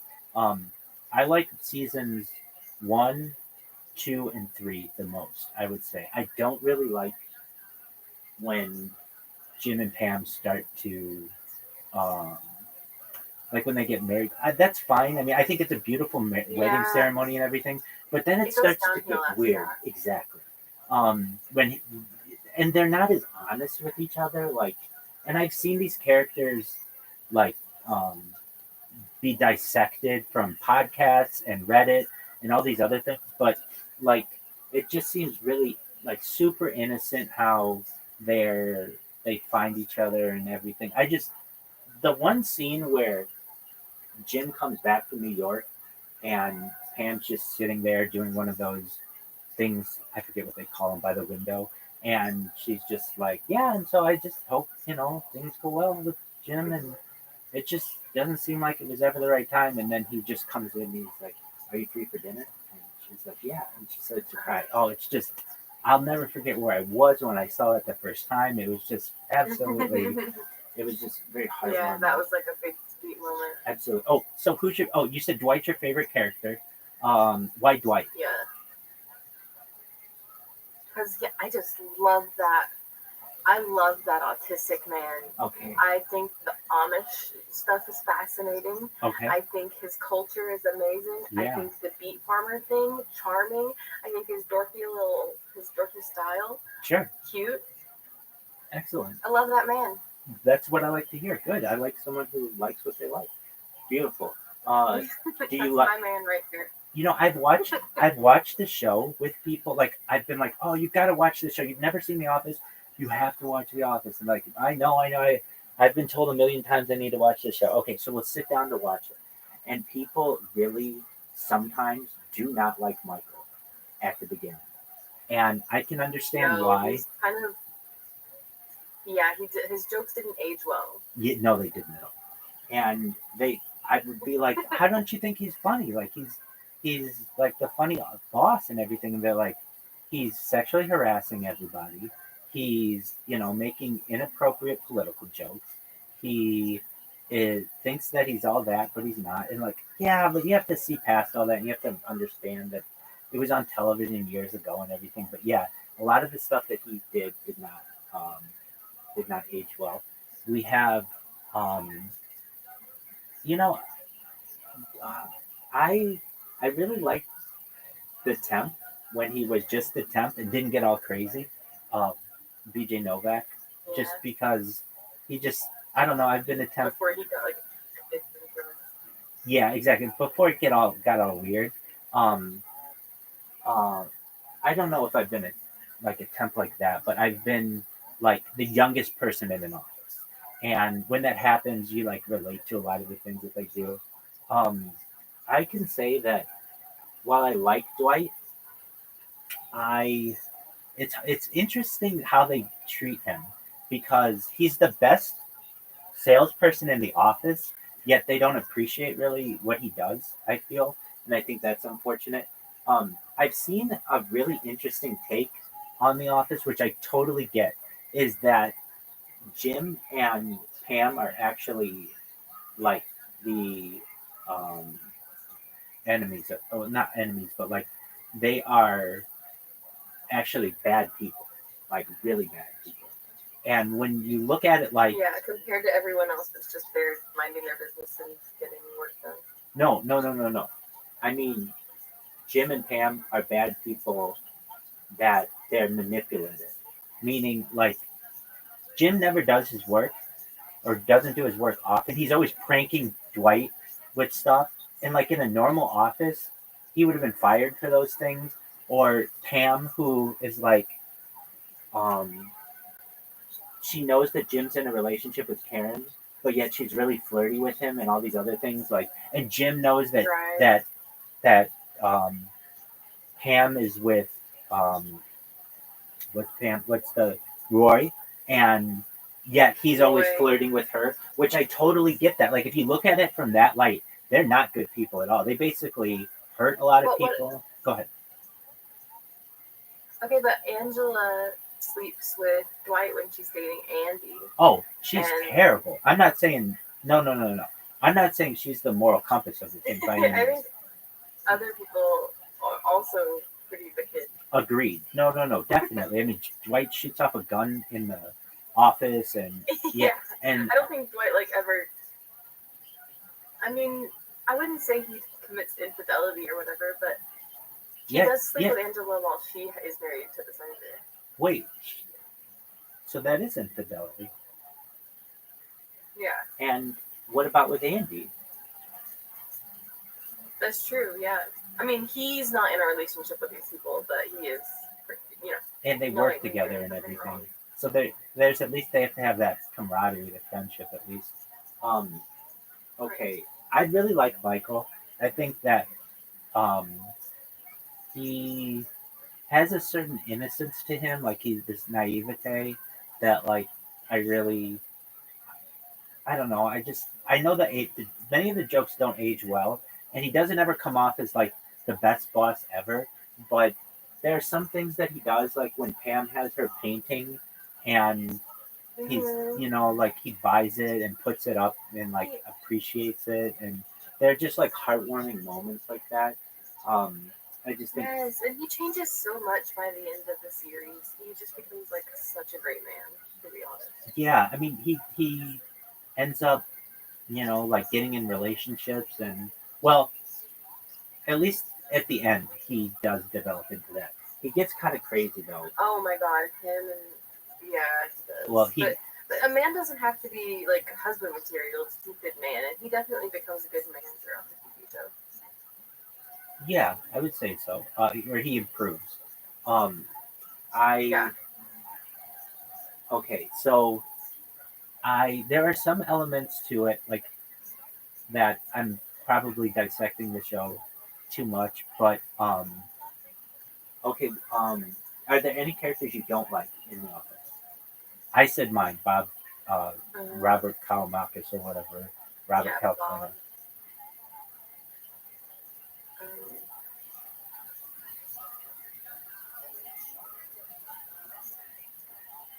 I can't think of any. Okay, so you like everybody in the show, generally. Okay. Unless I'm just forgetting. I think that Ed Helms or Andy Bernard is extremely talented to do all the music that he does and singing and all that. I love that. Theater kid. Yeah. Oh, I love Mindy Kaling. I think and her character, the changes. Yeah. Oh, I hate who's the guy who Todd Packer. Okay, so I could watch just Todd Packer. I could watch an entire series just on What the Todd Packer. hell? Right. It's the John Ralphio kind of part of me that's like, Yeah. that I this just guy's a huge sexual he does harasser. this. Yeah, he does this this nasty looking face when he like does his little thing, and I'm like, ugh, I hate this man. I completely understand how you could feel that way. I think Jan is extremely good looking and always have. I think it's funny that they had to play Pam down because she's a very pretty lady as well. Um, I I really like. I think a lot of people do. What's his David Wallace, like being kind of like the. But and then he gets all messed up with "Suck It" and everything, and then comes back and saves everybody. Yeah. Do you have a favorite episode? I don't know. I don't know. It would definitely have to be a Dwight episode. Okay. But I like. I don't know if I have a favorite episode, but there are some that stick out to me that I really like. One that I really like is the Michael Scott Paper Company. I love that episode. If you recall, it's not that realistic, which normally I like the realism of it, but it's just it's funny to me when like they I there's actually some like brilliance in the show, absolute brilliance, which is from that I forget his name. He's since passed, but the man who works at the call center with Michael, and they talk yeah. they talk about his name is like Vikram. Vikram, that's his name. Yeah, And Vikram. Vikram has this saying that is like brilliant to me, which is confidence. It's the food of the wise and the liquor of the fool. I've just always loved that saying that he has. And I love the fact that like like when they go and pick up Ryan, he's like working at a bowling alley and like Pam is just like, what did I get myself into? But then you see the development of her character where she goes from like receptionist to office manager and all those other things. Um, I like the basketball episode, if you remember that one. I love when they play sports or they Yeah. sing or something. I love some of the intros that they do where they do that like no no no no no no no no no no no no. Mhm. I love that. Exactly. Um I love oh man, I could watch that show. Actually I could watch seasons 1 through 7 on repeat. Season 8 to me Yeah. kind of fell on its face. And then season 9, I've never been a huge fan of because I feel like we missed out on. There was supposed to be a show called The Farm that was supposed to be like a branch off of that, and we never saw that. And I would have liked to see that with Dwight. Though then he gets his own like family or like you know how it kind of gets into a different show where he gets this like really beautiful girlfriend or whatever or that lady who's working on a farm and then and then all of a sudden he has a random brother and sister which are like one's a marijuana farmer and the other has like a son the sister has a son. Do you know what I'm referencing? No. Okay, that's fine. It's the last season, so I understand why a lot of people don't watch it. But it was supposed to be its own show called The Farm, and that was like testing of it, and it just didn't ever work out really well. But I would have liked to see branch offs of The Office because we never did. And then I also would have really liked to watch one starring Craig Robinson called The Warehouse. I would have thought that that would have been a really good show of just what life is like in a warehouse. I wasn't a huge fan of Val and um, um, what is his name? His last name is Daryl. I didn't like some of the things that happened there, but I did just think that the warehouse was just kind of like a fun place that they were doing some interesting stuff. And usually with shows or in many shows they do have um, shows that branch off and have their own thing, but The Office kind of became its own closed thing. But I could watch seasons 1 through 7 all day, and I'd watch any episode. Oh, okay. So there's at least popularly, people have these cringe episodes. What are your thoughts on Scott's Tots? Oh yeah, that's so cringe. Okay, I don't think it's that bad. I hate that. Okay, what do you think of the dinner party? Him having to tell the class and all that. I The know. dinner party, I like it. I do too. But people call that one cringe, and I don't think that one's that bad at all. That's It's one. because it's hard to watch that kind of confrontation. Yes, I think so. I think that the episode, the dinner episode, is one of my favorite ones. Where, I mean, I don't dislike it more than any other episode, but there are like fans who, if you ever look, they, at least in like forums and stuff for The Office, I know I'm a super fan. They will be like, oh, anything but the dinner party or anything but Scott's Tots. And it's like, my thing is anything but season 8. Robert California. And one of the reasons why I really didn't like Robert California is like he's creepy, but also it's just that's not how an organization would work. Where the CEO would come in and put like CEOs have like an overarching knowledge of a company, but they don't go into individual branches and they don't like live in like small town Pennsylvania. It just wasn't very realistic to me. And then this guy was supposed to have all this money, and then at the end you find out that he's none of those things. It's one of those things that okay.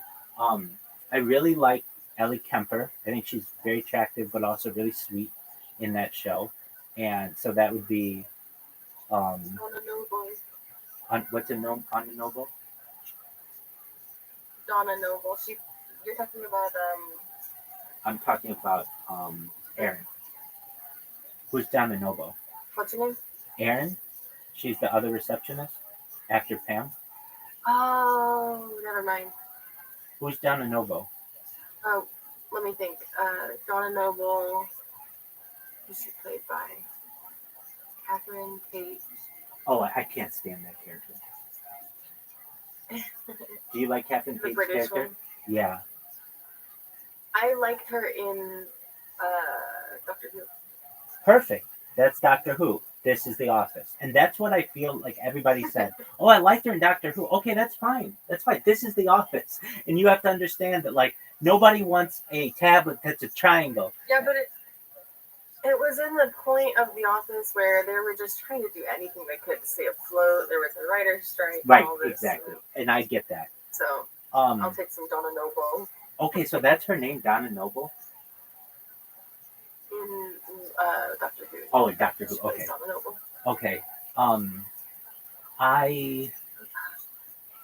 You know who people disagree on this character, but I thought he was hilarious, and I'm like probably in the minority here, but I love D'Angelo Vickers. I love Will Ferrell on it, and there's some Me people. too. Oh, did you? I thought so too. Excellent. He's just Michael.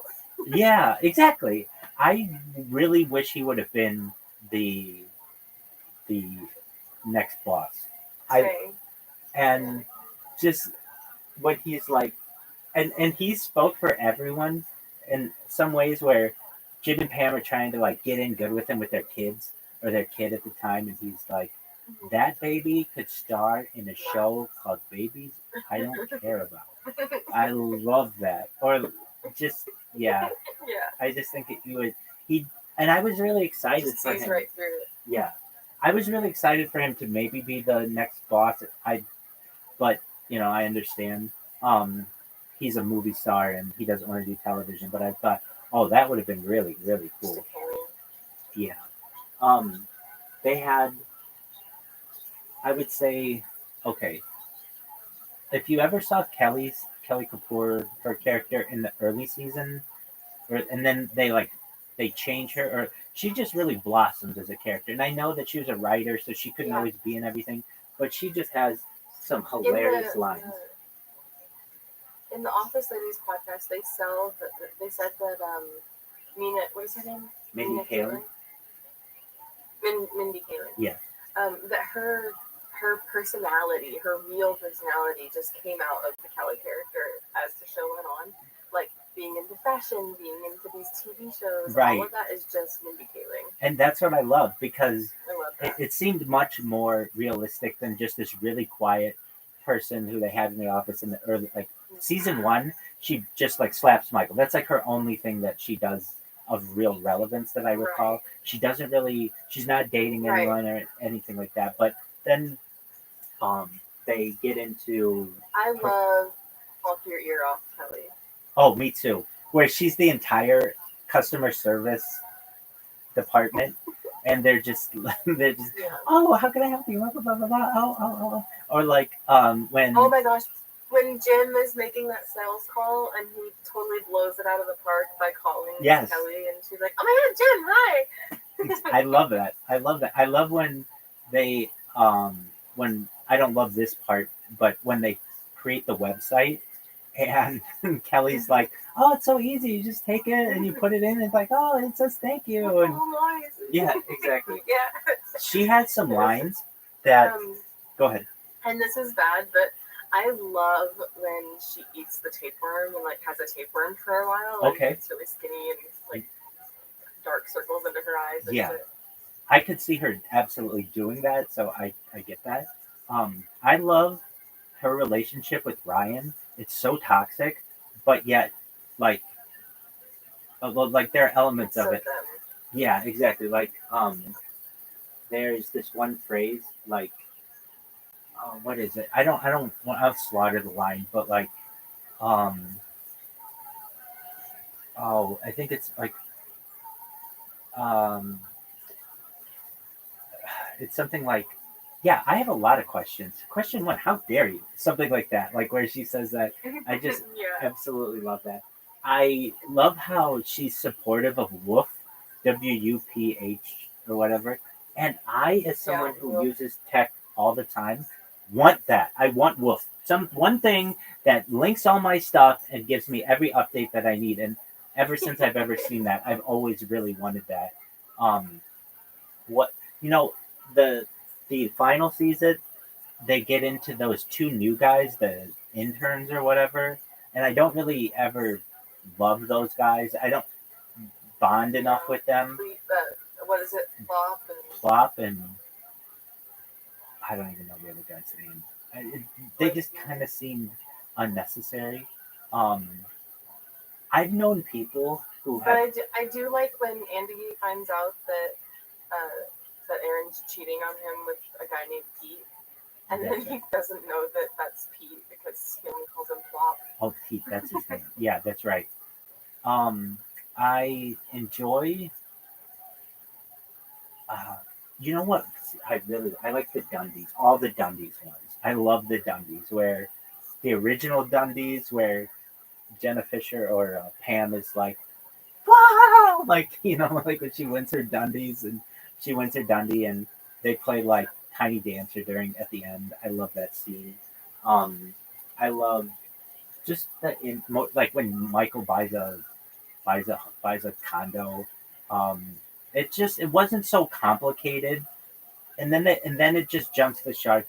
Okay, so for whatever I say about season 8, season 9 people dislike perhaps even more because, and I've heard that, I don't know if this is true, but the writers really were not happy with Ed Helms doing another The Hangover 2 or whatever, and so they wrote just a bonkers character for him, and made him disappear. Yeah, they made him disappear. He's on a boat, and also his has this weird relationship with Aaron that I don't really ever buy. Like, I would have really liked them to be like a real couple. Like, I could have seen them work together as a real couple, but I want to see them not get all crazy. And he starts to date that lady from like Bryn Mawr, that other girl or whatever, and Ed Helms does, and then he has to break up with her at her, like, with all her friends there. Oh yeah, it's just at her friend's bachelorette. That's what it was. Yeah, it's just weird. And I know that they had to write it in certain ways, but I don't know. I just think that. With that. Go ahead. With put that on the cringe list. Yes, I agree. That him having to break up with her. And that is on the cringe list of like the, as they say, the cringiest episodes. I don't know, as a writer, I just think And then they go back to say right. kissed or Yeah, exactly, which is weird. And it's all in like a road trip to Florida. I can't stand, actually. I don't like the Florida episodes at all.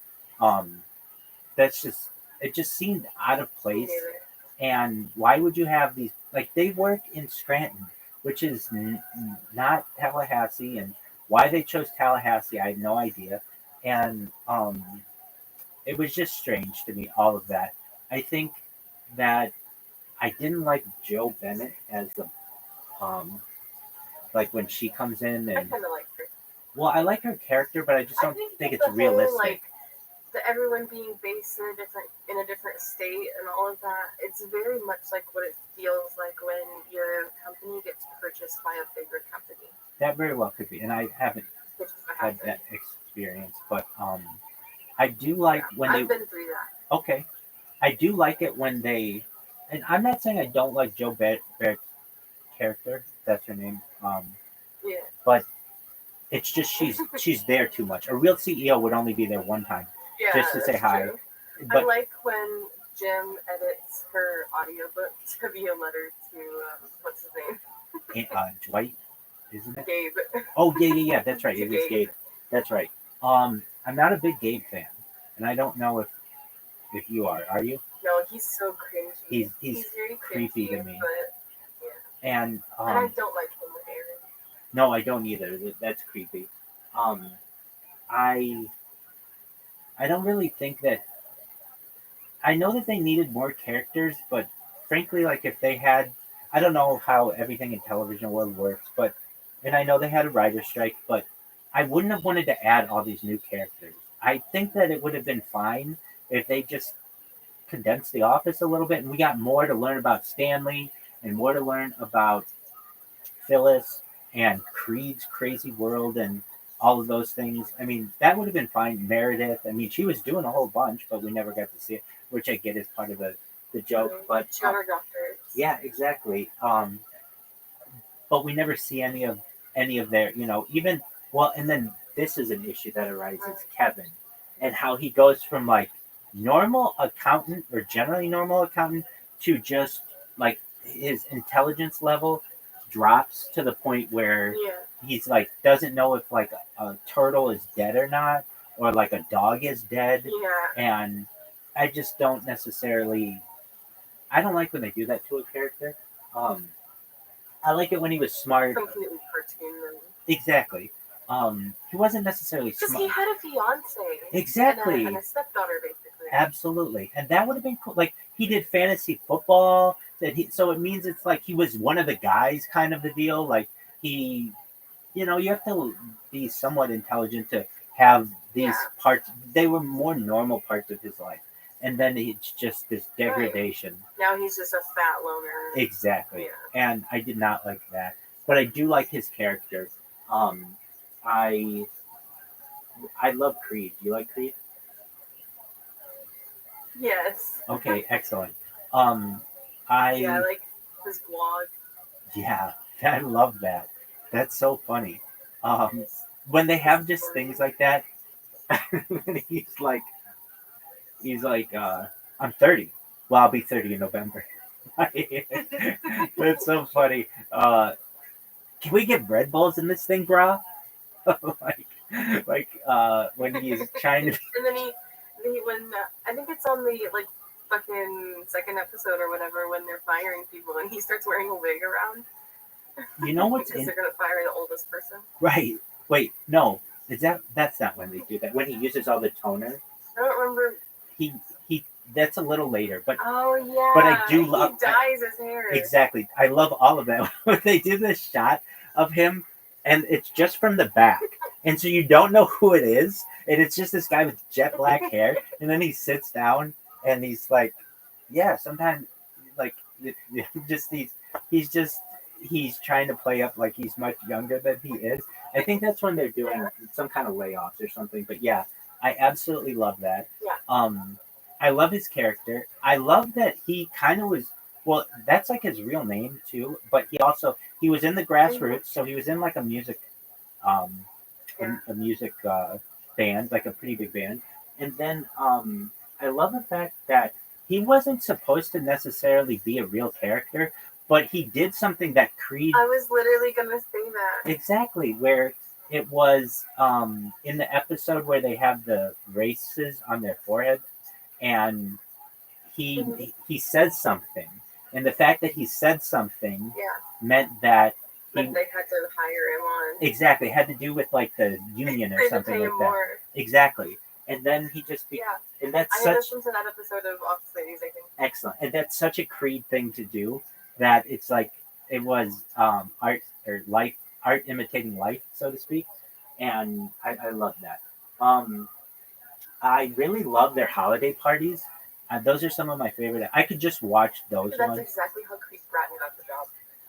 Yeah, exactly. I love. There are some lines that just make me laugh every time when Michael's buying vodka for the party, and he's like, uh, "So you think this is enough for 17 people?" And they're like, "Yeah, 14 bottles of vodka. Yeah, that'll do it." And then they just have this just amazing party. Um, I I love that show so much that I mean, like I've been to the.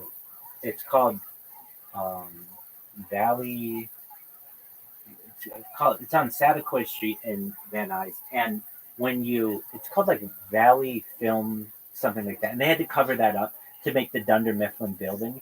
But I mean, like if you remember in the fire, Dwight's kicking the handicap sign on the wall. Like I did all of that. I did everything that you could do outside on camera. I did my best to. It's not that big. You would be shocked in real life to be like, this is it. Like it's so small. Um, I loved everything about that show.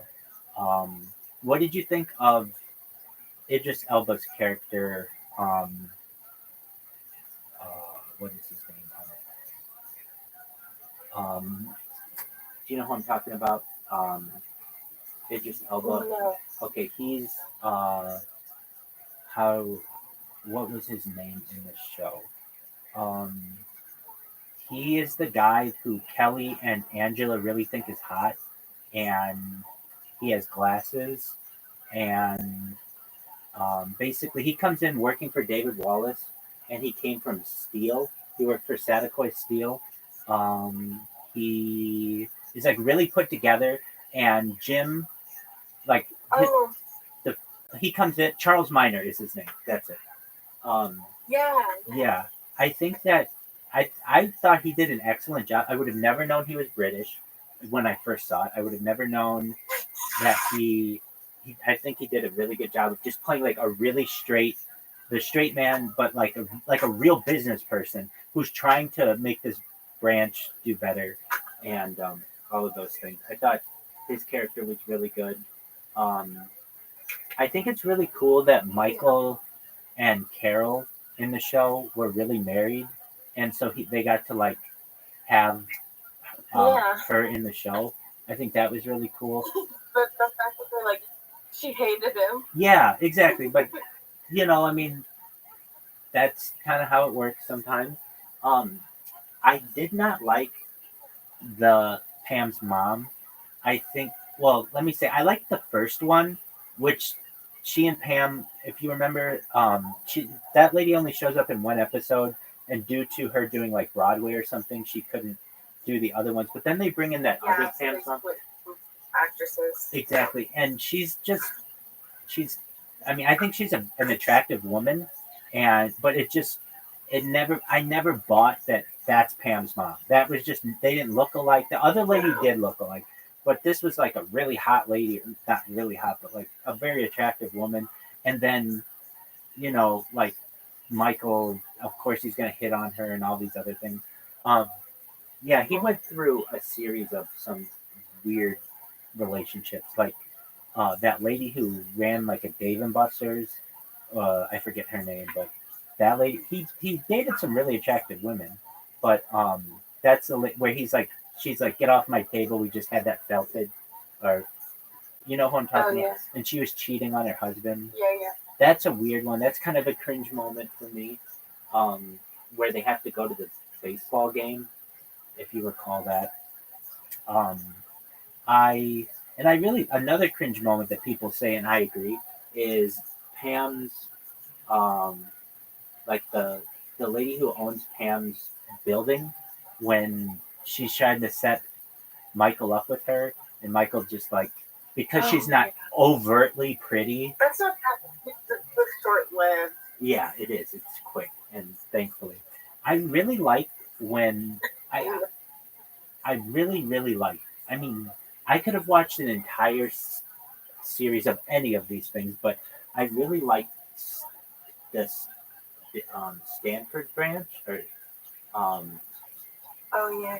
the And they play video games. I love that, and that's where we meet Karen and Ed Helms or Andy, and then they got that like serious boss, not serious boss, but like he's really good, and they were gonna bring him in and everything, but I He's just not a joke. yeah exactly, but I just liked that like Jim kind of somewhat like had moved on and he found someone new and everything, and but you know of course Right. they I liked it when they went to other branches that were real branches. Like when they went to Nashua, I liked that. I think they went to like Binghamton or something, and I like when you got to see that there were other branches and Stanford. That's what it was. I like And when you get to see other branches, you see how special ours is. You know. exactly. Wow, you even say ours like yeah, because it is ours. Yeah, and I'm in agreement with you. Like when Michael does that tour of the different branches, and like you see, they're all pretty serious when he's doing like, you know, like I don't know, Baldy and you know Hot Lips, and like he just goes around and gives everybody a nickname and like how he remembers all of them. That one, Right. yeah, that yeah. What did you think of Karen? This is kind of an Office fan question. I didn't really like Karen, but that's because I'm a Jim and Pam girly. Sure, I understand that. And a lot of people think that So I was like, yeah, I'm here. a lot of people think that Karen got the raw end of the deal. That basically, if you recall, Yeah. she was generally a good girlfriend. Like even through the beach day where Pam does this weird thing, like in front of everybody, and like tells Jim that she basically liked him. She And still loves him. exactly. But here, someone I hate worse than Karen, because Karen, you're right, she doesn't try to take Jim from anybody. Right. I hate that girl who was, I guess, her name was Kathy. Yeah, everyone hates her. Everyone hates her. Yeah, I can't stand that woman. Well, I shouldn't say that. I couldn't watch her. She's not bad looking, but the way she acts with stealing Jim or trying to steal Jim, and like I hate that. I hate that episode where they're in the hotel together. Oh, I can't stand that episode. Yes. Yeah. I hate it.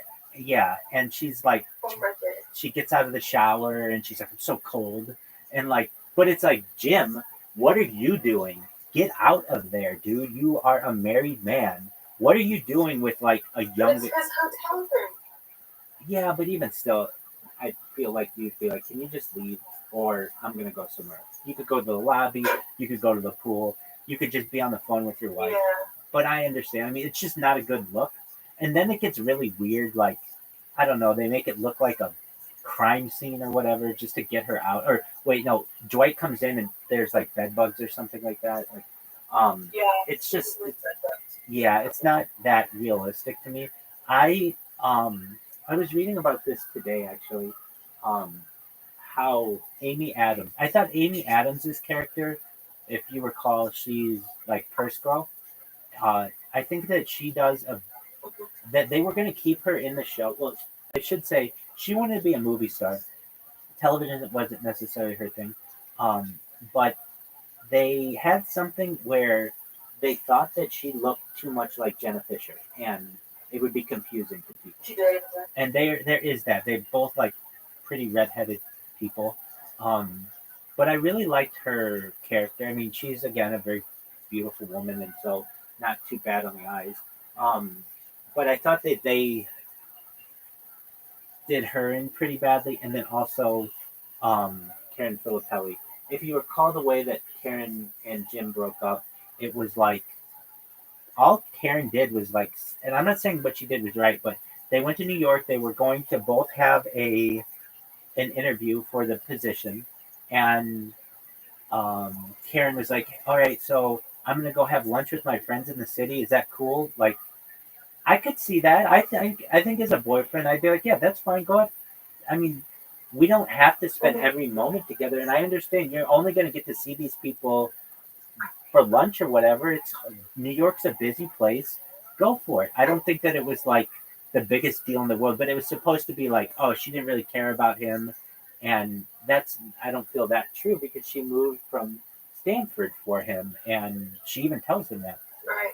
And it's so funny that um when she comes when Jim's like, yeah, so basically she told me that she was just gonna live her life normally, yada yada yada. And then they look and like all her stuff is packed up and she's gone. And she went and did Parks and Recreation and everything. I was absolutely, Right. I was absolutely shocked when they chose Ryan for the job of Jan. I did not see that one coming. I don't think a lot of people did because he wasn't even like a full time employee, or he was barely a full time employee in the office. So like, how did he jump Jim and Dwight and Michael just because he had an MBA that he got like at some random time? So I thought that Well, was, and he's smooth. He's really good at smoothing with David Wallace. oh, absolutely, That's definitely. what I got. Oh yeah. He's definitely good at that.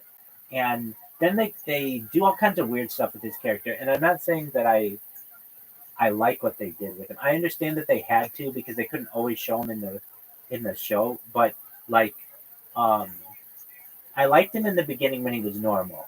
Then he takes that job and grows the beard. I love when Jan's like, "Oh, I love the beard. Keep it forever."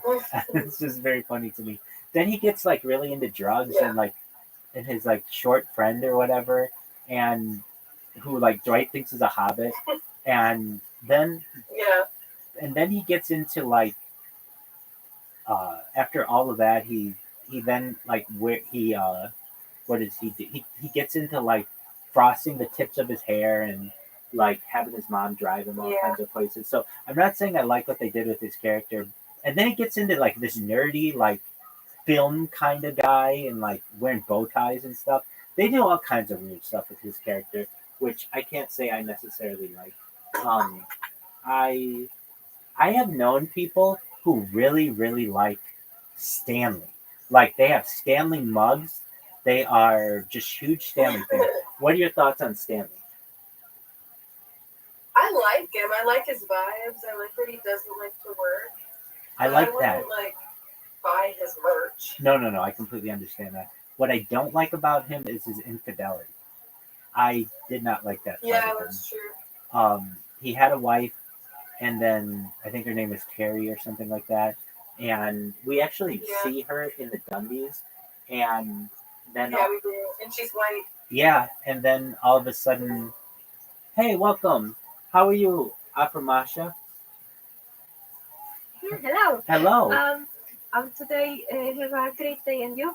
Oh, I'm having a wonderful day as well. Aframasha, this is my friend Sophia. Sophia, this is Aframasha. Hey. Hello, how are you? I'm good. How are you? I feel good too, thank you. Excellent. Well, Sophia, I could probably talk your ear off on this, but I know you've got bread to make. You've got milk and honey bread, aka Jerusalem bread, which I think is a beautiful thing. So I'll let you get to that. I could, but come back because I could talk to you about other shows as well. But I could still talk to you about The Office and Parks and Recreation all day long. As you can tell, I'm a diehard fan as well. So, but I don't want to take up any more time if it's unnecessary. All right. Okay. Well, then we'll continue to talk. Okay. Yeah. What else do I really love about this show? So Aframasha, we are talking about a television show from the United States called The Office. Afirmatia. Have you ever heard of The Office? The Office. It's a series. Yes, it is 100%. Yep.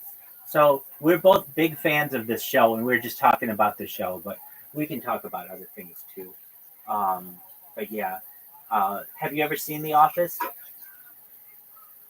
Yeah, my brother loves this series. I watched only parts. Oh, excellent! Your brother likes it. Your brother has good taste. Excellent. Oh, maybe so. Absolutely, absolutely. Yes. Wonderful. We were just talking about parts of the show that we like, and I can tell Sophia's a really big fan, as am I. Sophia, what are your thoughts on Phyllis?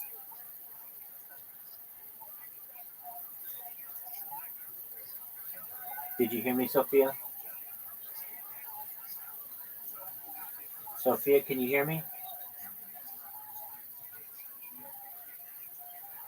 Maybe she cut out for a second. I don't know.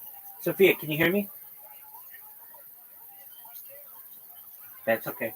Afirmatia, I know you streamed for 9 hours yesterday. How did it go?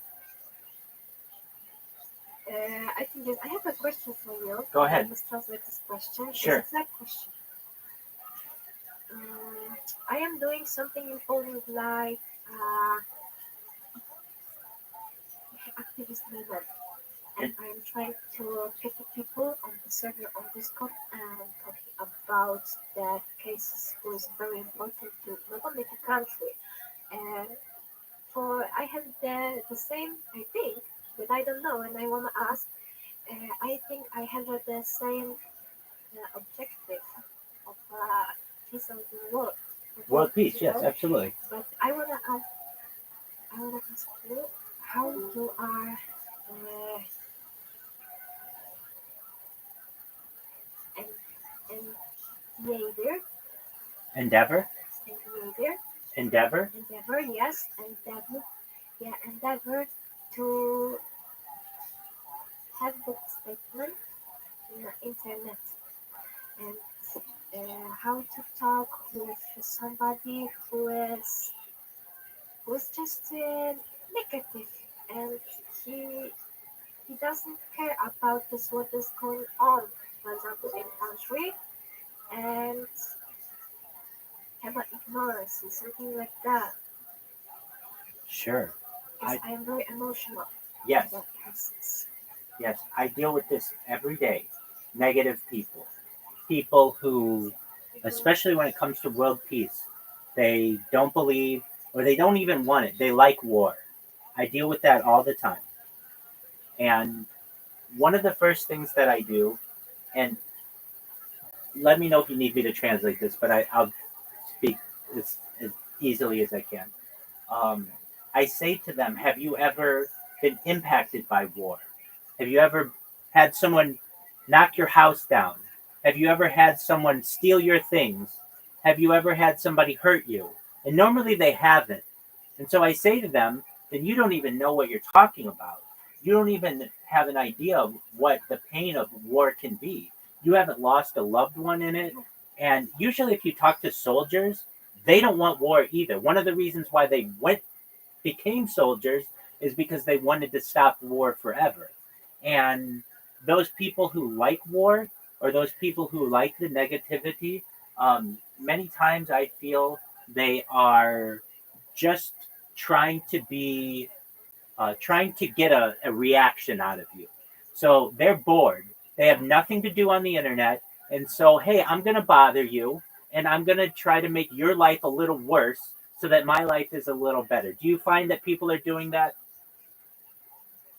Yeah, Mustafa, it's happening all the time, especially in Poland. I don't know how it's in other country. I think similar, but in Poland is a popular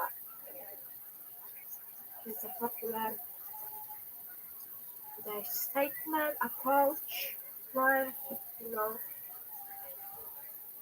Statement about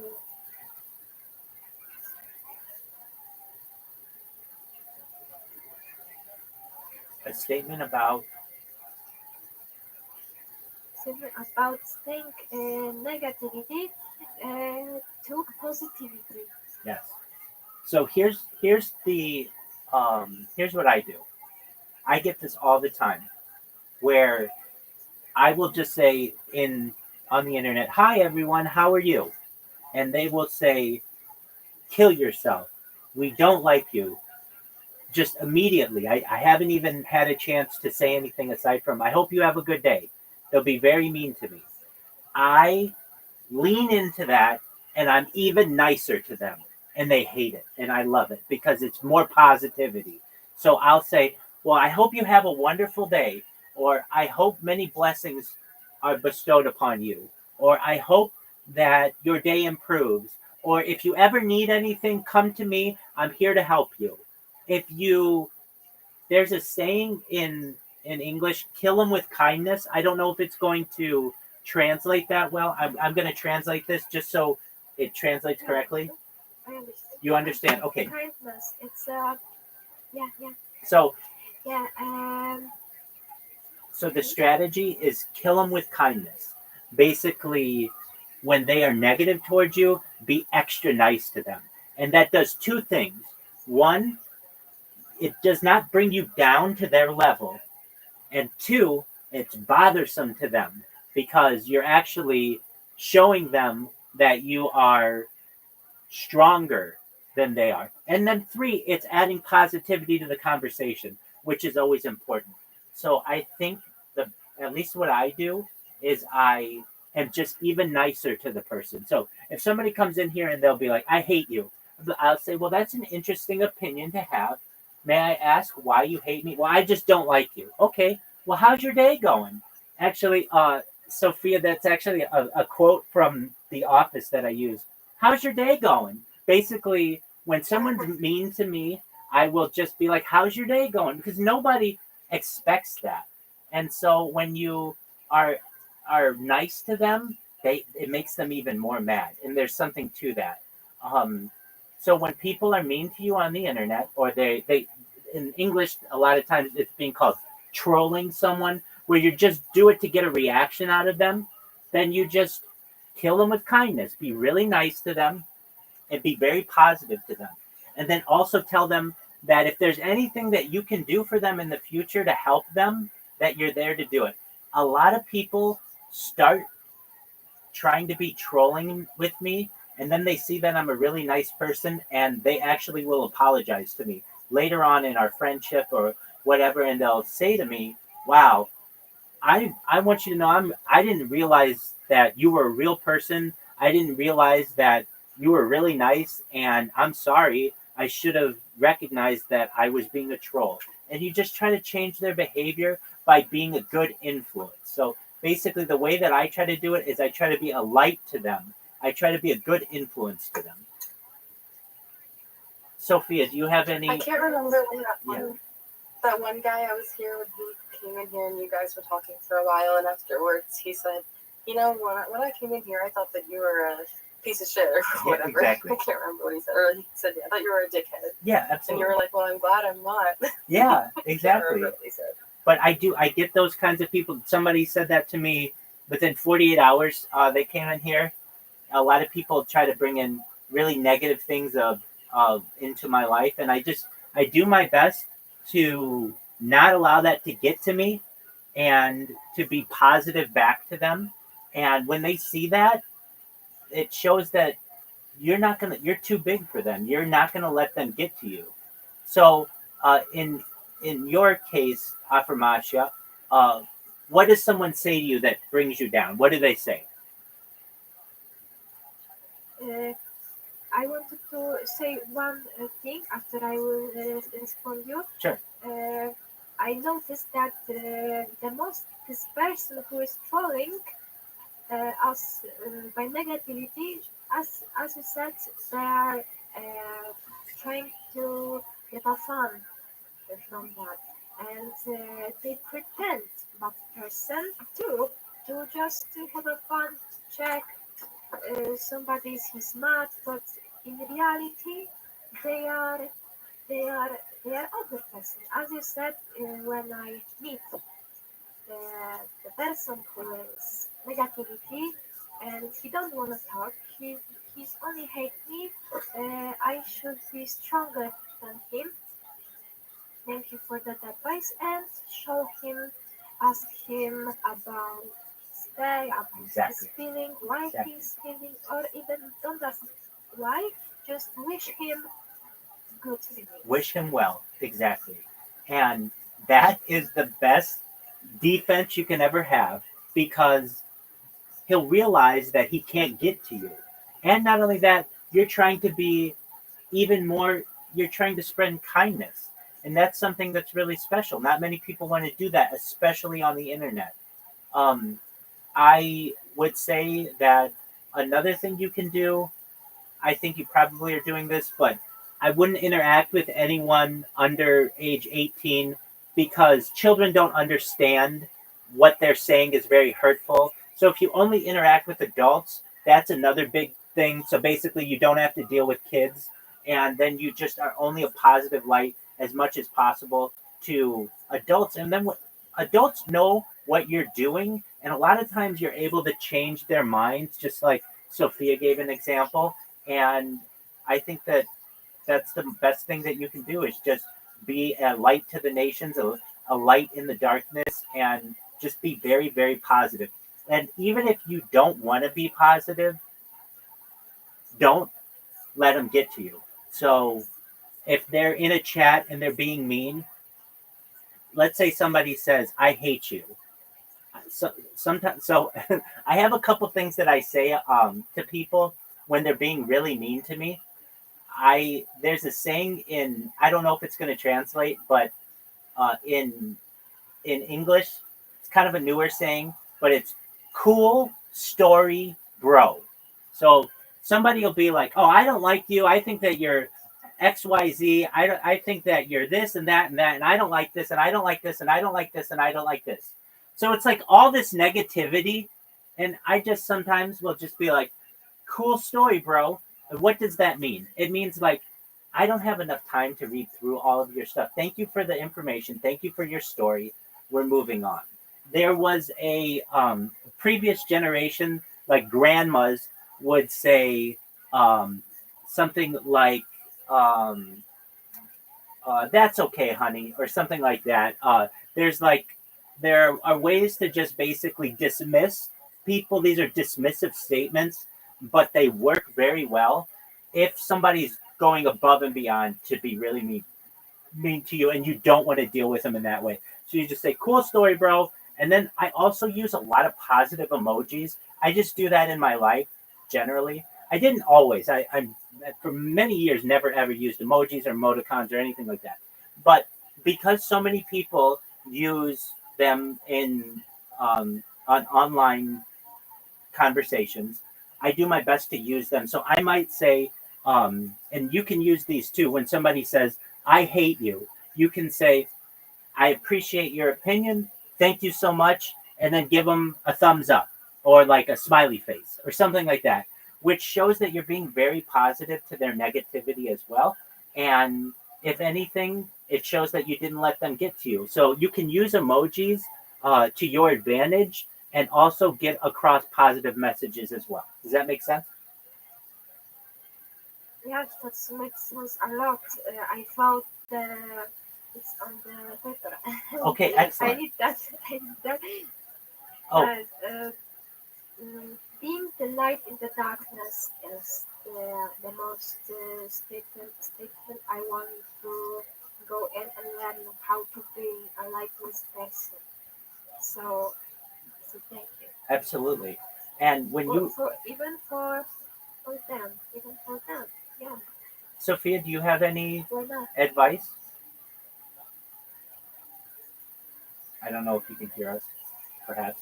And yeah, you can, oh, go ahead. I see you can. Go ahead, Sophia. No, I was gonna say I don't think so. Okay, that's okay. People are gonna be mean. The best thing you can do is ignore people that are mean, especially on the internet. Folks use the anonymous nature of the internet to say whatever they want, and best you can do is just ignore them. Yeah. That's what works on bullies. Yeah, it does. I sometimes get people who will give me long paragraphs. It's just too much to read, or it's just very hateful, and so I'll use a phrase that grandmas would use years ago. That's nice, dear. Just like that's nice, dear. Like okay, fine, whatever you want to say. It's I just like to say, I'm happy for you, or sorry that happened.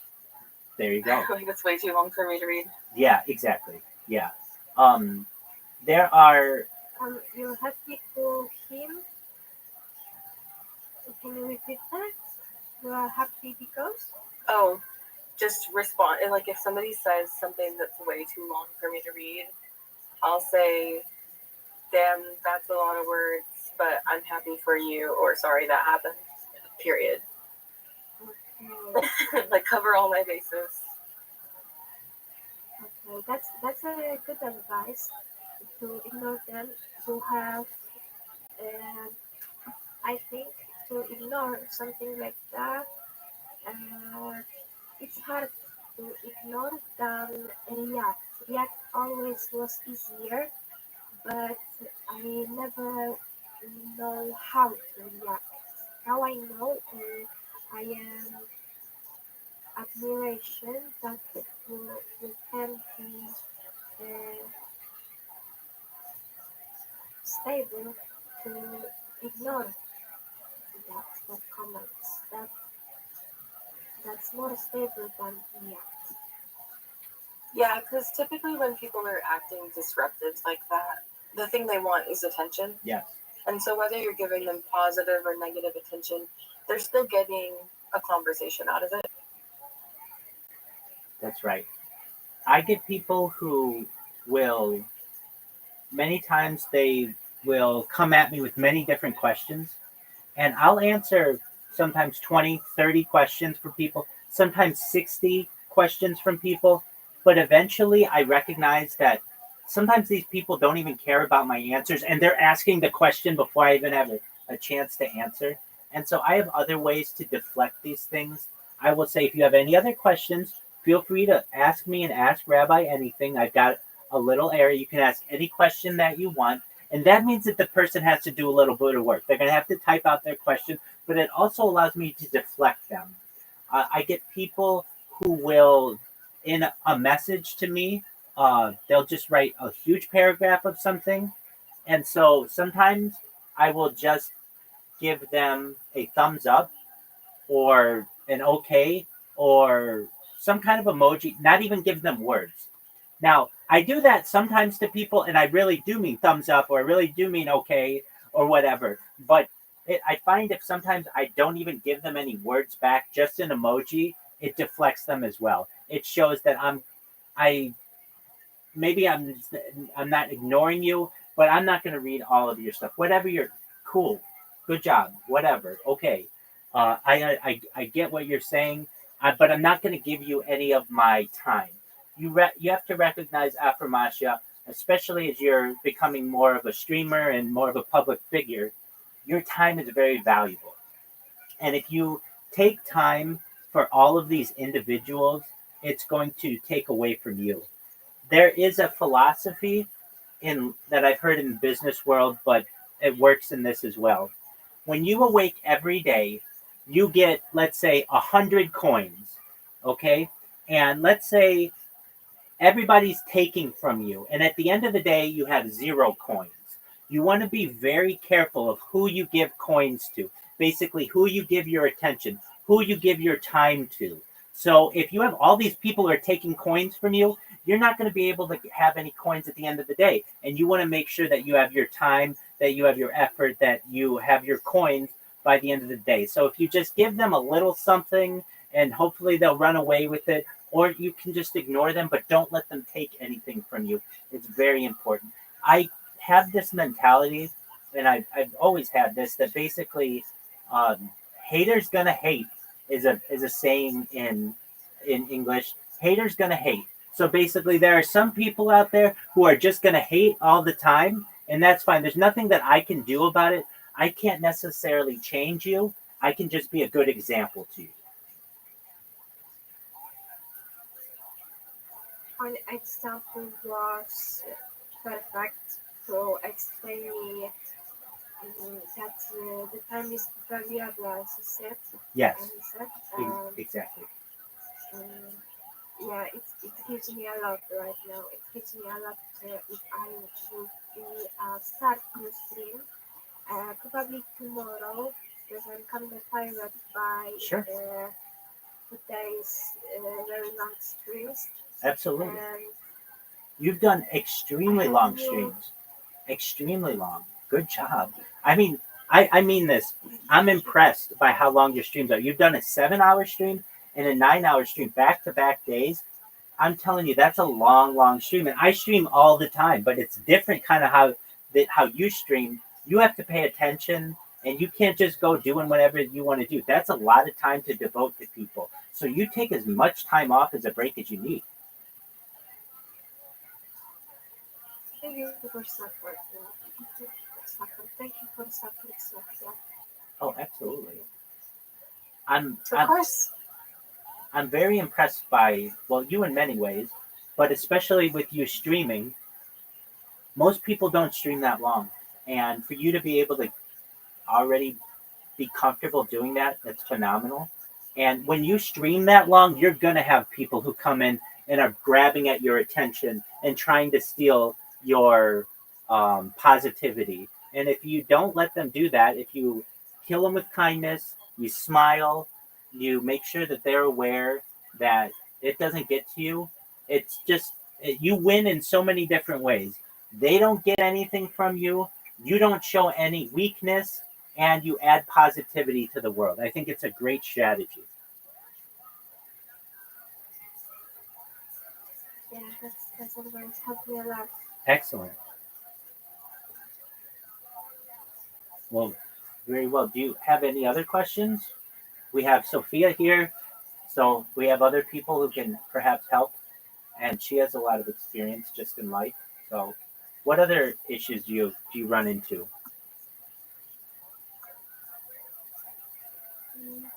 I think I don't have questions. I am right now in life, and I'm trying to the end of the year focused on alternative eye and working on 7 chakras. Movement, 7 chakras heavenly. 7 chakras, like meditation. I have to go make my bread. Sophia, you take care. It was so very fun talking to you guys. Absolutely, Sophia. Nice I could talk to you for forever. You come back whenever you have time. Okay. Of course. Excellent. I'll see you later. Take care. Bye. Bye-bye. I hope I will meet her again. Oh, she's wonderful. Yeah, she's a really nice person. I think you will. I hope so. Yeah. Yeah. She. I was gonna say she likes to listen to me sing karaoke, so maybe one of these nights I'll do that. And I'll make sure she's here for it. But yeah, she's a wonderful person. She has a very good heart. She's very smart. She's just a good friend. That's why I said I hope that I will meet her again. Yeah. I don't. I want to. Go ahead. Yeah. I don't like people. No, thank you. I don't like people who, if you're going to be here for a long time, I want you to be positive. And I recognize not everybody can be, and we'll get little people who come in and they're negative and they'll be blah blah blah blah blah blah. Okay, that's fine. But if you're going to be here for a long time, we want to be positive to each other. We want people to come here and have optimistic thoughts and positive vibrations. And I do my best to be a good example to everybody. And you are, and I hope that I will do if I will work about the reaction we talked about. This to be light in darkness, to bring them light to to share this light, but I must be warning about. Uh, I wrote 100 coins kindness. Yeah. And there was the warning who check that coins. Exactly. So you got it. Like 100 coins in the morning. Your dog needs 5 or 10 coins because they're going to take your time. Your family's going to need 20 or 30 or 40 or 50 coins for whatever they have to do. And you have a certain amount that you can give out towards the day, but you don't want to give too many out to one individual person or they'll start to pull your energy. And that's not what you want. So you give them a little bit if they want, and then you move on and give them to other people. And then at the end of the day, the important thing is that you still have coins left over and that you're not empty.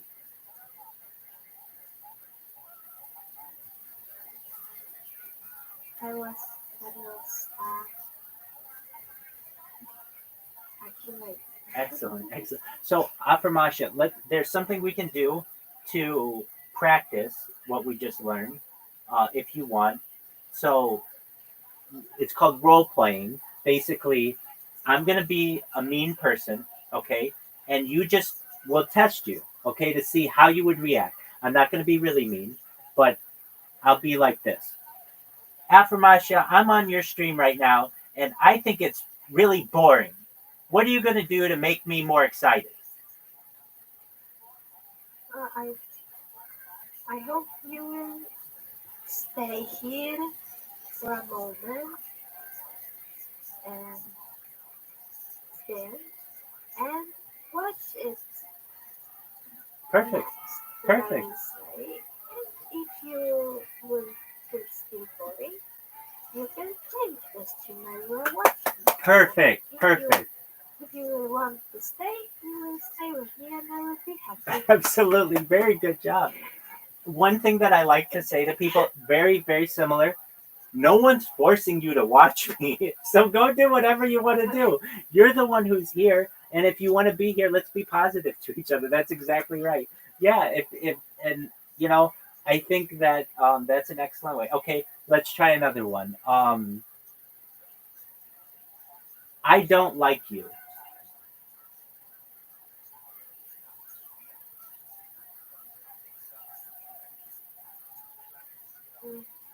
That's okay. I can help you with this Like one. me, Yeah. I understand. I understand because I am person and somebody's like me, somebody's done. But don't worry, bro. I hope that you will find a right language with me, and maybe someday we will like each other. There you go. I'm glad you said this. There's something else that I say, or I'm glad you said that. So I like to say sometimes, thank you for the information. Why? Whether it's negative, good, or bad, it's still showing that I'm positive. Thank you for the information. There's a movie. Have you ever heard of the movie The Big Lebowski? It's okay if you haven't. Have you ever heard of the movie The Big Lebowski? It's okay if you haven't. Okay. So there's a saying in this movie, and I'm going to show it to you. It's that's just like your opinion, man. What does that mean? It's like somebody can be like, I don't like the color of the sky. Okay, well that's just like your opinion, man. I don't like the color of the grass. Okay, well that's just like your opinion, man. Like, okay, everything is just your opinion. So basically, this is a phrase that I really like as well, that I use sometimes.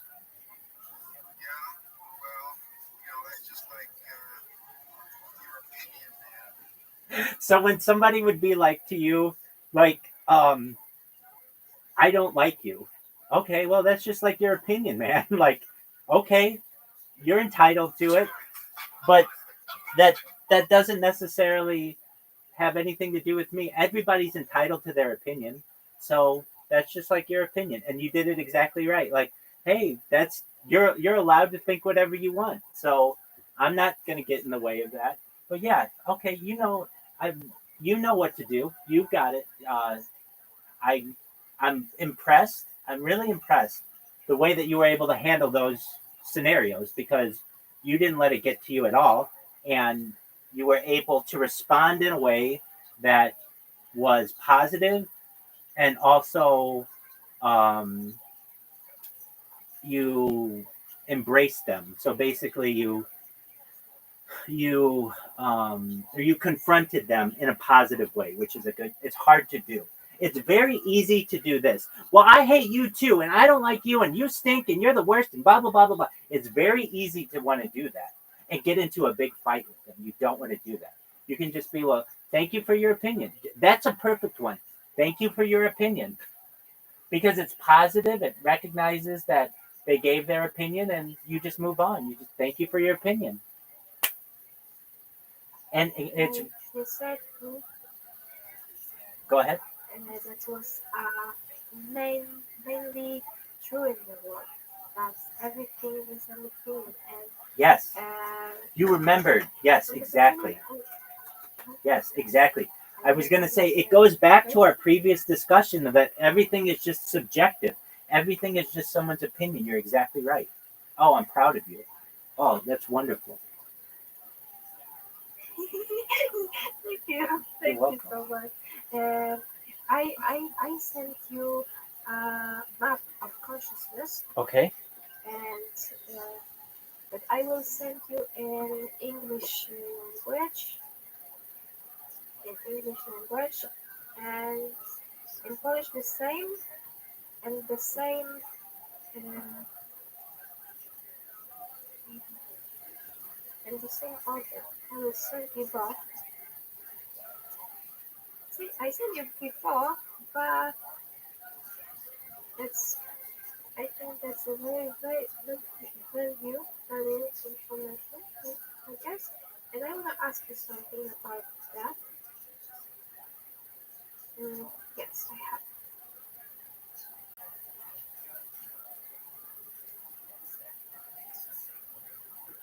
It was that.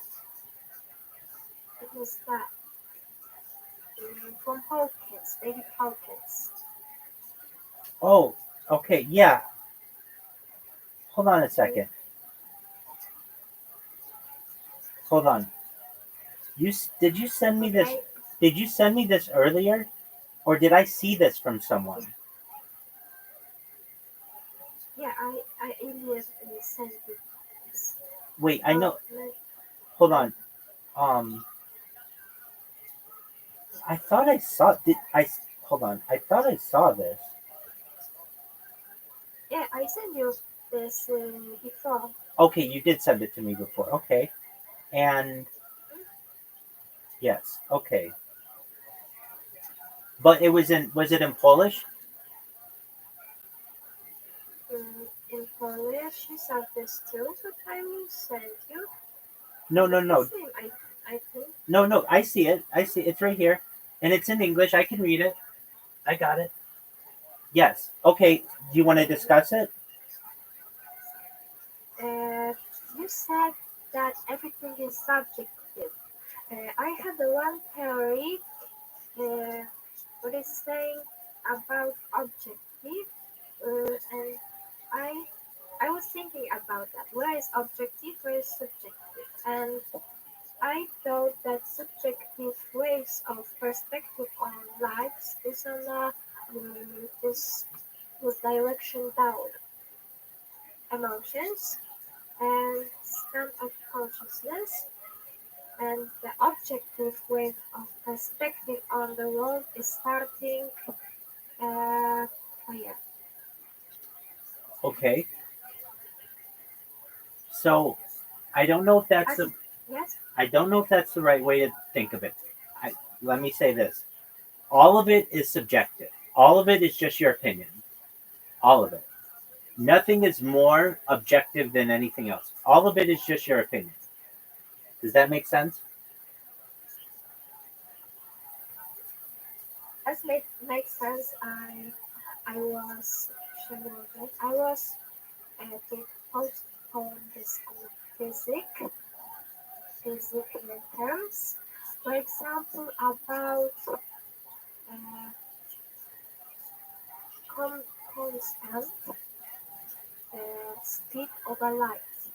Okay, And yeah, the specific constant is a subjective way to see the constant speed of light, for example. yes, Yeah, it is that's constant, but in reality not.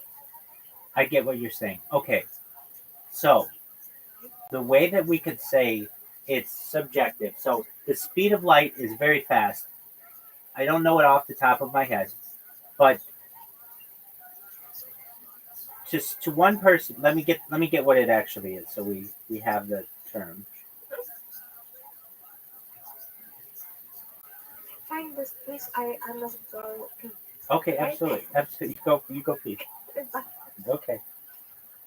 What is the speed of light, and how is that just subjective?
Please explain how everything in the world is subjective, except that statement is the only objective statement.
Excellent.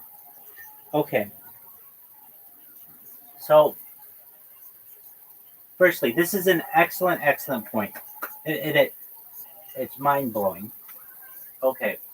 So when I say the speed of light is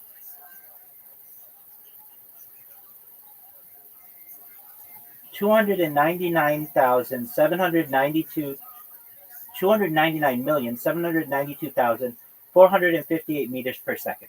That's objective scientific fact. Okay. Objective. Wait, exactly. No, I know. I'm having to I'm having to not necessarily alter my thought, but when we say when we say so it's also 300,000 kilometers per second. Okay. So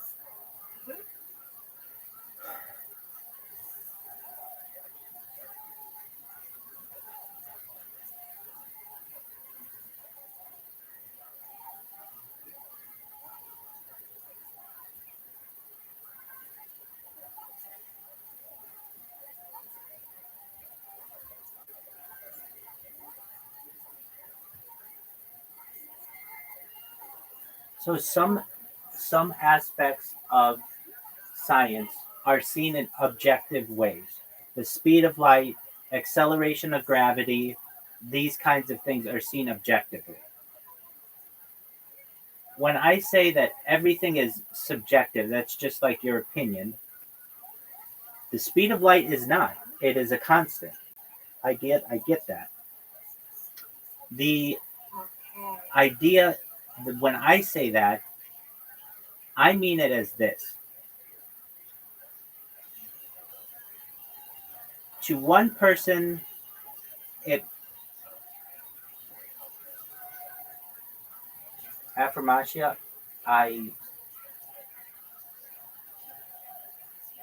I don't want to say I'm stumped. I'm not. I need to work through this because you created you created an excellent problem for me, and I have to think through it. So just give me a second to think through it.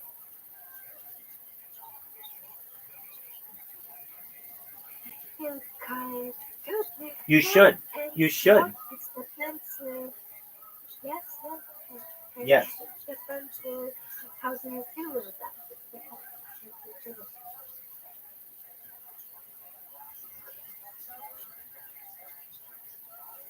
I have the same problem too, you know. Yes, I understand.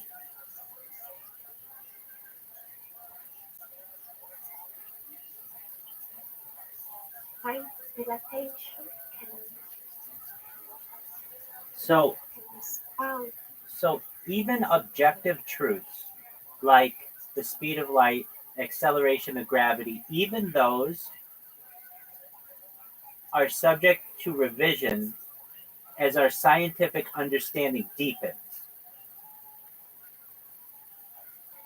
showing that what we consider objective may have subjective elements depending on our level of understanding. Okay, so now I understand a little bit more.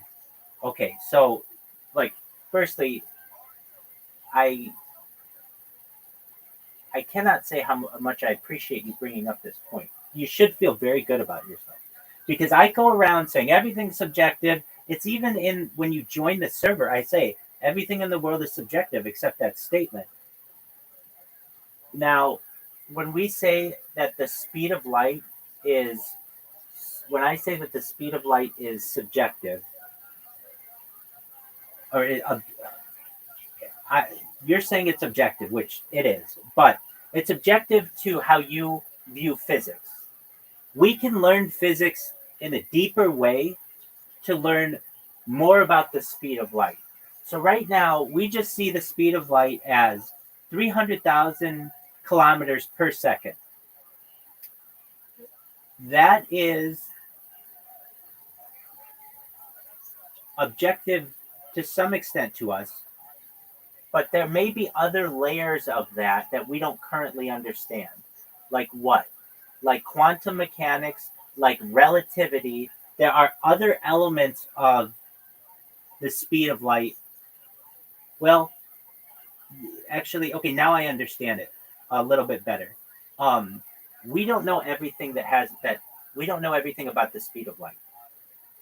We we current according to current physics think that it's a constant of 300,000 kilometers per second.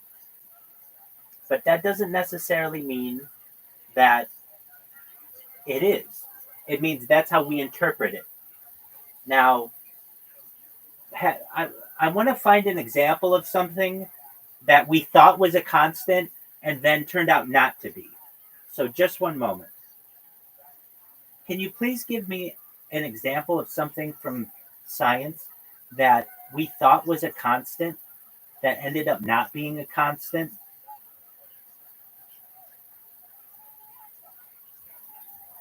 I have one example. Okay, what is it? I think. And I will ask one thing. You know what the time dilatation is? To some extent, yes. I can explain you in detail. If you know, tell me. I know a little bit about it, but please tell me what you know. Um, okay. Back is a direction just, you know, by which we are moved in a space. Right. And if we have this vector with a speed of light going through the space, we have a dilatation time. I mean, if we have one point, for example, the light of the sun and the light taking a grip with the earth, Okay. that will, this is the light. This Oh. is the light. Here is the sun. Okay. Here is the earth. Okay. And this light will be going to the earth for some time. I don't know what time it will be, but it will be not like rushed. It will be distance. It will be distance who is between the sun and the earth. But for the light, the time will be always have a zero time, 0 seconds, and the time has have a the speed of light have a no time. That's a dilatation of time. That's this. The light doesn't feel the time in which one his two objective feels. I hope you understand. Very complicated, but okay. I have one example too, easier. Okay. Just out here.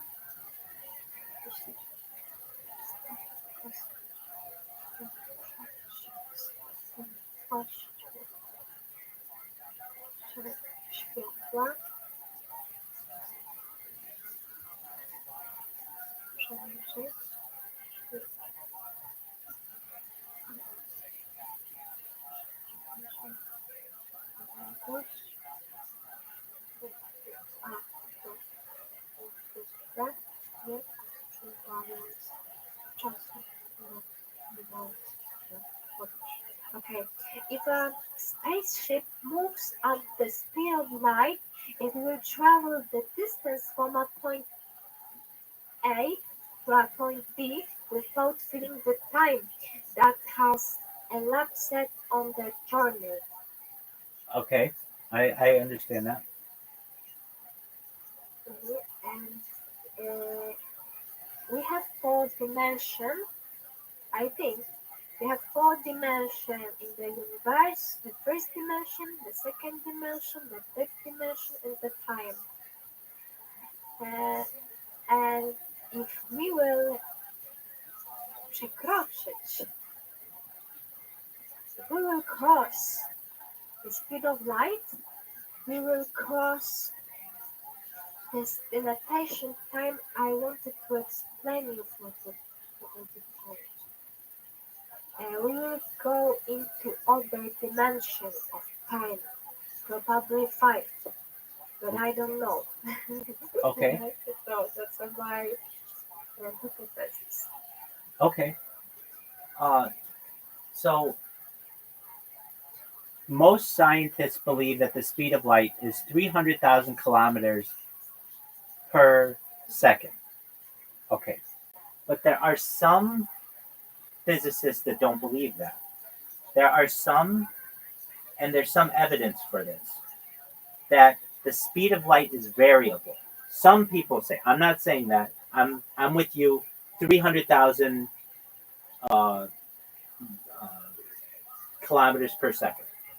But there are some people who say, some theoretical physicists propose that the speed of light might have been much higher in the very early universe, particularly during the inflationary period.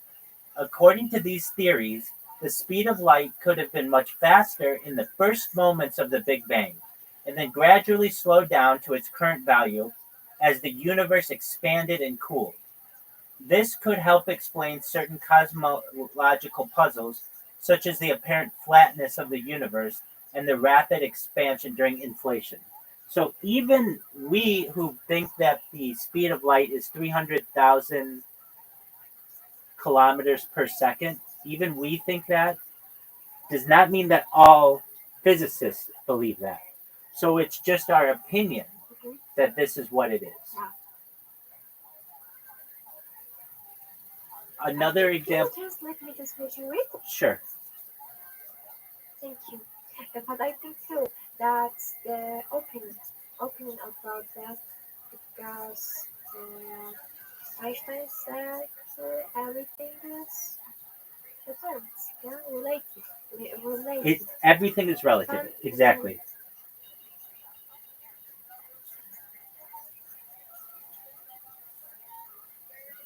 Yeah, not universal.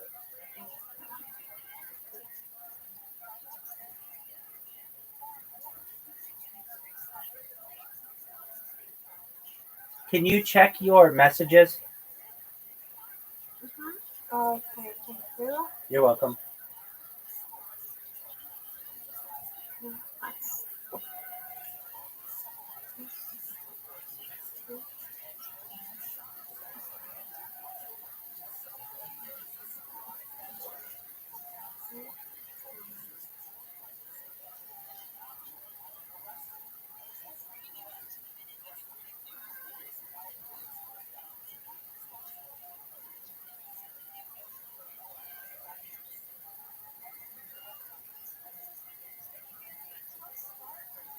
That's the English way of speaking.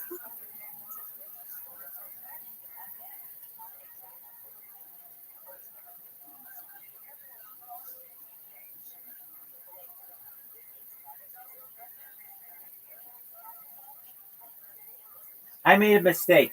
No. I made a mistake. My apologies. Oh no. It's not English. It's Filipino. Sorry. Just one moment. Okay. Apologies.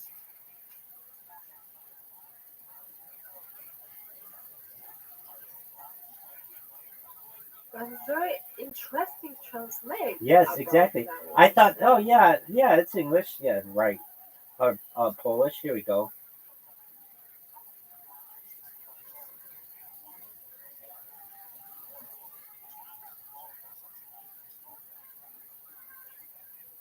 Okay, please try now.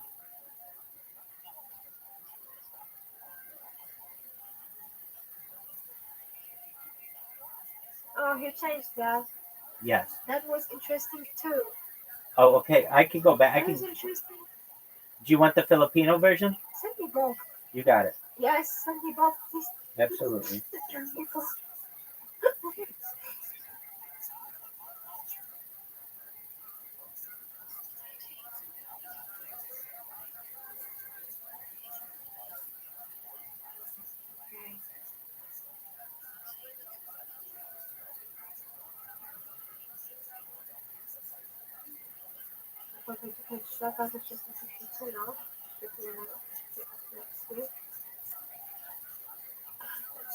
Okay. What will be the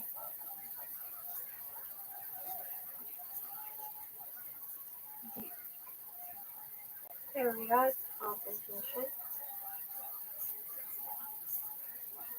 Inflation period would be this.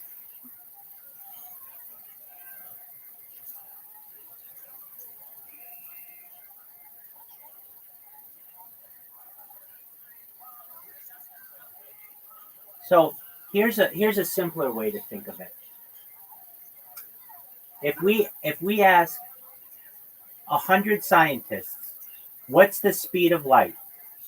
99 of them will say it's 300,000 kilometers per second. Okay. But there may be one of them or more who say, we don't think it's that. We think that it's the speed of light is variable. perhaps at the beginning of the Big Bang. So what I'm saying is that while the 99 of us think that it's an objective truth that the speed of light is 300,000 kilometers per second, that's still just our opinion of what we think the speed of light is. That there may be other people who think it's not that. So there's a thought that it's just your opinion of what the speed of light is. We may agree on it, and that's what we consider an objective truth in science: the speed of light, speed of gravity, or acceleration of gravity, the different equations. But that is just your opinion of that's what they are. That doesn't necessarily mean that's everybody's opinion.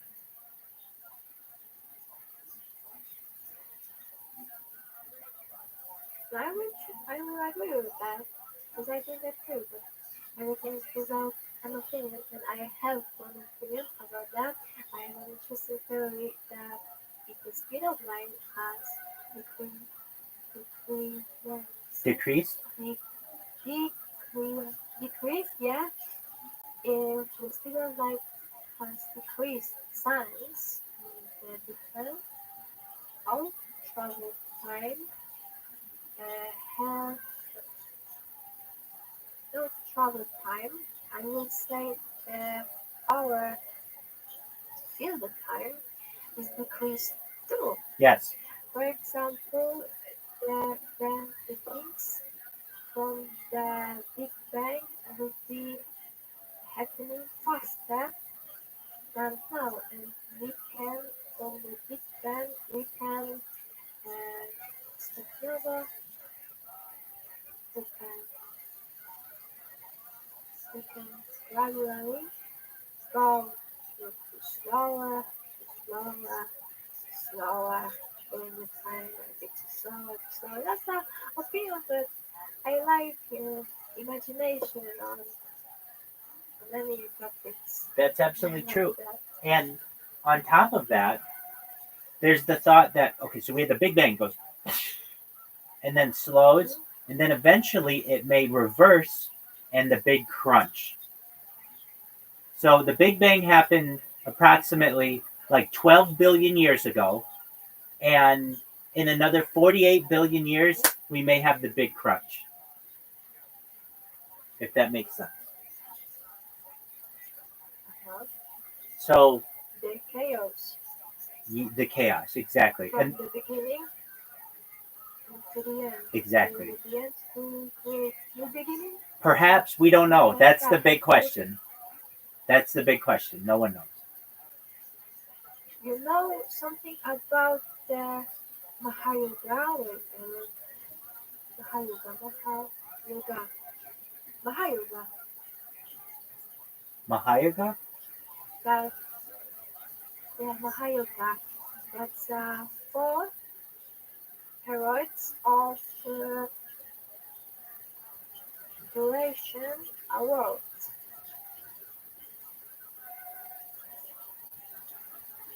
Mahayoga.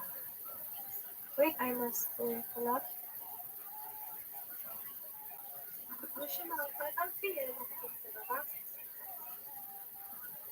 No, thinking is right here.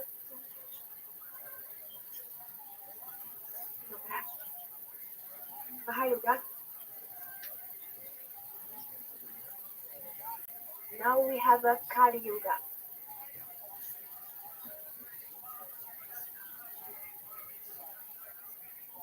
And this is the end of the world, but it will be continual reverse and back. We are back to that. We have all Mahayugas, we are on the last Kali Yuga, and we will back from the Kali Yuga to the Vapara Yuga, which means Vapara Yuga. Yeah, that's I think the same. What do you think? I don't understand. You understand? I don't understand. Okay,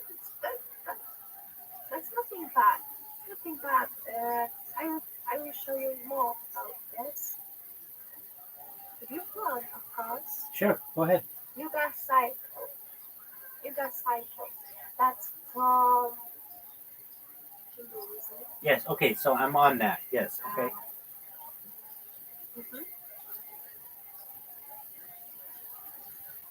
So Mahayoga, it's Sanskrit for great yoga, is a designation of the first of the three inner tantras according to the ninefold division of practice used by the Nyingma school of Tibetan Buddhism. So it's the start, as I understand, right? The great yoga.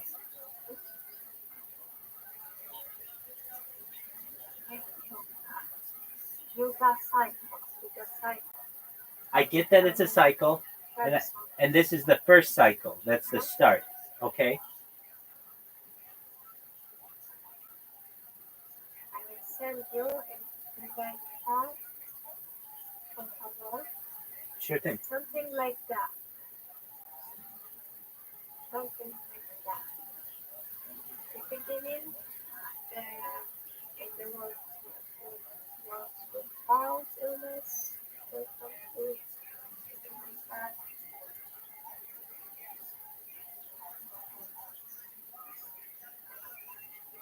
But I have idea. I must go to my friends now. If you want, you can meet this stuff before. I will meet this stuff before too, and we can have an interesting talk about this. Bravo. Excellent. I'll probably be sleeping because I haven't slept, but when I awake, we will talk about it, okay? Okay, you have the night in what hour in US? No, it's 9:42 in the morning. It's early in the morning, but I've been up all night.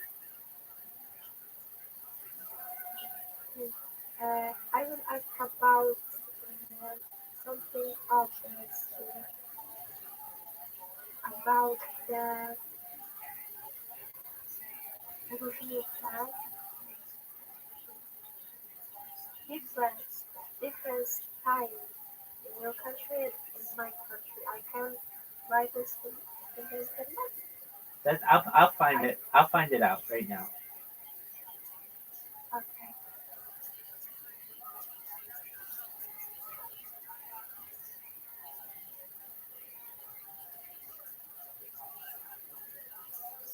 Okay, so is it 6:43 p.m. there? Yeah. Oh, okay, so it's 9:43 a.m. here. So that is a difference of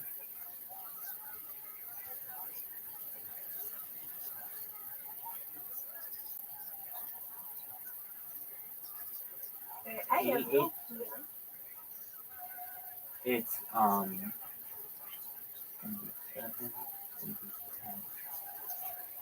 so it's 9 hours. You're 9 hours ahead of me. 9. You have AM or PM? 9 AM or PM?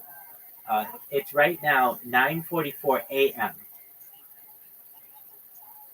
So you have A, yes? Yes, but I've been up all night.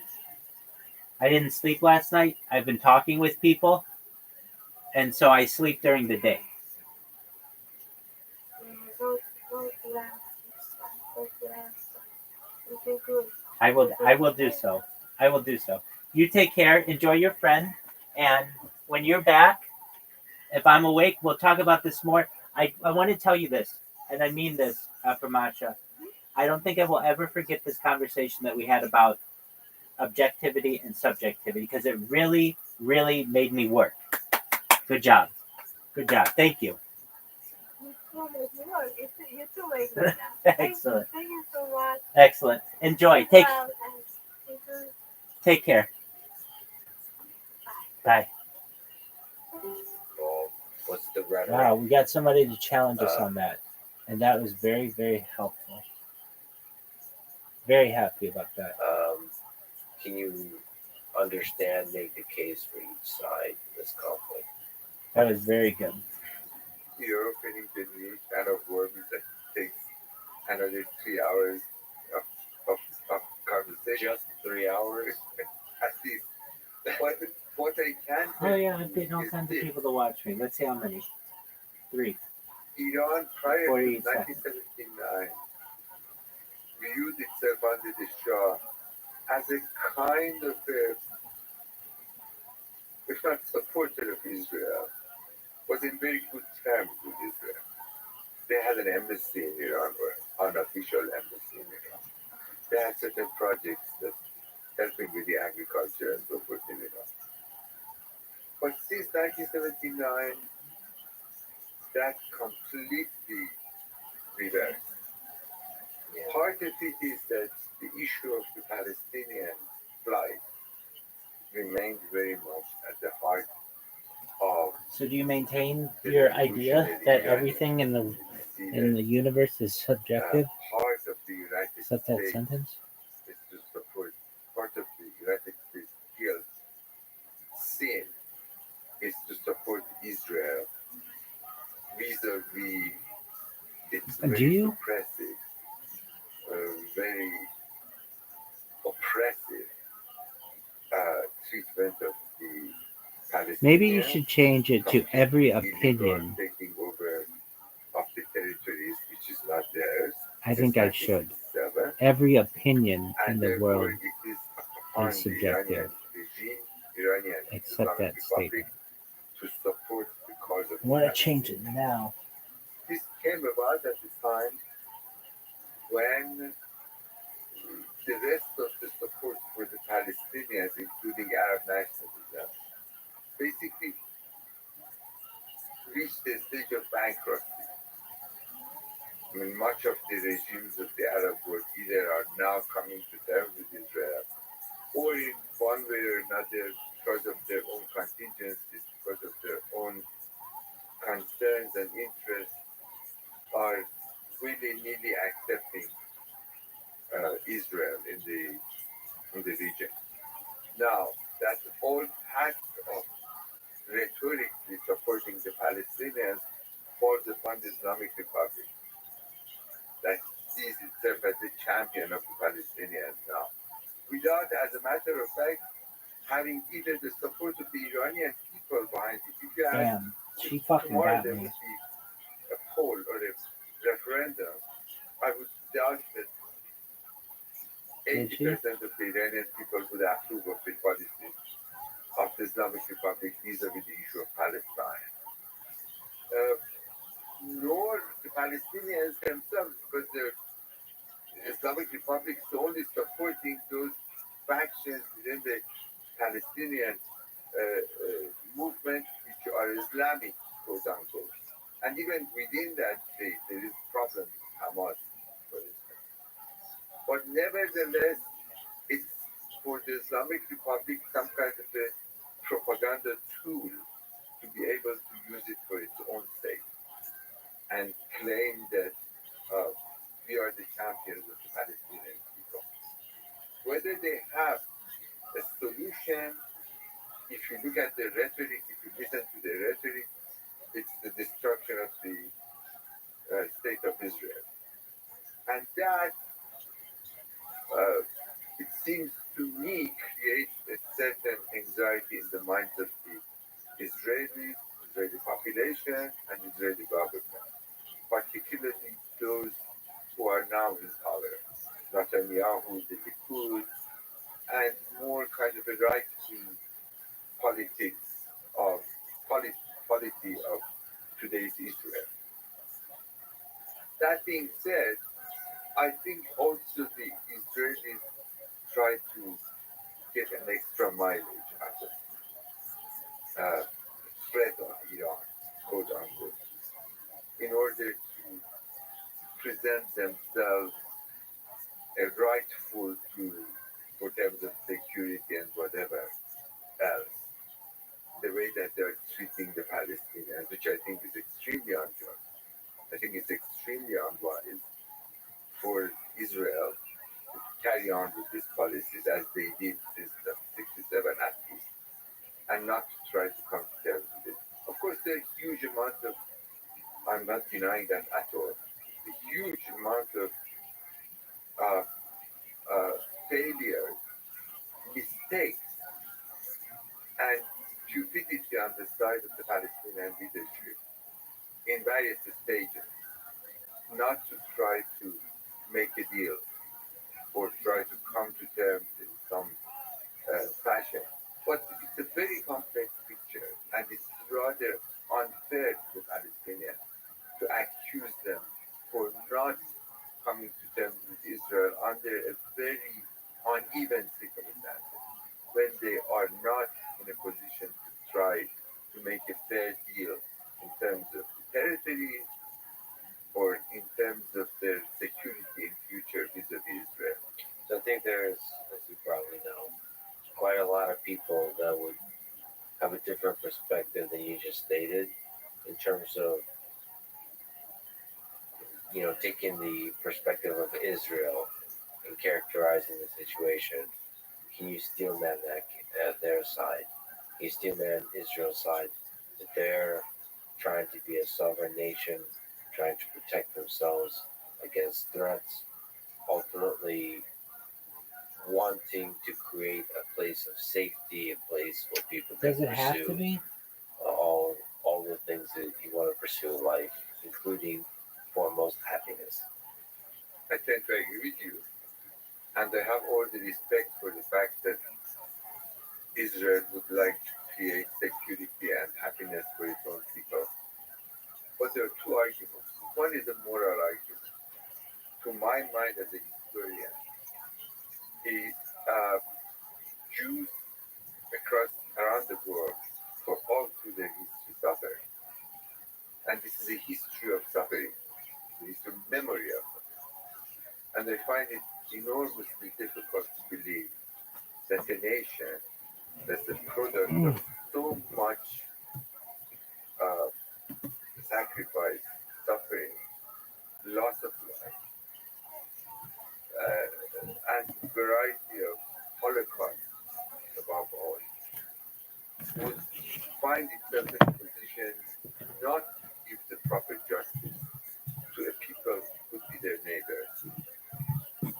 And that is a moral argument which I cannot believe under any circumstances can be accepted.